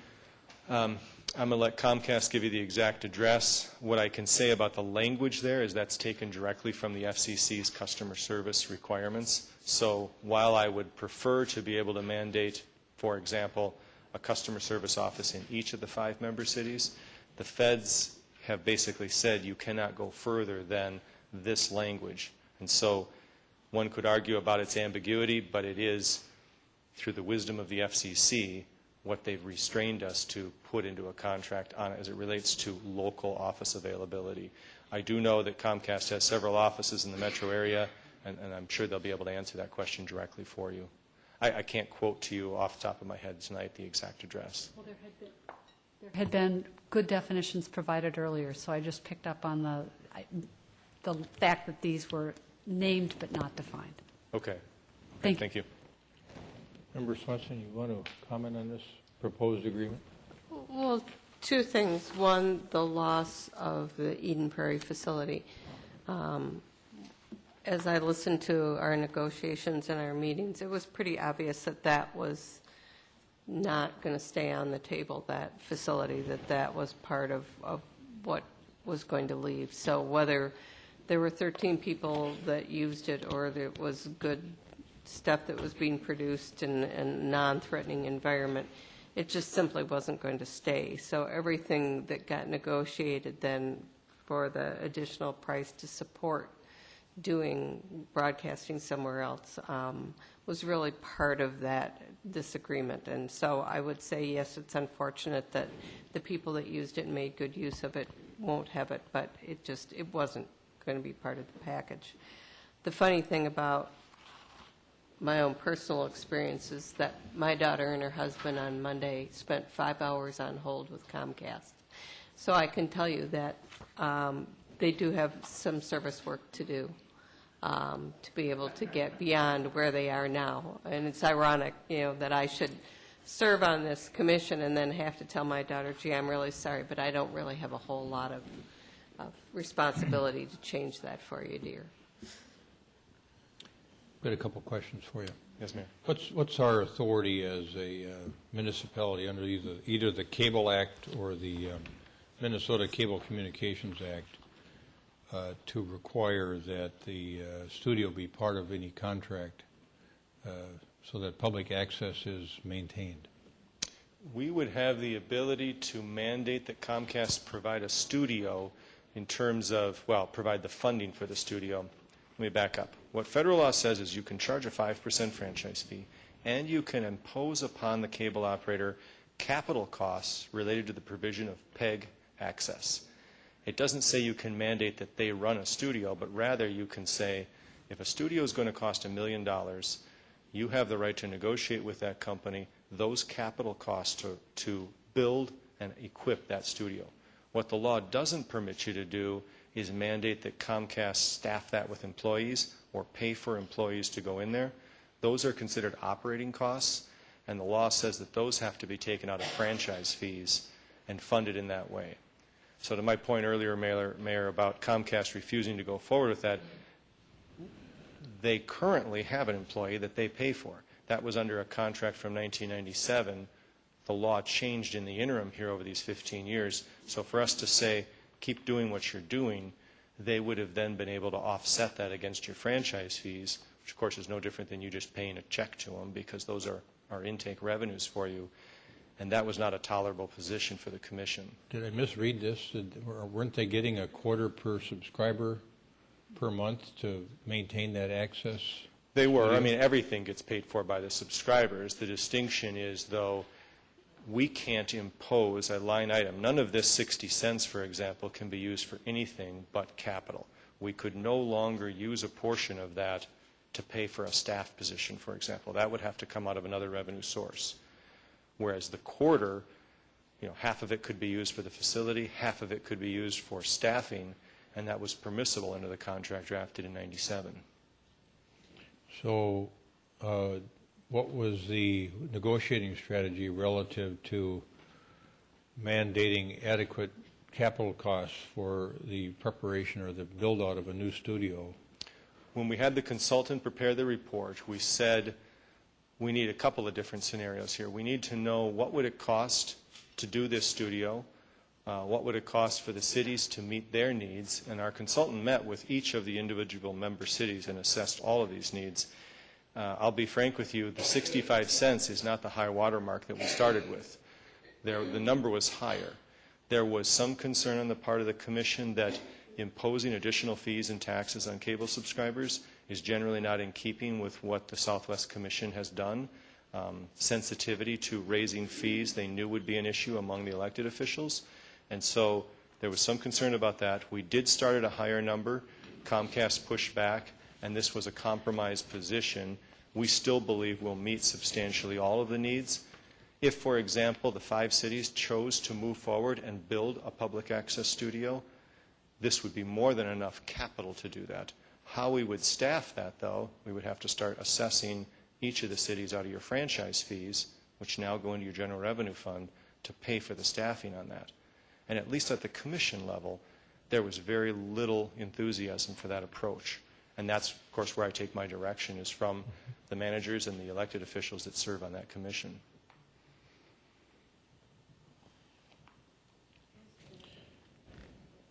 Yeah. All right. Yeah, let's get there in a second. We're going to have you think about options for the community or the broader community in terms of the 5-member communities. Maybe have you comment on what we could do as a substitute for the loss of this studio in Eden Prairie. Why don't you comment on that, and I'm going to come back to Mr. Grogan with another question or two. I don't understand the question. What is the question? Well, do we have any capacity here, let me ask it this way, to create a studio, either in our community or between the 5 communities, to continue the work that was done in the studio in Eden Prairie? We currently do not have a studio within the city of Edina. Though we operate a very successful government access channel, we produce all of our original programming without our own studio. We shoot everything on location or with a green screen. We have been in talks with Edina Public Schools to form some sort of partnership to better use their Bloom studio at Edina High School. That, however, is not a facility that is conducive to be open to the public during normal business hours, and that you have to walk through classrooms to get to it. But it's something we could explore for after hours. I think what Brian has been trying to stress, though, is that the member cities have not seen a need to continue offering studio and editing-based space for our residents. In the years that I've been here at the city, I've heard lots of complaints from my own staff about the equipment and the facilities available at Comcast, because they were available to us too as broadcasters, but I've never received a call from the public. We do have several Edina residents who do produce public access programming, but today, because of the technology available to a consumer, you can do a lot of video editing on your phone.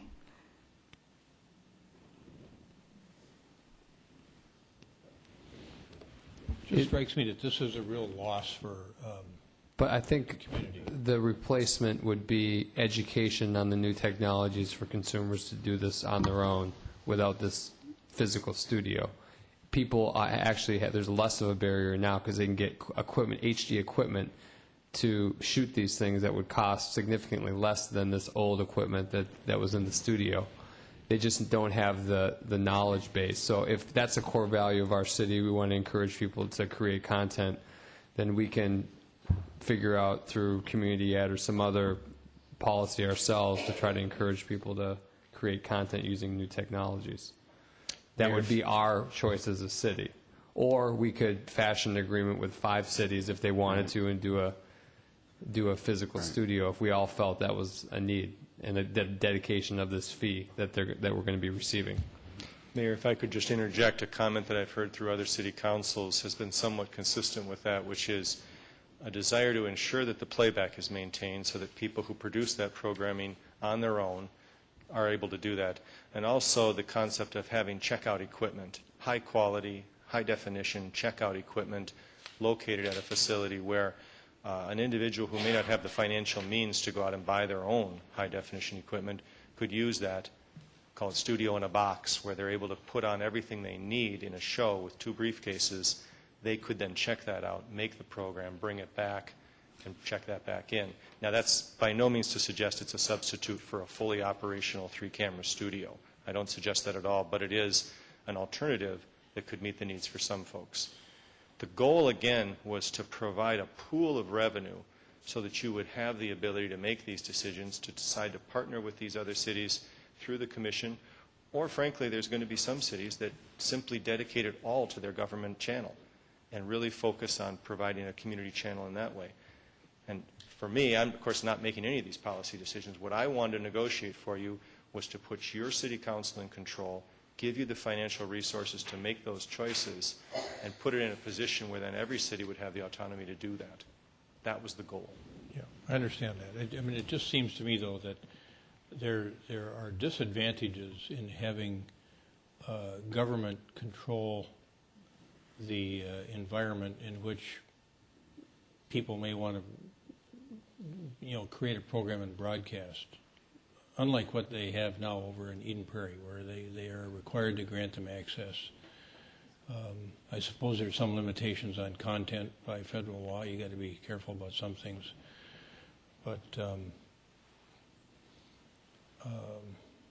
there's something about this that doesn't feel right. It seems to me it almost affects like free speech in a way. And I can't even put my finger on it right now, but it doesn't feel right that we're giving this up, or that Comcast as a monopoly operator ought to be able to deny access to a studio, or I guess you're saying that what the substitute for that is they have to provide the capital funds to come up with an adequate substitute for that, but it's not the same environment. That's bothersome to me. You know, I feel like, hey, you want to use our right-of-way to run your business. Some of these things have been historically important to us to allow this access. And you can get up and talk about how little it's used, but what level of promotion is involved in it. I mean, there's all kinds of factors that Member Bennett raised. And this contract will probably get approved, but it doesn't feel good. Well, it partially might be the way I'm communicating to you. No, not at all. You're a good communicator. I just want to comment one more time about the idea that... I just don't like the idea that somebody starts negotiating all the shoot by saying, we're not doing this anymore. We don't. This is off the table. We're not going to provide this studio space. Even when we agreed to use part of our franchise fees to help pay for it.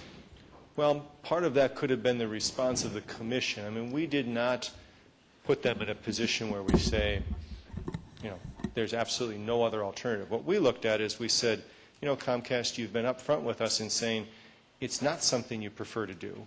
You don't do it anywhere else in the state. It's not a high priority for you. You will never focus on it the same way you focus on other business-generating ventures, whether it's commercial or broadband or other things.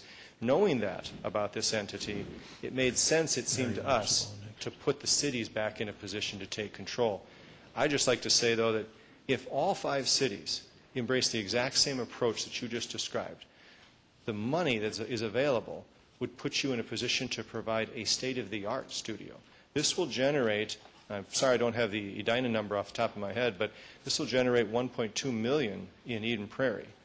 I'm sure it'll generate in the $800,000 range, probably in the neighborhood of $80,000 a year in Edina. Coupled together with the other cities, it will be a substantial amount of money that, if it's the pleasure of the councils to dedicate that just to public access, wonderful. It's not for me to decide that, it's for you to. Yeah. Mary, did you have a comment? I have a couple things. I think the loss of the studio will be felt. What we don't know is the viewership that will feel it. We do know the users, and so I'll just put that out there. But a possible plan for the replacement of that studio at 76th and France, just right in the Southdale district, is the Minneapolis Media Institute. It is a school, and there are students who are learning this very art and their equipment. This is the former music studio of Jimmy Jam and Terry Lewis, who are world-renowned. Mm-hmm. And it's now a school. So if we wanted to find a studio with a staff and a group of students who are in a position to learn this skill and be part of production, I think we've got it in our community, and all we have to do is ask. So I actually think they would be very open to it. One of the principals in that school is a neighbor of ours, and I certainly could approach him. But that I would put out there. Mm-hmm. I don't think the situation is insurmountable. I think it absolutely can be dealt with, and I think that would be a great option for both those who want to produce public access, as well as for those students learning it using what probably is state-of-the-art equipment. So I think there's light at the end of that tunnel. The other thing is I did receive a communication about from a resident who is, and she's probably not alone, but technology upgrades that occur within Comcast but are not supported by Comcast get noticed by residents. So when we re-up on a contract with Comcast, we get, how come you did that? And, you know, they've been promising me this remote access to my DVR, and I don't see any fulfillment of that promise. And when I ask about it, I don't get an answer. So I'm just looking for Comcast to stand behind the technology upgrades that they say they're going to offer, to make sure they do offer those. While I don't use a DVR myself, it's important to a lot of people I know. And so if it's something Comcast is going to offer and it's a value added to the service, then it's something that needs to be provided. Member Sprague, and then Member I concur. Swenson. It's a shame to lose a studio, but it's a functionally obsolete studio with a landlord that is really not willing to run the studio, and the staff time is now going to be charged back to the city. So to me, it seems like a feasible option to, if we all share this core value about creating a studio space for the public to come in and use, we have the resources as the 5 communities or as the 1 community to do it. They're giving us the resources back to do it probably and provide a better facility for the people to produce better programming. In the meantime, we still have 80% of the content still coming through on playback. Correct. So it might be a difficult change, but in the long run, for the content being produced and the producers and the community, it might be better. By the way, they're learning the new technologies, which would help them in their venture as well, as opposed to learning on old, functionally obsolete equipment. So I think there's a benefit in here somewhere for the future as well. Right. I'm, as Mr. Grogan referenced, I'm one of Edina's 2 members on the Southwest Cable Commission, and I have the benefit of being on the Cable Commission for almost 10 years, 8 in Eden Prairie and almost 2 here. And I have to tell you, I think this is a great deal for the city. It is a large loss for a very, very, very small number of people. But in terms of the agreement that we struck, this issue with the usage of the studio facility is really not that different than it was in 2002. We knew back then when we renewed the franchise with Comcast for the commission that we'd have to address this issue. And really the barriers and the costs of access to high-end audio, video, and making your own shows for cable television has continued to decrease every year I've been on the commission. It's easier to do, more people do it. Having been in that area myself a little bit, it's easier to do now than it ever has been. So it is a loss for a very small number of people, but in terms of what our options are now as a city, we have much better options and we have the money to fund them than when we relied on Comcast to provide that service. So we're not coming to you tonight with a plan of here's how we would continue to do it because the franchise hasn't been approved yet, because we can't make that presumption until the elected bodies make that decision. But we will have options and we'll have money dedicated to pursue those options. And I think in the end, I'll predict that when we get back to this in about a year's time and we have a plan that we're ready to trot out, you'll be proud of it. All right. Well, I guess that's the silver lining that Mary was talking about, and I think we're hoping it's there. So we got a couple different resolutions to deal with here. First one is the granting of a new franchise to Comcast, Ordinance 2012-14. Is that the sequence you'd like, Mr. Grogan? Repeal first, grant second. I think he wanted to repeal second the way he had it set up on his.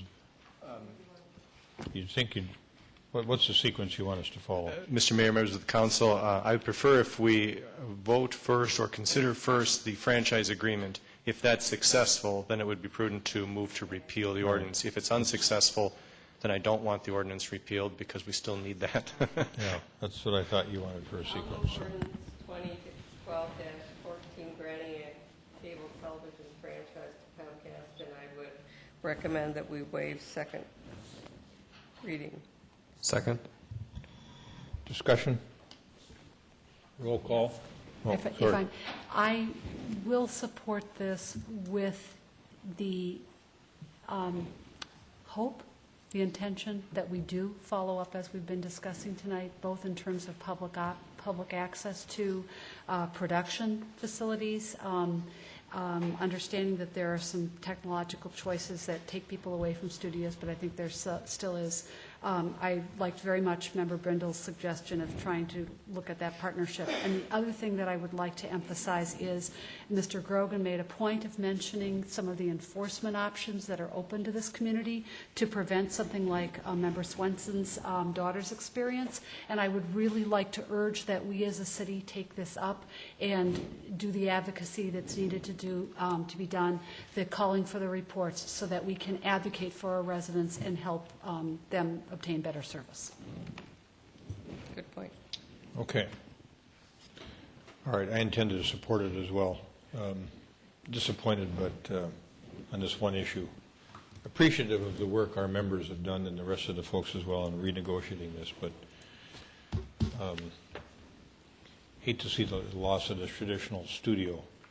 But we'll find that silver lining somewhere.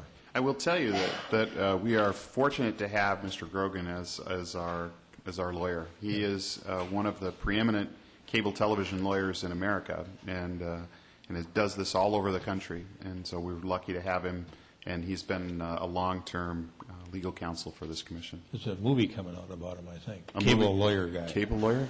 It'd be a great show. I'd go see it. Green light. Maybe we'll make it here. It only lasts 9 minutes, though, so. All right. Roll call. All those in roll call. Thank you. Member Bennett. Aye. Member Sprague. Aye. Member Swenson. Aye. Member Brindle. Aye. Mayor Hovland. Aye. Next, we have 2012-13, which is the repeal of the current cable franchise ordinance. So moved. With second reading? And I will waive second reading. Second. All right. Discussion? Roll call, please. Member Sprague. Aye. Member Swenson. Aye. Member Bennett. Aye. Member Brindle. Aye. Mayor Hovland. Aye. All right, gentlemen. Thank you, Mr. Coleman, for coming over. Mr. Grogan, thank you. Thank you.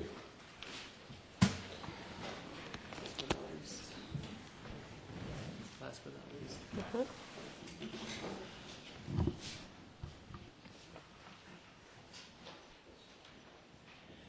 All right, here we have another interesting discussion. Thanks for your patience out there in the audience. Yes, you can give us a setup on this. Your Honor and members of the council, thanks for hanging in there tonight. This is an important presentation, we think, for you. You have, on multiple occasions, told us that you want us to look into the operations of Edinburgh Park, and we had a chance to have some funding to hire a consultant to assist us in that. That consultant produced a study. We've had a chance to go over that study with you and also with the park board, and I believe we had a joint session to go over it as well. As we began to kind of consider that study, it seemed as though we were getting bogged down in how to proceed, what our next steps were. That's when we recommended, staff recommended, that we put together a proposal for you to consider, not just what possible next steps were, but a proposal that had some pros and cons, but had a direction to it. And so that's what you're going to see tonight. This has already been presented to the park board, and we gave them a chance to review and comment on it. And so you now get the benefit of their comments and observations. And we're looking for the same from you tonight, and possibly some comment on a direction for the future of Edinburgh Park. So with that, I'll turn it over to Ann Catry, and she can walk you through this presentation. Ann? Thank you, Manager Neal. Mayor Hovland, members of the council. Scott gave a nice history of how we got to where we are today, but I will just add a little follow-up to that. A consultant study of Edinburgh Park was directed to meet the following goals. We wanted to try to increase the cost recovery percentage at Edinburgh from to 90 to 100% and increase the percentage of Edina residents utilizing Edinburgh Park. In May of 2011, the Park Board approved a request for proposal to hire a consultant, and we mailed out 20 different RFPs to different consulting firms. 8 submitted proposals and 4 were selected for interviews.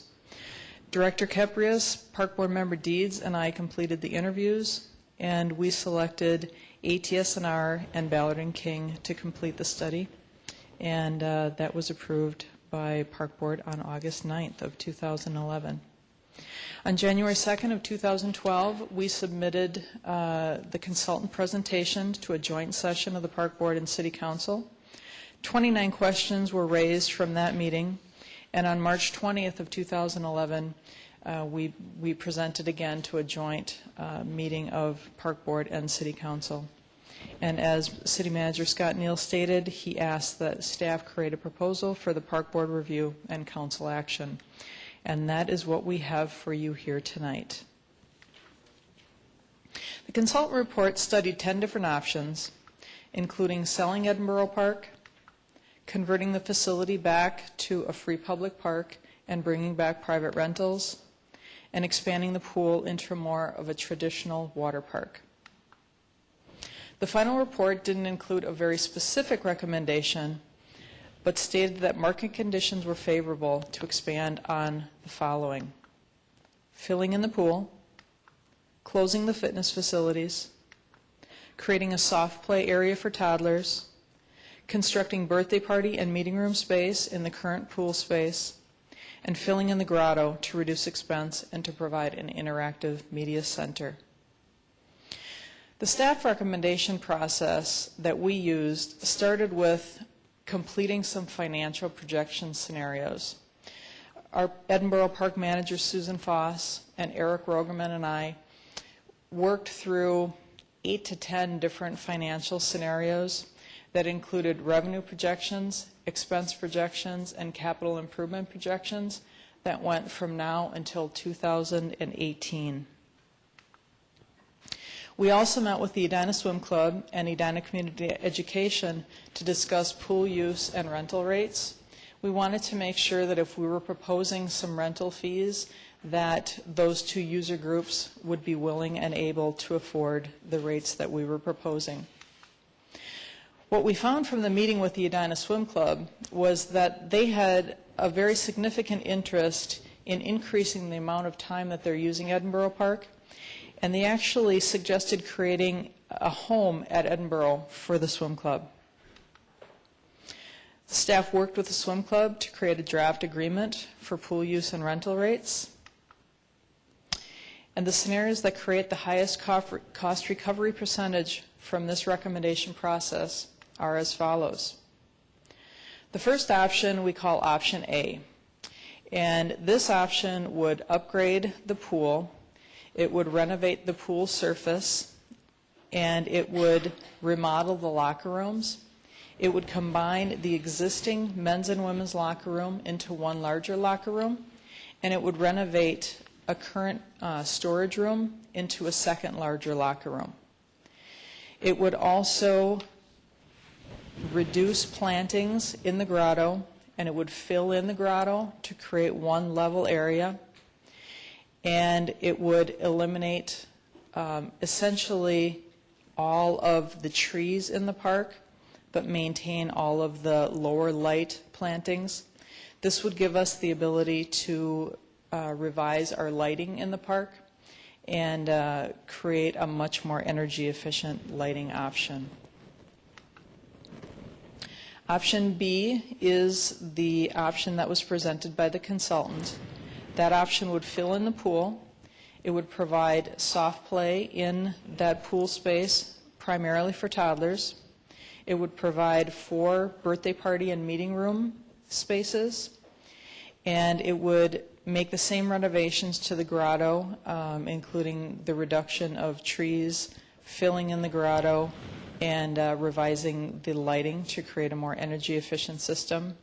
And it would convert the locker rooms into a family restroom area.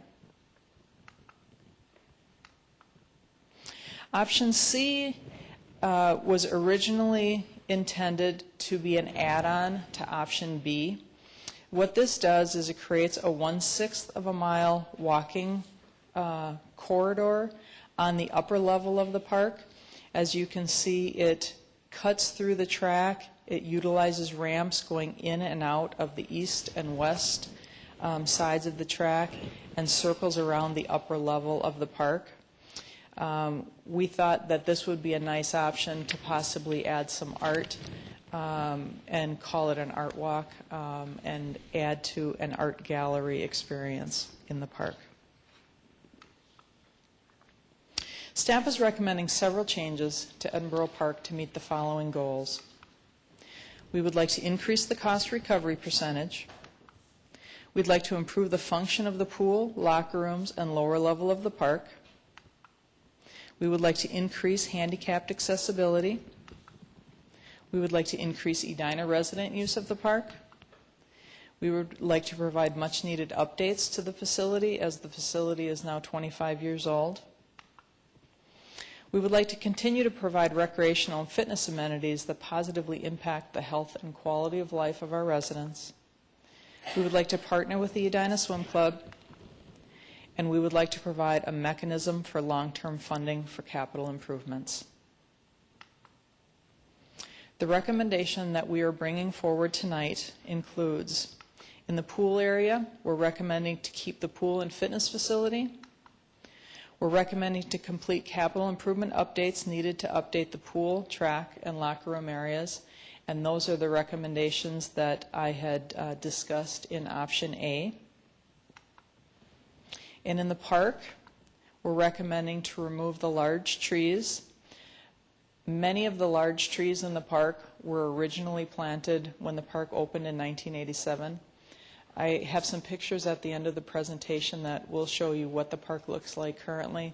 Many of the trees are actually overgrown and are in need of replacement. We would like to renovate the lighting system to significantly improve energy efficiency. The lights that we have in the main part of the park right now are 1,000 watt metal halides, and we have 120 of them in the park. So I worked with Xcel Energy about a year ago to give me a proposal to revise the lighting, and they anticipated we would save $40,000 a year in lighting expense. This would give us the ability to reduce staffing levels needed for horticultural maintenance, and we would like to update the grotto to create a more usable space. The recommendation also includes revenue increases that we would implement in 2013. We would increase the pool and track and play park daily admission rate by $1. We would increase 10 admission passes by $10. We would increase the birthday party rate by $10 per party. The Edina Swim Club would increase their pool rental financial commitment to $53,000. Currently, their financial commitment is about $4,700 annually. And we would increase the pool rental fee from $30 an hour to $45, or $7.50 per lane per hour. The Edinburgh Association fees came up very early in the conversation regarding Edinburgh Park, and we realized early on when we were discussing what we wanted to do with the pool and fitness facilities that we needed to look at our original contracts to determine if we actually had the ability to make those changes, or if we made those changes, would we potentially lose our association fees. So we went back to Jerry Gilligan, who was the city attorney at the time, and asked him to study this for us. We got some good news from that study, and we got some bad news from that study. The good news from the study was that we could make any changes to the pool and fitness facility that we wanted, and we would not lose those association fees. The bad news that we got from the study is that there's a 30-year limit on the type of public-private contracts that we have regarding fees. It was always our impression that after that 30-year contract expired, it would automatically renew for another 30-year period, and that is not the case. So as the contract currently stands, after 30 years, we would lose those association fees. So I put together a chart to show you when each of our neighboring associations came into the development, when their 30-year sunset would be, and their annual payments. What we've done in the past month is work with Roger to develop an addendum to that contract that would extend their current contracts another 7 years. And John and Susan and I met with all of the neighboring associations, sometimes some of them a couple of times, and presented this contract addendum to them. And we actually received a very favorable response from all four. Now, the representatives that we met with from those four associations are not the decision makers, but they did tell us that they were going to speak very favorably to the owners of their developments about renewing the association fees. I would like to now turn over the presentation to Eric, who will go over the financial projections that we've prepared. Thank you, Ann. Mayor and members of the council, before I get started on my financial projections for the different options we have here today, I'd just like to start by saying that projecting the future finances of these different options is kind of an imperfect process because of the assumptions we have to make about things that may or may not happen in the future. And I think despite the imperfections in the process, it's still a useful exercise. And the intent here is to show kind of the trajectory of the different three options plus a baseline scenario of the different options that are available to us so we can compare and contrast those different scenarios using the same assumptions with each. And this will help the decision-making process. The first chart I have up here is kind of a baseline scenario. This is what the facility may look like 5-6 years in the future if basically no changes are made from the way it's operated, from the way the facility looks like today. And there's a lot of information on this chart. So I'll start with kind of the yellow bars. There's a yellow bar there for each year, and that represents our expense recovery percentage. And in other words, this is the level of revenues related to the expenses that we get each year at the facility. And we can see here that the highest level of cost recovery at Edinburgh on this chart was in 2011. We achieved 85% cost recovery that year. And this was kind of a unique year on both the revenue and the expense side. On the revenue side, because it was not a great weather year outdoors, so it was good for an indoor park. And on the expense side, we had several one-time things as well that we don't think are real repeatable. So that's why this bar is the highest on the charts, 85% cost recovery. Going forward, we think a more sustainable rate under current circumstances is closer to 70%. And those are the bars that are shown between 2012 and 2016, 2017. At the end of the chart, the cost recovery goes down quite a bit to end at 58%. The reason for that decrease is that those association dues that Ann just talked about are scheduled to go away starting in those years. The other element to this chart that I want to point out is the dashed line that you see starting in 2011 and decreasing throughout the later years in this chart. That's the cash and investment balance that we have in the Edinburgh Fund. To end the year in 2011, we had about $1.3 million cash in this fund. And partially because we're recovering 71% of our expenses through revenues generated at this facility, that cash balance is decreasing throughout these years, and it's at a rate of about $300,000 per year under current circumstances before those association dues go away, and then accelerating at the end. So If we don't choose to make changes, the projection here shows that we would run out of cash in about 2016. We hope that this chart will be motivational for everyone concerned. It was to me, because this is what in the corporate world you would call a burn rate. You know, we are burning this down, and the sooner that we make our decision, the more options we have, because the more money we have, the more options we have. And the longer we wait, the less money we'll have and the less options we'll have. So the first of our alternative options is shown here. Ann called it option A. I've got pool and track fitness option at the top of the chart. This is keeping the pool but making some renovations, adding locker rooms and making some renovations in the rest of the park. And the change from the previous chart that you'll see is the yellow bars are quite a bit higher from 2013 to 2017. Compared to the 70% cost recovery we saw before, this is projecting closer to 80% in those years before the association dues start going away. And then the dashed cash and investment balance line has a quite different trajectory too. And what we'll see is to make some of these physical changes at the park, it requires an investment. And so the sharp decrease we see between 2013 and 2014, that's the capital investment that's required to achieve these cost recovery percentages. After that, for a few years, the cash burn rate actually levels off for a few years, and we're burning through it at a much slower rate, a much more sustainable rate after that. Yes. If we were able to renegotiate with the associations, would that burn rate change in 2017 to a more flat line, or is the downward trend not possible to change? Right. Where can I get this to flat line?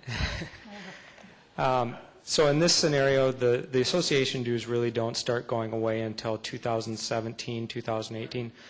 And all the changes that we're recommending to make have been made by about 2014. So if you look at that area between 2014 and 2016, that's kind of the long-term burn rate. And I think it's between $50,000 and $100,000 a year, something like that. That would be the gap we would still need to find a way to cover.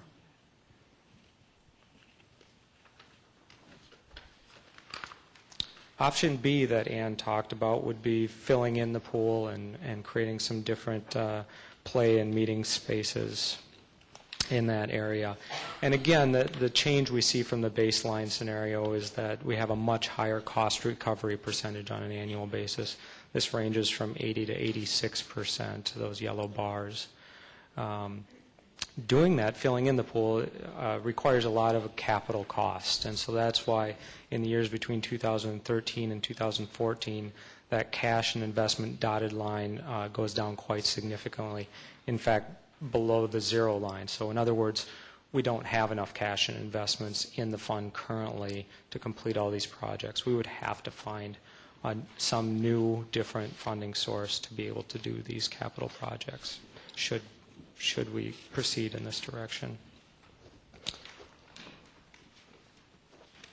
And then the option C is basically the same as option B. It just adds on the art walk option. And this really doesn't add any new revenues to the park. It doesn't add any new operating expenses. It just costs a little bit more in those capital, that 2013, 2014 area. That's the only change we see on this chart, really, is that it costs, we'd have to come up with a little bit more of that capital money up front.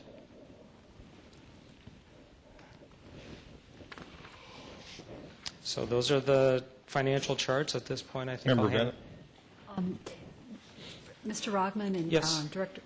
Assistant Director Cotray, I have a question about all of these scenarios. In none of these scenarios does facility rental come back in, does it, except for the birthday parties? So there's no rental for weddings or other receptions, correct? We did explore that as one of the financial projection options, and it did not rate as highly as the options that we presented before you tonight. Sure, but again, my question is, it's not on any of these figures, correct? That is correct. And when we last discussed it at the last joint work session with the Park Board, I think your answer was that it netted, I think, $120,000 a year, the last year that we did the rentals? I don't remember what our last year was, but I would say an average year was about $150,000. Okay. And I do understand that when there is facility rental for a reception, wedding, retirement dinner, that kind of thing, that it does necessitate an earlier closing of Adventure Peak. However, if I recall correctly, the survey of Adventure Peak users showed that the use really dropped off after about 6 o'clock on a Saturday evening, Friday or Saturday evening anyway. And is that fitting within your recollections? Our numbers do decline as far as daily admissions, but we do have a full slate of birthday parties on Saturday nights. The other impact that would be significant to bring private rentals back would be the necessity to close the Great Hall. When we did private rentals on Friday and Saturday nights, we had the Great Hall closed from noon on Friday until noon on Sunday to do the setup and tear down for both events. And we tried to do private rentals and birthday parties and Adventure Peak when we first put Adventure Peak in. In fact, we did that for 3 or 4 years. And we didn't get the customers wanting to come to the park because they wanted the Great Hall experience in addition to the Adventure Peak experience. And quite honestly, there was a lot of conflict between those user groups. And we definitely were not booking birthday parties at the same time that we were doing private rentals.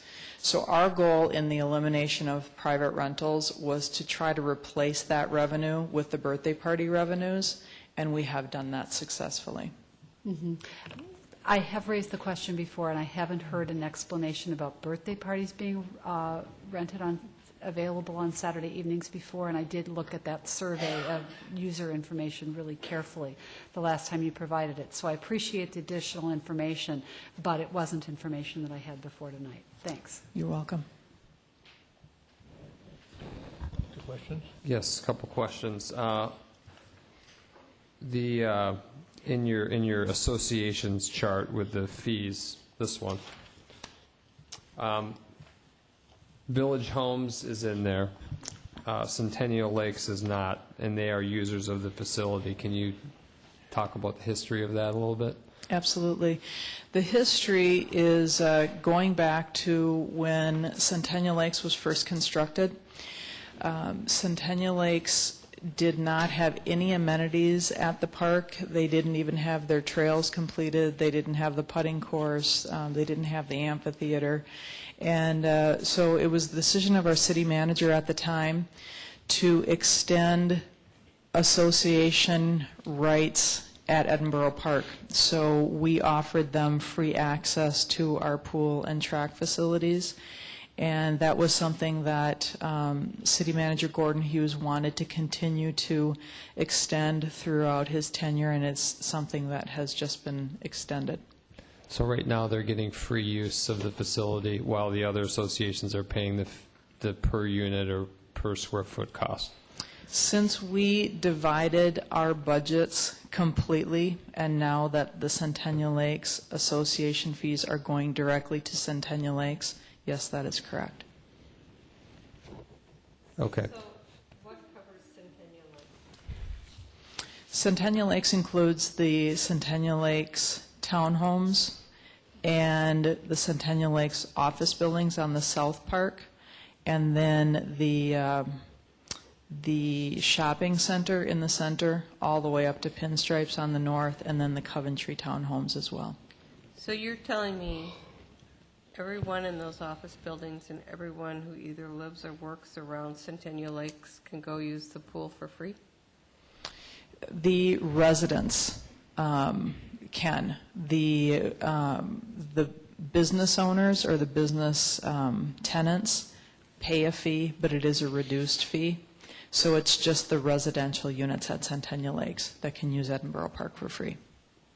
So we have other current users who are potential fee payers in the future if were we to maintain this amenity. Yes, that is correct. And in addition, we have the 4 associations that have paid the same, well, I'm sorry, of the 4 other associations, the Village Homes has paid the same rate for the last 30 years, correct? That's correct. Their rate is capped at $15 per unit per month.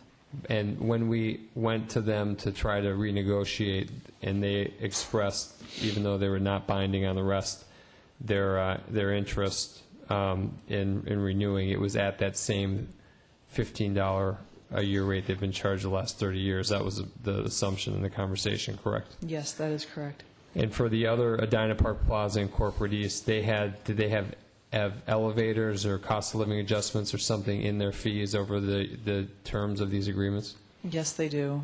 And I would have to ask our finance department to give you the specifics on that. So the only ones who didn't have some type of elevator or cost adjustment was the Village Homes. Yes. And in addition to the other user groups, Centennial Lakes user groups that are using the facility without paying the same fee. Correct. Okay. And then on these charts here, it says assumed 2012-2018 construction fund subsidy of $1.385 million. So that's in addition to the capital expenses expressed in each chart as well? That is, yeah. For the last few years, the way we've handled capital expenses at Edinburgh is that it's paid for out of the construction fund. Any capital expenses that they've had have been paid that way, I guess, historically. And so we've continued that funding scenario in all of these options as well. And we've continued them at the same level. So the same $1.4 million roughly is a contribution from the construction fund in all of the scenarios so that they're easily compared to each other. And the $1.4 million is over that time frame? Right. That's cumulative for all the years shown here. Okay. So the city's investment, in addition to whatever the capital expenses are for the improvements, it does not include that amount. So in the one scenario, the play park and art option, it's $1.8 million, whatever it is, capital investment, plus we'd be putting in another 1.4 anyway, based on this assumption of the model. The way I understand the question, so the contribution from the construction fund would cover a large part of those capital costs. Okay. It's not, you're not adding them together. One, it's a funding source for Right. the cap. Gotcha. Right. Okay, thank you. Other questions? Okay. Okay. I have a feasibility kind of architectural question. Even though the art walk is shown as an option with the play park, it has appealed to me in part because one of the things that's become clear to me during these work session and other discussions is how much of a neighborhood park this is. Yes, there are pay facilities, and Centennial Lakes is a wonderful outdoor park. This is an indoor park, and it's far enough away that I think it probably serves a different user for some of the time. Some of the same users, some overlap, but also some different users. But we have, as you've stated, your goal, and I think as a council we've had the goal of getting more Edina users in that park based on what we know. And the art walk seems like something that would have that appeal where it's, how many circuits on the track is it to a mile? In the track, it's 1/16. 1/6, so 16 times around, this is 1/6. 1/6. Okay, so that, I think, would appeal to some. The visual would appeal to some, not as much of, going around in a circle, permit some other use to occur on the track, but it's not shown with any option except play park. Is it feasible? Is it buildable if the pool continues to operate as a pool with the other changes that you're talking about? It is. We do run into a couple of problems with it. Eric, excuse me. One problem that we have is in the track area. One of the uses for that area right now, obviously, is people walking and running in the track. And if we were to cut out probably half of that area in this scenario, it would be a reduction in the usefulness of that track. Part of the benefit for the Edina Swim Club to come to Edinburgh as their home facility is to use the track and fitness area as a dryland training facility. I'm a little concerned about the number of people that could potentially be in that area and have a third of that area be eliminated with the art walk. So that's one potential conflict. The other potential conflict that I see as fairly significant is on the west side of the park. We would have a ramp coming out of the track, which wouldn't be a problem, but then we have this ramp that goes east-west, and that ramp would significantly cut into our birthday party space. Our birthday party space is currently pretty small as it is, and it would eliminate 2 birthday party areas, 2 to 3 birthday party areas along this wall, and then it would eliminate another birthday party site up in that upper level. So that's the reason that we didn't propose it with the pool option. I totally agree with you, Member Bennett, as far as all of the benefits that would provide. And I wouldn't say that it would be an insurmountable obstacle, but particularly the reduction in the birthday party space would be concerning to me. Because in fact, there are some trails that have co-location. You have a use that will intersect with another use. So that part is feasible. Also, I think you and I corresponded on the question of the track use, and the swim club will make some use of it, but it will not have exclusive use of it at any time, correct? That is correct, yes. Okay, so then it's the loss of 3 potential birthday party areas that would be more significant. Yes. Yeah, understood, understood. Is there any other place that those birthday parties could be held? We haven't come up with that space at the time. The other potential issue, and it's certainly not as daunting as the reduction in our birthday party space, because right now we only have 6 birthday party sites, is the access. We would have to revise a new access system for the lower level to be able to control access to the paid part of the park. But as far as other birthday party space, one other option that we could possibly pursue, if we fill in the grotto, we could see what kind of space we might have in this area to be able to fit in some birthday party sites. That might be an option. And then we have the amphitheater floor that has actually been a very popular birthday party site. So it definitely might be feasible. Okay, thank you. You're welcome. I do have a couple things. Thank you. Member Brindle. Thanks. One of the comments is renovating lighting. Is there any thought of LED lighting? You know, I have been working with lighting contractors for years to try to determine a lighting option that was going to be sufficient for our plants. And I have not been able to find an LED light that will provide the necessary lighting levels to sustain our plant life. Okay. What we installed at Edinburgh about 2 years ago is an induction fixture. We have a couple of options. One option is changing out the ballast and reducing the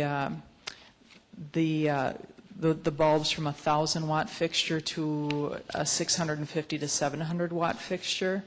But an even more energy-efficient option is an induction fixture, and that's what would give us the best return on our investment. All right. And let's talk about filling in the grotto. How will the grotto be different than it is now? I actually have some diagrams that I would like to show you coming up. I have some photos of the grotto as it is, and I have some renderings that I had an architect draw because I had the very same question. I needed to see it, and I thought that you might want to see it as well. So, All right. You want to show it now, or do you want to finish my... I'd be happy to show it to you now. Okay.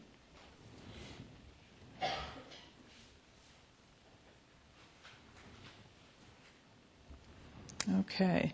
This is the rendering of the grotto. What would be different from this rendering is the trees. You're still seeing a lot of tall trees in the area, and all of the trees that you see in the walkways would be eliminated, and the trees that you see in the rest of the plant beds would be replaced with a shorter, less light-intensive plant. But you can see it creates much more space in this area of the grotto right now. You'll see in some photos that come up a little bit later, there's some stairs, lots of foliage, and then we have a pond in the lower level of the grotto as well. We're proposing that we remove the pond on the lower level and revise the upper level waterfall just to make it a little bit more to date and current. So you'd still have a water feature? We would still have a water feature. We would just update it. Okay. All right. Looking at the partnership with the Edina Swim Club, in the past you said $4,700 a year compared with $53,000 now. Yes. How is that going to be paid? How are they paying that? Are they paying it up front? What are they doing? The proposal, I believe, is quarterly. Susan, do you remember? Brad? Quarterly. Okay. The only concern I have is there's been a history, and correct me if I'm wrong, that Edina Swim Club would commit to using the pool for certain hours, and those hours were then not available to the public because they were committed, but the swim club didn't follow through and use the pool during that time. So it meant that there was a loss, really, in what could have been realized in pool time. Yes, Member Brindle, that is correct. We did have some of those issues with the swim club. At the end of the presentation, Brad Gray from the swim club is going to speak to you.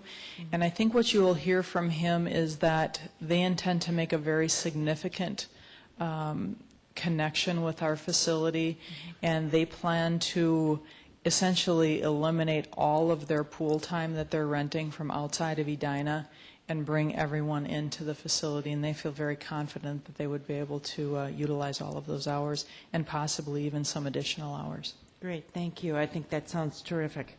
One of, looking at the park board minutes, Member Giesecke had a great idea that the Edinburgh pool be included as part of the aquatic center, and that people could have the option of adding hours at the Edinburgh pool onto their use of the aquatic center.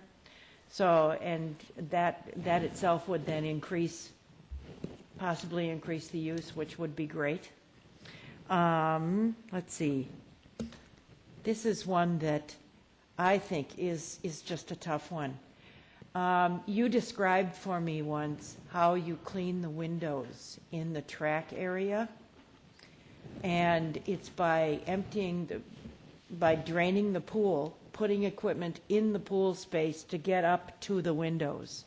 Is there a way that that problem can be fixed? I'm sure that there is. We haven't explored it with these options. One thing that I can tell you that we've done is we've gone from draining the pool every year to draining the pool every 2 or 3 years. And we've had the ability to do that since we upgraded our filtration system. But there are really no easy options for that. All right, those are my questions. Thank you. All right, do you want to proceed with your presentation. Thank you.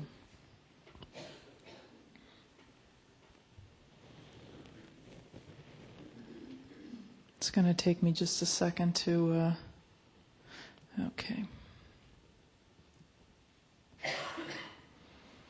All right, we discussed some options for covering the operating losses, and one is the liquor fund for covering our annual operating losses, the construction fund for CIP.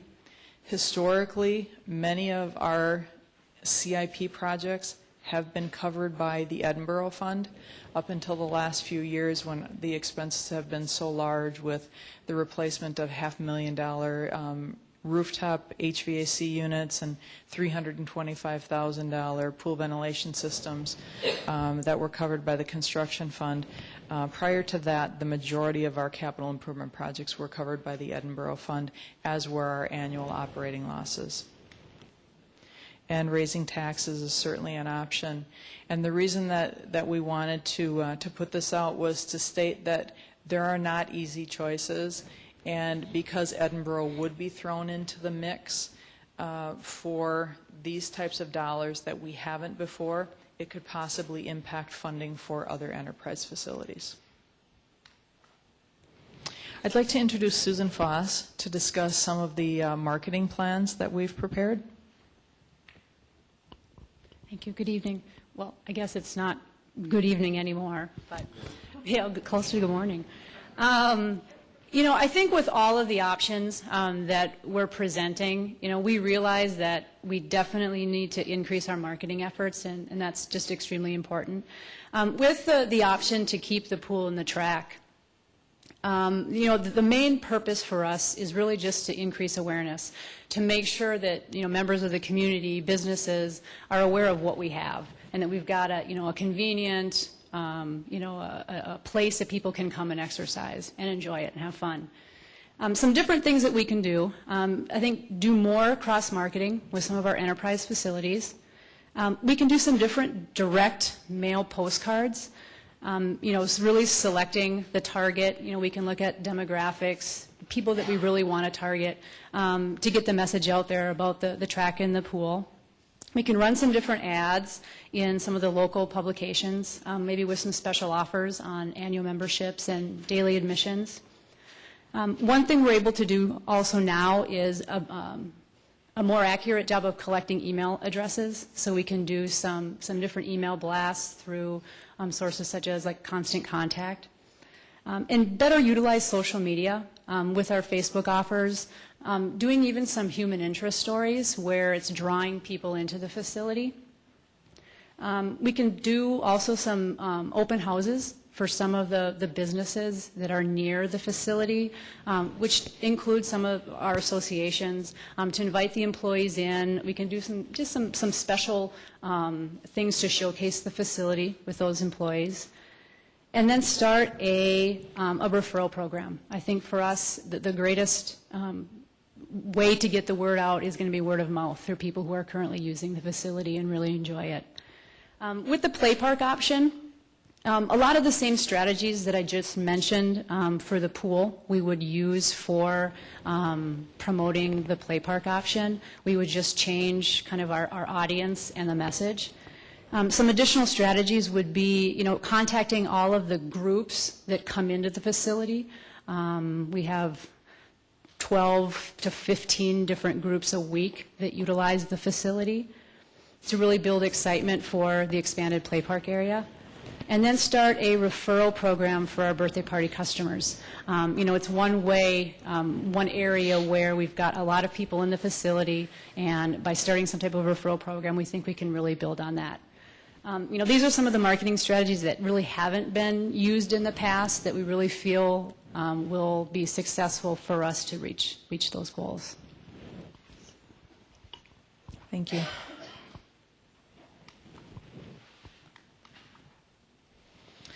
This rendering shows what the grotto would look like, again with filling in the grotto and with the elimination of the trees. It also shows the ramp that would create an handicapped accessible option for getting up into the track and fitness area. And it shows over here what the ramp would look like coming off the other side of the facility.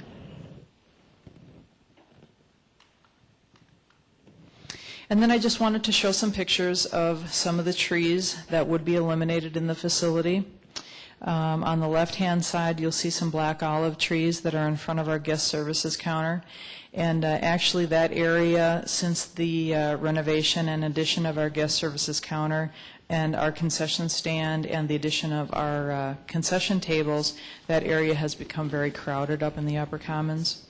On the lower level, it shows some ficus trees that would be eliminated. And our Norfolk pines that you see in the park are all pretty much original from the original construction back in 1987. And on the right-hand side, it shows that many of those Norfolks, in fact, the majority of those Norfolks, are being held up by supports. They've just become so tall and top-heavy. In fact, a lot of them we've actually topped off, and then they regrow.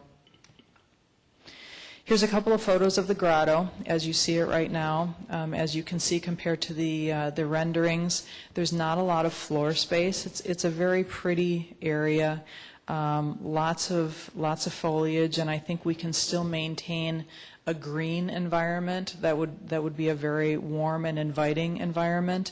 But I think we would be able to give it a bit of a more updated look. These photos show the lower pond on the left-hand side that would be eliminated, and then the upper waterfall that we would hope to enhance. And then this shows a couple of photos of a couple of original ficus trees. The ficus trees, as you can see, have a lot of green growth on the very top where they're reaching up to the lights, and they've lost a lot of limbs throughout the years. So they're actually very near the end of their life cycle. And I think it would be worth noting as well that when the park was originally built, the intention was that the thought, I'm losing it here, Jen. The thought was that the trees and plants wouldn't live more than 7 years, and a lot of them have survived well over 25. All right.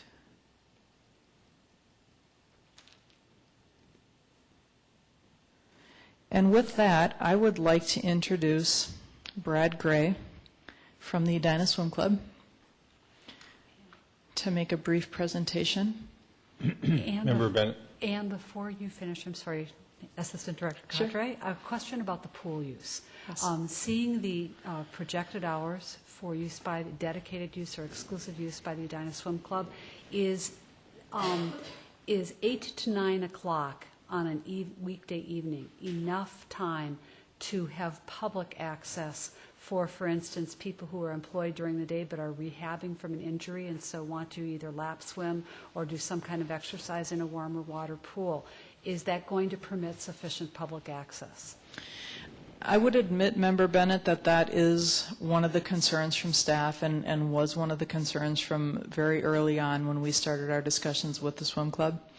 And I've spoken with Susan about how we can maybe better accommodate people during the day and on weekends. But there is no doubt that the time available to the general public would be limited between that 3:30 and 8 p.m. hour. Right, and I guess one of the things that I'm asking, is there an option of having the pool open later than 9 o'clock? It still is not that prime time after work or dinner hour or right after dinner, but for someone, for instance, I know someone whose high school son was rehabbing from an injury, and Edinburgh was his pool of choice during that period. So it would provide an availability, again, for people, members of the general public, that otherwise it won't have. It is absolutely an option we could explore. Brad. Thank you to Brad Gray, 6005 Gerard Avenue South, just for the record. Thank you for letting me come and speak. The Edina Swim Club is really pleased to be the official swim club of Edina. We appreciate the work you did earlier this winter. I know it was a long process, so we appreciate you being involved. And what Edinburgh offers us is three primary things that are really important to the city. One, we have the ability to have the pool as our primary practice pool for our 12 and under age swimmers, which is the largest section of the pool. The seniors, which is our high school, middle school, upper middle school, they practice primarily at Southview, just because of the way the hours had worked. And it's really put a real pressure in the last several years, maybe the last 10 years, the advent of the park, the pool, because during the school swim season, the high school has priority at Southview, so it really impacts our age group swimmers, as well as the high school, which calls seniors, so the senior swimmers for that process. So that really helps. So what we've had to do is go elsewhere. So the way our funding works for pool rentals, the vast majority of our rentals have been in other cities, primarily St. Louis Park and Hopkins, at Blake and at the St. Louis Park facilities, and then also at Valley View and at Southview. This proposal would have the vast majority in Edina where we want it to be, with the exception of during the winter season we practice, our elite level swimmers practice at the University of Minnesota because of the 50-meter pool that is offered there that we just don't have as an indoor option in the city, so that's part of it. That's a very small amount of our program. So it's the home pool mentality. The community activity that we would offer, just simply us being in the pool, would also offer the community the ability to have an indoor pool that they have access to. They have very little access to the school pools, and so the Edinburgh pool is much more suited for that purpose, so that we're really pleased to offer that as an opportunity, as well as our ability, since we have such an extensive coaching program, that we might be able to offer some activities through the park board that aren't available now to the greater community, both the real little ones learning to swim and the older ones that are learning or maintaining their swimming skills as well. So that's really important to us as well. The third thing is, I think it's kind of an intrinsic value, is that we spend a lot of time on our swim club. It's a 300-plus member club from 6-year-olds till 18-pluses, and we have a lot of adults too. But is that we really focus on being really good community members, both amongst the team, to have good peer pressure issues and all those things related to the club. And this is really important to the club to have as Edinburgh, to know that we're not the only users of the pool, but they're community members using the pool. And the simple fact that we can be a major tenant within that pool provides us that opportunity to show the kids that they can be life citizens and help people within their community just by their being part of it. And simply the folks that are at the park, as well as the residents that look out over into the pool, it's kind of a fun thing to see these competitive swimmers doing this on a day-to-day basis. So it's kind of a great opportunity as well. So we're really pleased to do it. We have the financial ability to offer this long-term commitment that you have in the minutes. You'll see it's a guaranteed amount, so there's no problems there. And we hope that we get approval, and then we can spend our money and grow our program, our recruitment, and our retention of our Edina residents, part of the swim club. Thanks. Thanks, Brad. Any questions for Brad? All right.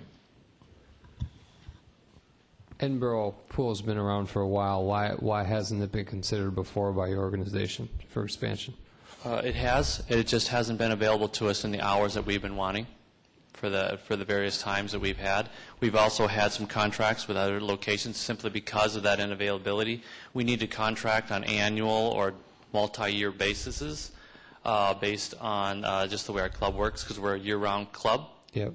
And so that's a big issue. So now with using the indoor pool at Edinburgh as a primary base, we still will use Southview and Valley View as necessary, as well as the aquatic center in the summer and the University of Minnesota for that upper level swimmer.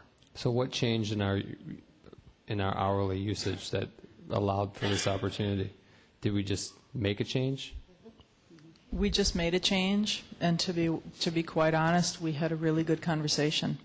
I think from Edinburgh's standpoint, as Councilmember Brindle pointed out earlier, We had some frustrations where we felt that some hours were acquired and then released, and I think they had some frustrations with us as well, and we just sat down and talked it out and realized that we both had needs that could be met by each other. Thanks. Other questions for Brad? All right, good. Thanks for coming over this evening, Brad. Thank you for your time tonight. I stand to All right, answer any questions. Do you have a staff recommendation here, or did you go? Are you finished with your presentation? I am finished with the presentation. Questions for Ann? All right. Have we worked at all at negotiating any kind of agreement with the rest of the Centennial Lakes buildings as far the residents there, as far as having some input financially into it if they want to use it? I'm a little confused why we charge some people and we don't charge others. And if they're using it, I think that's great because they live right by there. But I guess I don't understand why we don't financially get any support. It is our intention to have this discussion with all of the tenants and residents at Centennial Lakes as well. We just wanted to start with the user groups that we knew that we had at Edinburgh and with the association fees that are going directly to Edinburgh at this time. Sure. And, you know, I don't necessarily need each one of those buildings to pay the $15 a month that our 4 original ones do, but if they want to use it, then I guess I would say they have to pay as a yearly fee or as a single-time user or something like that, because we can't keep running this at the loss that it is, and we need that line to, as we say, flatline and not keep going down. I agree, and we would very much appreciate that direction from council. Member Bennett? Question of clarification. The residents that I believe you're speaking about do pay an association fee. It's just being directed towards Centennial Lakes Park rather than Edinburgh Park. So I think, well, that relates to a conversation we had earlier this evening, I think, about what is an enterprise and what's not an enterprise. I agree with you that if we are looking toward something that has as much fee-based use as Edinburgh Park does, and is relatively little public access. Centennial Lakes does seem to me to be a very different park. Yeah. And so possibly that model needs to be looked at, particularly with respect to the residential owners. I think with the business owners, it's an amenity that they offer their tenants, but with the residential owners who aren't enjoying any exclusivity of use, it's I don't know, are the fees based on the proximity of the residents to Centennial Lakes Park? To be honest, I am not familiar with the fee structure for Centennial Lakes Park, so I'm not suited to answer that question. I apologize. Because that amenity question. Yeah, well, I think that involves looking at the... And then the question is the fee paid because you live on something like that, and then it's maintained by the city, or does that not count that other people live looking at a park that we maintain and we don't charge them for looking at the park? Well, and if you're a block away and you're paying the same fee as not somebody knowing with what the they view. pay or how it's done, or if it has a sunset clause or anything else to it, I guess I'm uncomfortable.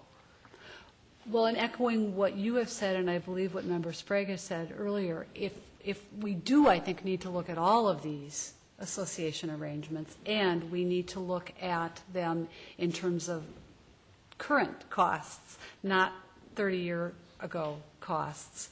And I think the renegotiation of them is essential to the flatlining, or whatever phrase we're using for pulling out of a nosedive, in terms of balance and ability to maintain I think the agreement should be looked at, but there may be a bargain that was struck that's going to require the cooperation of two parties to change the agreement, and that may or may not happen. Right. So Definitely. Anyway, Do you want any further guidance from us, or you want some action from us tonight? What do you hear? Yes. Yeah, I don't see any. Well, review and decide. You know, I You would mean give, I would you give just review action and if I discuss the knew staff that we recommendation. had contracts that we could have re-signed with 4 housing units, but I'm not willing to say at this point, I'm inclined to say at this point that I don't want to make it a kids' play area. I guess I could tell you that. But I'm not inclined to tell you yet to go ahead and redo the bathrooms without knowing where we are on being able to re-sign with the homeowners associations and getting some clarity on what it is that the Centennial Lakes groups pay for, what it costs them a month, and what that covers, and is that right? This facility only, go ahead. Go ahead. Okay. I was going to say, this facility model started as, it was a neighborhood park idea. It was going to be tennis courts, and then it became the track and the pool. What a different outcome that may have had. But at this point, it's devolved into a user-based scenario.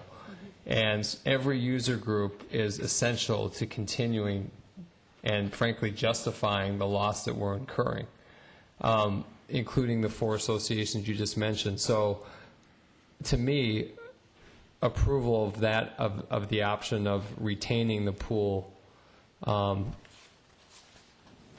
and the track is contingent upon agreement by those associations, not only to continue to pay, but to increase their fees as we are increasing across the board for admissions, birthday parties, pool rental, for the Edina Swim Club, who Deus Ex Machina came out of nowhere and has delivered us a pretty substantive revenue source. You know, in some ways, you've saved this facility with that revenue source coming in. It's helped to stabilize it, and I can't believe it was right here in our midst. But the point is that I think it's equitable to require these user groups that make this model work to pay more of their fair share. So I could not approve anything without those associations agreeing not only to re-up, but re-up at a more reasonable rate. It doesn't mean we're going to double the fees per unit, but they need to rise. Had they been rising over time, I think we would be in less of this scenario. The other part of your recommendation that I like is we're eliminating cost centers for the future. The trees, and therefore the electricity, the utilities, and at the same time, we're taking that, and the waterfall and the grotto, which is a cost center to maintain, and the staffing. We take that all away, then we add a grotto that, and these other ADA options that makes this truly all ages, all abilities, which I think was part of the original vision from the start, that someone could, you know, of any age or ability could come in and use this place. At that point, they can also get down to that level. There's the amphitheater, and then there's that little grotto where they can hang out and not even pay a fee and enjoy some of the use. So, and the reason why that's important is because we're running a large public subsidy on a facility that's generating very little for the general park user and the general taxpayer. So if we can at least come up with this option that also creates some additional benefit for that non-fee-based general park user, that to me justifies the entity in itself. What can be done at this point? I concur in terms of the long-term funding. In the short term, there are some cost reductions that could be done that don't involve a large capital investment. Also, there is a contract that can be entered into. What needs to be done to make that contract viable? I would think that pending the outcome of discussions about those, the agreements, that this could be viewed in phases. And it doesn't all necessarily have to be accomplished tonight, tomorrow, or next week in order to proceed. And so what I'm trying to ascertain right now is what course of action is available to us that moves us in the direction we want to go. Well, can I suggest a couple? Yeah. And then you can respond to it. I certainly think that you've got some commitment from us to change the lighting and reduce the trees that need to be lit and that have overgrown their stay. I don't know about the cost of doing the grotto yet, so I guess you'd want to get back to us on a cost thing, because that doesn't really have a payback yet, but it might have a payback just in less maintenance. I know we put off doing the maintenance on the pool until we decide whether we were keeping it or not. So I would say that that's probably something that at least I would be comfortable with going forward. If we're committed to, as a group, to keeping the pool, we need to do the maintenance that we decided not to spend money on this year. And I think the biggest cost things really are the bathroom switchovers. I would agree. The largest cost is the renovation of the locker rooms. In the budget scenarios that we proposed, we had the locker room renovation taking place in 2014. And I was thinking exactly the same way that you were, Member Swenson, in that we would start with the energy-saving options first. And we did receive some quotes for filling in the grotto and eliminating the trees, and that price is $125,000. And what we did when we revised these capital improvement numbers is we moved some projects that we had on this year's schedule. For example, we had a concrete project that was scheduled also for $125,000. So we just flip-flopped years to try to put some projects forward that were going to incur some cost savings. So I would propose that we fill in the grotto and the tree rings, do the lighting retrofit, and possibly the pond and waterfall renovation. The lighting retrofit would be approximately $65,000, but has less than a 2-year payback. I concur with that. I think that's a good idea. To what extent do the capital improvements to the pool relate to the relationship with the swim club? You got some recommendations on what you want to do with the pool. Absolutely. The recommendations for the pool involve the locker rooms, obviously, and then the other big one is renovating the pool shell. That is just in need of resurfacing, and we just moved that out a year or two as well. And I don't think that there are any capital projects, and Brad could certainly speak to this too, but I don't think there are any capital projects that would need to occur with the pool that would preclude them from starting their contract in September of this year. Right. Obviously, new locker rooms would be really great. The locker rooms are a drawback. The locker rooms are definitely a drawback. They're kind of used to them, but they're definitely in need for sure. Let's go back and take a little bit broader look at this thing. Here's what I really like what you've done.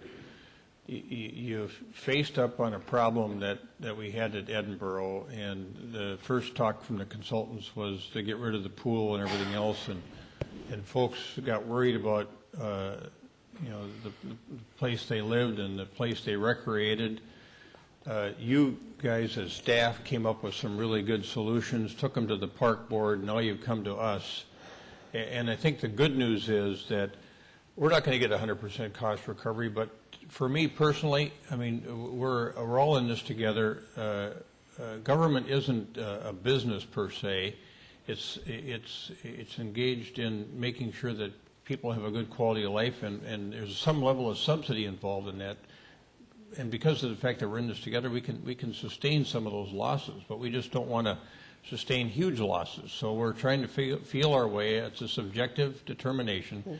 What are we going to do? What are we willing to put up with? Because people, there's all kinds of different groups in our town that have different needs and desires in terms of how they want to live their lives in a great city. And we have heard from these folks, some of whom are in the audience, how important this pool is to their lives for a lot of different reasons. And I think this is a great solution that's been crafted here. We're still going to require some level of subsidization, but it's something I think we can live with. And as you go forward and try to make some of these improvements that are necessary to make that maximize its potential from a revenue production standpoint and delivering the kind of service we want to people who live in our town. Manager Neal has his pointer finger up. I think you identified, Councilmember Swenson, the two areas that we'd like to get council support for that can make an immediate difference in the financial operations of Edinburgh. One is making this pool commitment. And it's important that we hear that support from you if you support it tonight so that we can begin the communications process around how the access to the pool is going to change because of this agreement. The second is the change in horticulture inside the building.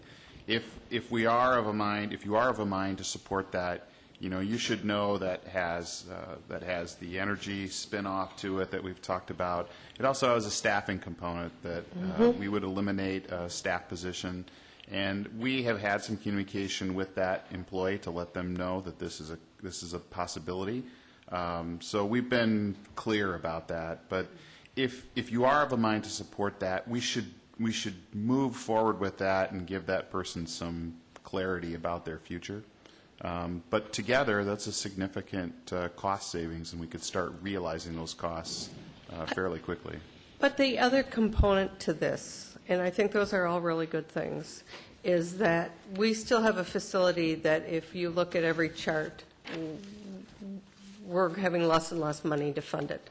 And as Ann's last chart showed, where here are the options to do it: liquor fund, not general fund, CIP, and construction, thank you, and then an increase of taxes is reality. I mean, that's, I know we're all in this together, but when we say that, that really becomes way more significant, because that means everyone in this room and everyone that's not in this room, and everyone who will watch Channel 16 and everyone who blows off Channel 16. So I think that's really important, that as we commit to this going ahead, that's why I said specifically, as the first part of it is, we need our associations to re-sign up their commitment to that park. And we need to figure out the Centennial Lakes part of it, too. So there's a bunch of different components. We're moving ahead and letting our employee know that we're going to be taking out the trees and that they won't have a job come X number of days is good in the grotto. But we still need to get the whole package together. We just can't keep picking at it this way, because we're still going to end up 3 years from now looking at each other and going, oh my gosh, this black hole's even bigger. And now we're getting drawn back down into it again. And that's really what worries me the most. So, and that's what I'm seeing from you, is that you're starting to apply some real business principles to this thing and taking a hard look at it, recognizing that we're a service organization. We can do both. But we don't have to make a profit. I don't think I asked for that. No one's ever asked for a profit. That. We don't have to make. We're not. In the sense that a business is designed to make a profit. We're not. We don't have to do that. We have to justify the public subsidy, though, because every dollar that flows from the liquor fund to this enterprise could be going into capital improvements for the city in general. All the dollars have two destinations. It's either general fund, long-term or short-term, or this enterprise or that enterprise that's not performing at its peak. So there's a real opportunity cost. I think one thing worth noting, too, is that we realized very early on the importance of the association fees, and that's one reason that we really focused on the pool option, because we met with our neighbors and we asked them what was important to them about Edinburgh. And we knew that if we took that pool and fitness component out of the facility, they would be less likely to have that incentive to renew those contracts. Mary. I think that the realization that the Centennial Lakes associations are now not supporting Edinburgh is an unintended circumstance or consequence of separating the Centennial Lakes and Edinburgh Fund. And I didn't think of it until this discussion tonight as to how that affects Edinburgh Park. So that does need to be looked at. And maybe in the converse, there is in the 4 associations that we're talking with tonight, we need to put a user fee for Centennial Lakes on those 4, so we have an equitable package that is being paid for by all of those associations, so they all support both Edinburgh and Centennial Lake. We don't have the ability to unilaterally do that. Don't we? No, and that's why our discussions with the property owners associations. How can we assess a user fee on the Centennial Lakes residents for Edinburgh then? Well, it's a discussion. It has to be a bilateral I discussion. think the discussion, the broader discussion is Centennial Lakes really an enterprise anymore, or should that be operated more like a park where, to the mayor's point, we're providing a service, it costs money to provide parks, but that has general and widespread public use, as opposed to Edinburgh, which is a user group-based facility. And if you look at the number of users, numerically is very, very small for Edina residents. So it's just a different philosophy and a different facility. And so maybe the dollars that are going to Centennial Lakes, I don't know if they can be reallocated to the other one, and then you have a public subsidy, but you're paying for a park. Yeah. Well, and I'll continue on. I think my highest priority is, option A, the pool and track, with the ramp to get everybody that needs to be to the track and desires to be in the track there. The lighting retrofit, and in the grotto area, I will miss the trees that are here. I will miss those a lot. They are atmosphere. They are, it'll be a green space, I understand that. It'll be all kind of shrubbery level. And I'll probably get used to that, but I will miss the trees. But the pool renovation and the lighting retrofit, I think, are the top of the list for me. Thank you. Thanks. Member Bennett. To follow up on both Member Brindle and Member Sprague's comments, I think we are, and comments made by the public, yes, we don't charge people a fee to use our neighborhood parks, but we also don't have swimming pools in them, and we don't have workout facilities in them, things that people would pay a fee to use anywhere else in the community. And that's one of the real differences of this facility. And as it has been modified, remodeled, to try to make enough revenue to cover the costs of having the pool, having the gym facilities, there has been a measure of public access that's actually been eliminated. So one of the things that's really important to me going forward is I would like to see no elimination of general use areas or features for expansion of adventure peak or birthday parties. I think we've got balance. I know that there are people who corresponded with us who take their grandparents there, grandchildren there, who take visitors there. So we know that there's resident use of Adventure Peak, but we also know that there's a lot of use of that outside our facility, outside our community, by people who are not supporting it except through their direct fees. So that subsidy that we're making of that facility, those users, welcome as they are not participating in sharing that burden and that expense. So in going forward, I share the view of my colleagues. I think making the changes that save money first are good, desirable, necessary. I think also assuring the swim club that we can enter into a contract with them, and we're going to hold up our end of the bargain for the next year. That's very good. I think then we need to see where we are going down the road in terms of other changes. I would still like to see an art walk because I think that would increase that general public accessibility and use of the facility. But I do like the balance that we're striking now. And again, also that long-term look at the agreements and the support for, again, what is a park but also has largely private fee-based use. Thank you. Thank you. All right. Get enough direction? Want a motion on this? Manager Neal, do you want some kind of a motion? Well, in the sense that removal of these trees is an irrevocable decision. I think that part of it we really do want to make sure that you're on board with. We're not going to go out and start removing them tomorrow, but it's important that. Well, there are a certain number of recommendations on page 2 of the memo.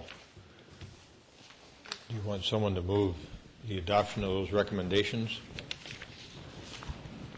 I make In a total? motion to adopt the part where it says remove large trees in the park, and then it lists the number, et cetera, to renovate the lighting system, to fill in the lower level of the grotto, And reduce staffing levels. reduce staffing levels, and commit to keeping the pool.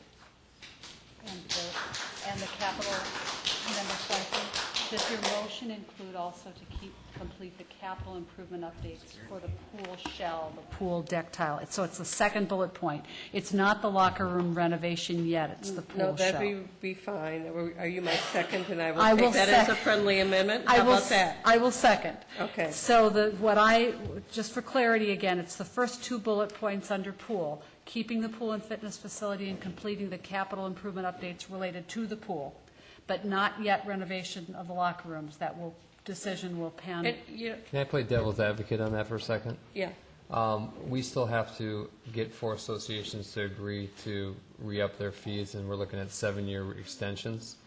Why would we tonight agree to commit to that when in 2018 on the graphs it shows that we go off the chart when we lose the fees? I didn't give a timeline. Don't we want to agree to do the park recommendations in here, negotiate the 4 other terms, and then come back and adopt the pool and fitness? You know, I've got Why to don't we swim. We're committing to the pool why because don't we put the negotiation with the 4 associations to complete successful negotiation with the 4 associations in the motion?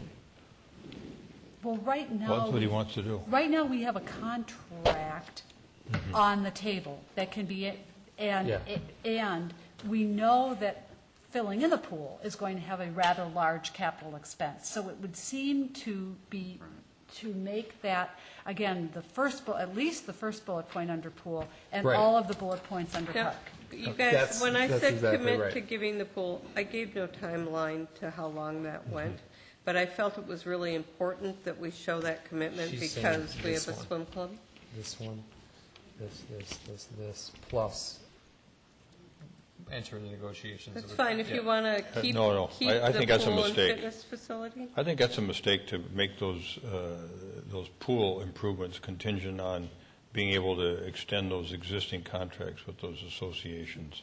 Because in the memo here, it's telling us that our staff thinks we have the opportunity to negotiate continued association fees and potentially extend those for another 7 years. I don't think, and they haven't even talked to anybody with authority yet.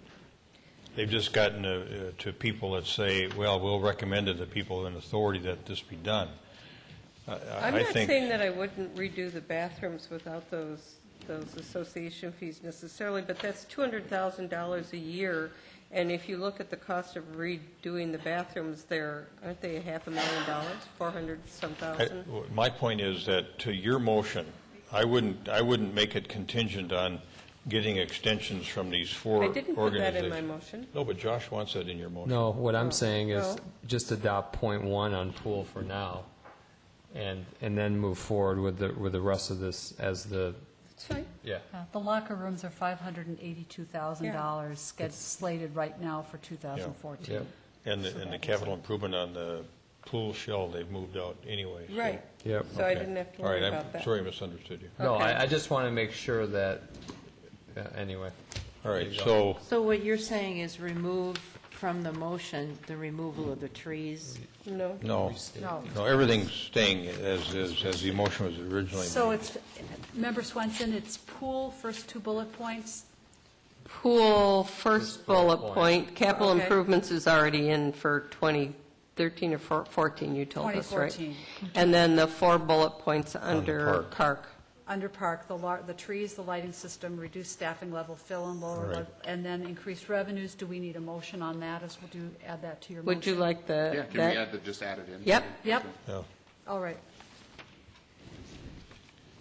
And a direction to staff to continue to work on negotiating the association fees. Correct. Yep. All right.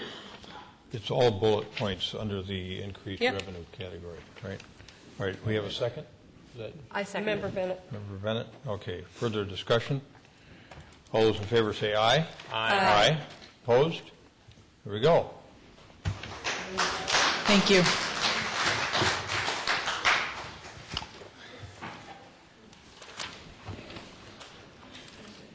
You can tell that this is like lunchtime for Member Bennett.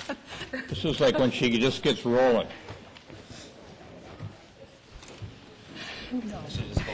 I set my alarm for 5:45 so I could drive down from the lake this morning, so I am so gone right now. I only have about 10 council comments, so it'll be fun. Yeah. It's going to be about 40 minutes. All Well, right, we have let's, correspondence and petitions first. I take it there aren't any. Let's move on to mayor and council and comments.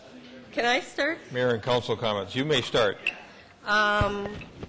We've gotten some correspondence from a Sue Sullivan, who lives in the country club area and is supporting a park play area renovation potentially of the Wooddale Park to include handicapped accessible.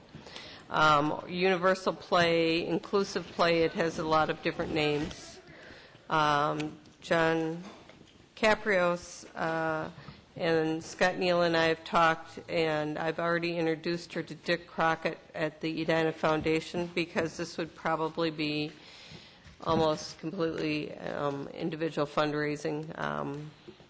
So the next move would be to have a meeting with Scott and John and the mayor, if he's available, and Sue. That would leave us with just 2 council people, so we don't have a public meeting, just to discuss what it might look like, what the next steps would be, how to go to the park board, maybe with it first to come to us. I think it, as I told her, I think it needs our blessing before she goes out to fundraise. So as long as everyone's sort of on board with the general concept, I'd like to proceed, but I'd like your permission first. I have a lot of enthusiasm for this. There was an article in the Star Tribune in the last couple of weeks about a similar park. I think it might be in the city of Woodbury. I like your step-by-step approach. I think it seems to me to be a master plan type of issue, from the sense that we want to make sure that there would be things like adequate parking, because it would seem... Oh, absolutely, which is why now it's time to get John involved.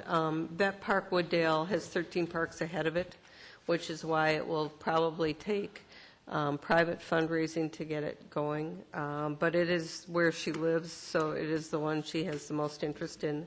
It will be patterned a little bit in fundraising after the Miller project that Scott Neal is very familiar with. That was a park that actually Jenny Miller, who grew up in Edina and now lives in Eden Prairie, did the fundraising for and built in Eden Prairie.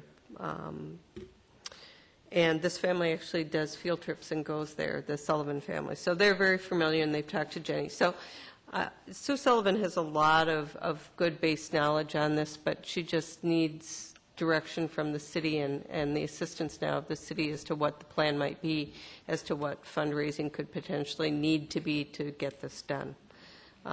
So as long as everyone is on board, then I'm just going to proceed, and you'll see it eventually, but I didn't want you to hear about it before you heard it from me. And then have we crafted a response yet on the letter from Mark Grossman in Richmond Hills project, the guy who lives on Windsor, who replaced the diagram piece underneath the street but is owned by the resident, okay, so has anyone responded to that yet for him? Or can I pass this letter on to one of you two? Okay. And other than that, my congrats to Jennifer again for the great 4th of July parade float, and to the mayor's wife who sat in 100-degree heat in a long-sleeve dress with a hat on making a flag. And I told everyone on the way that I talked to that she had sweat equity in the project, which was literal and figurative. So, All right, good, thank you. Let's go to Member Bennett, and then Just one item.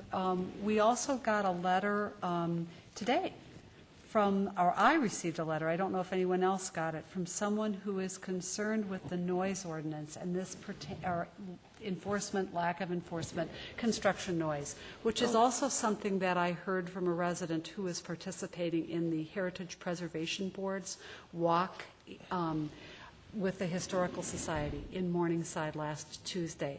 And someone buttonholed me and said, what is the code? the time that it starts, or the amount of noise, and having it tested to see if it goes past the Time. I mean, I think that the other is of concern, but the thing that people understand is regulated is the time, well, the level as well.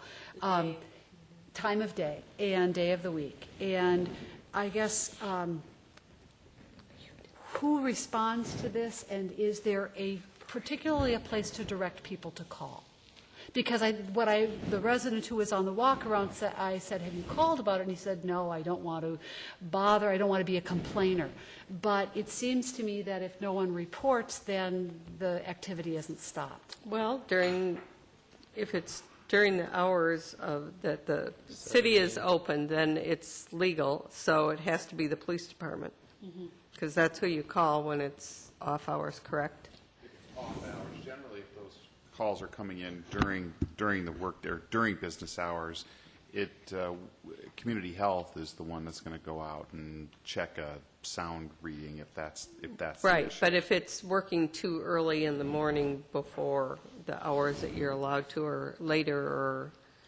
It's the earlier, I think, that we're hearing about mostly. It's activities starting before 7 o'clock in the morning. I thought that, maybe I'm speaking about different correspondence, I thought it was that this particular person wanted the hours to start later. She wants them changed.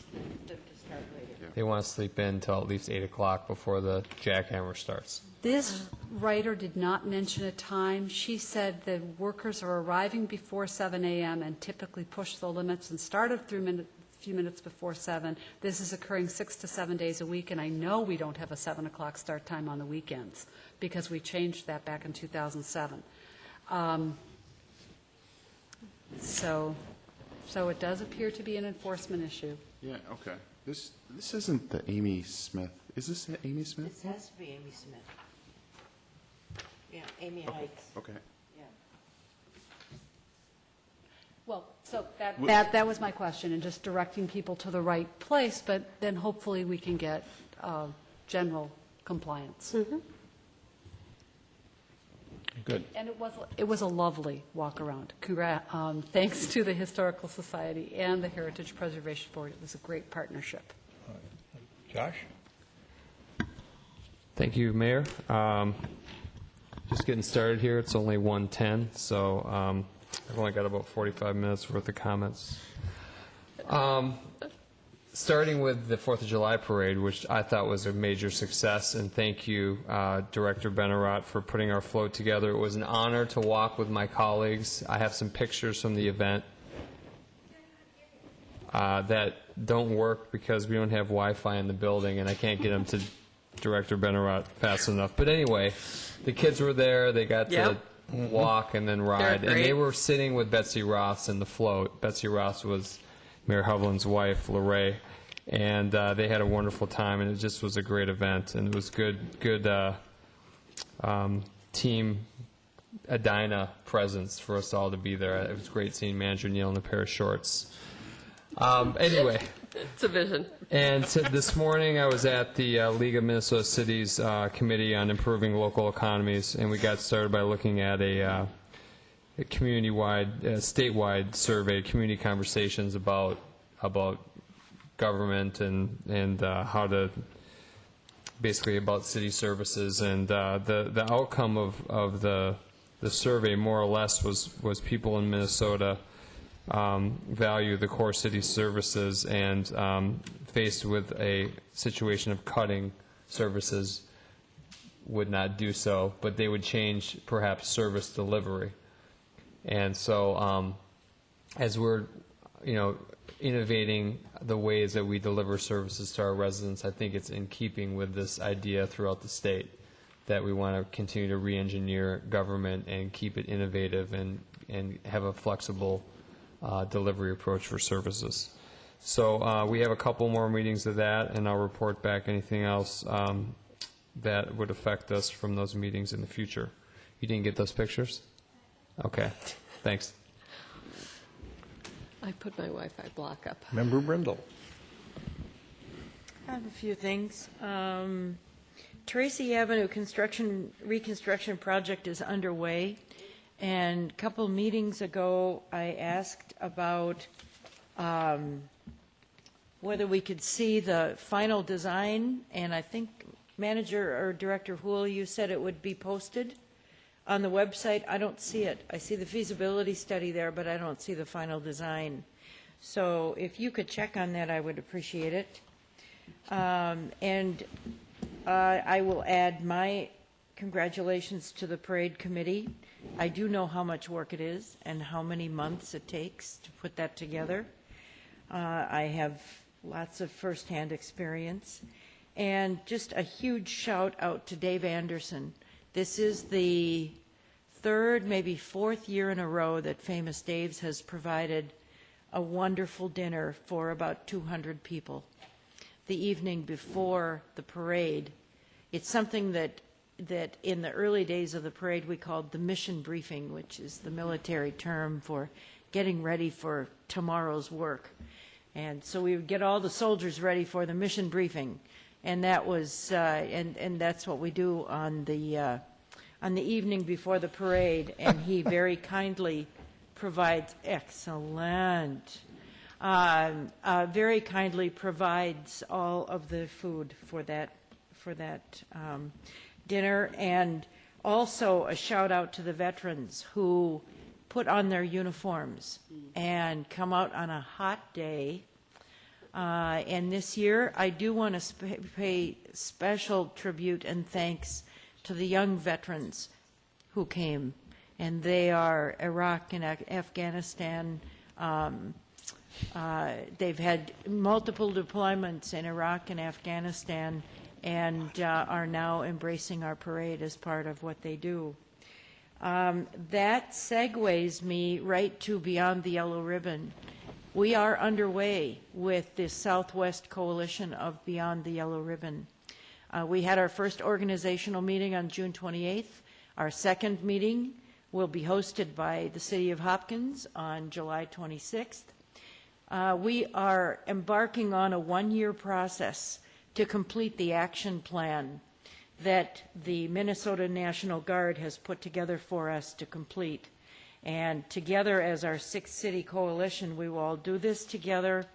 The likelihood is that each city will put together its network of support for active service members, for National Guard and Reserve, and for veterans and their families. And that's what this is all about.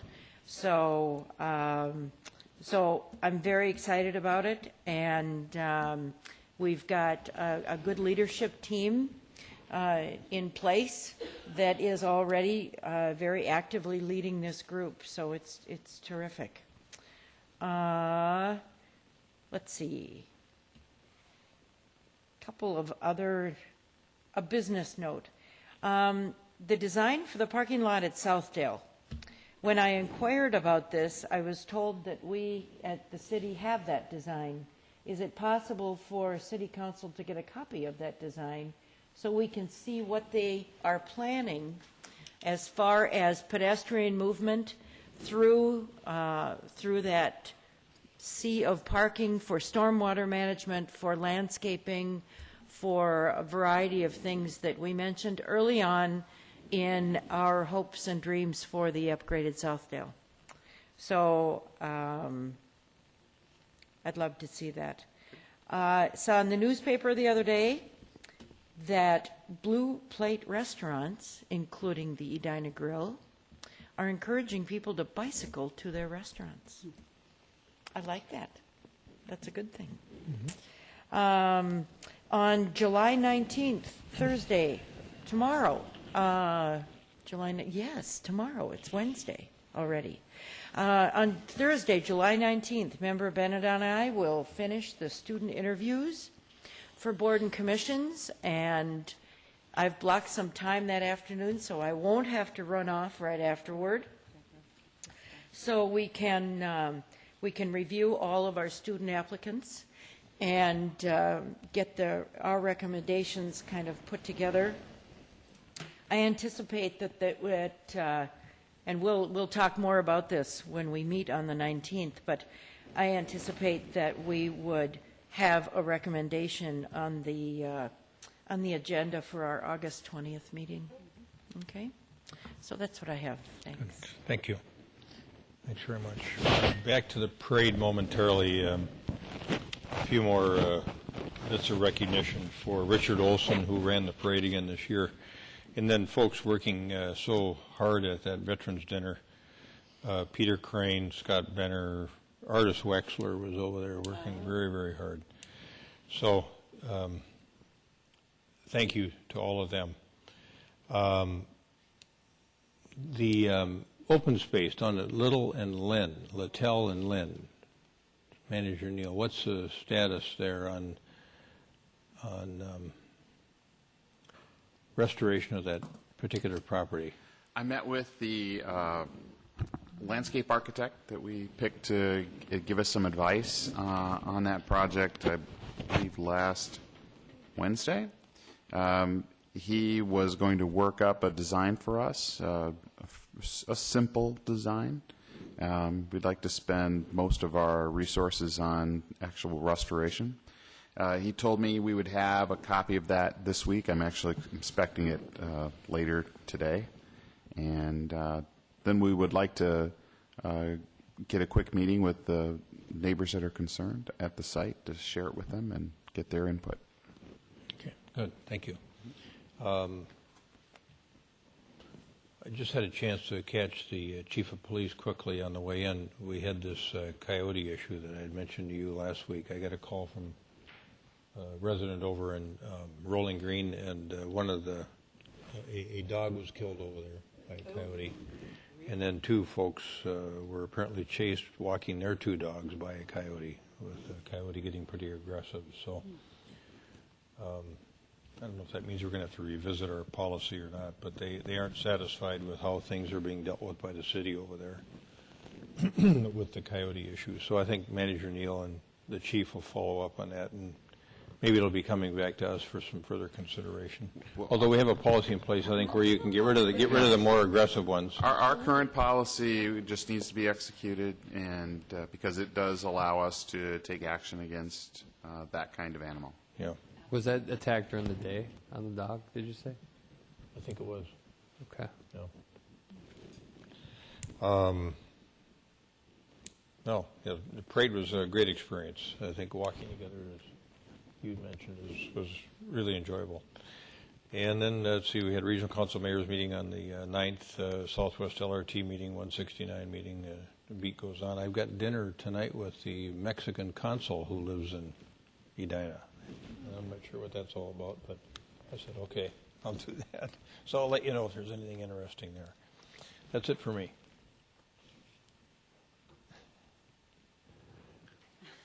In the interest of mercy and brevity, I'm going to pass on my report this week. All right. Okay. All right. Anybody else have anything? All right. We stand adjourned.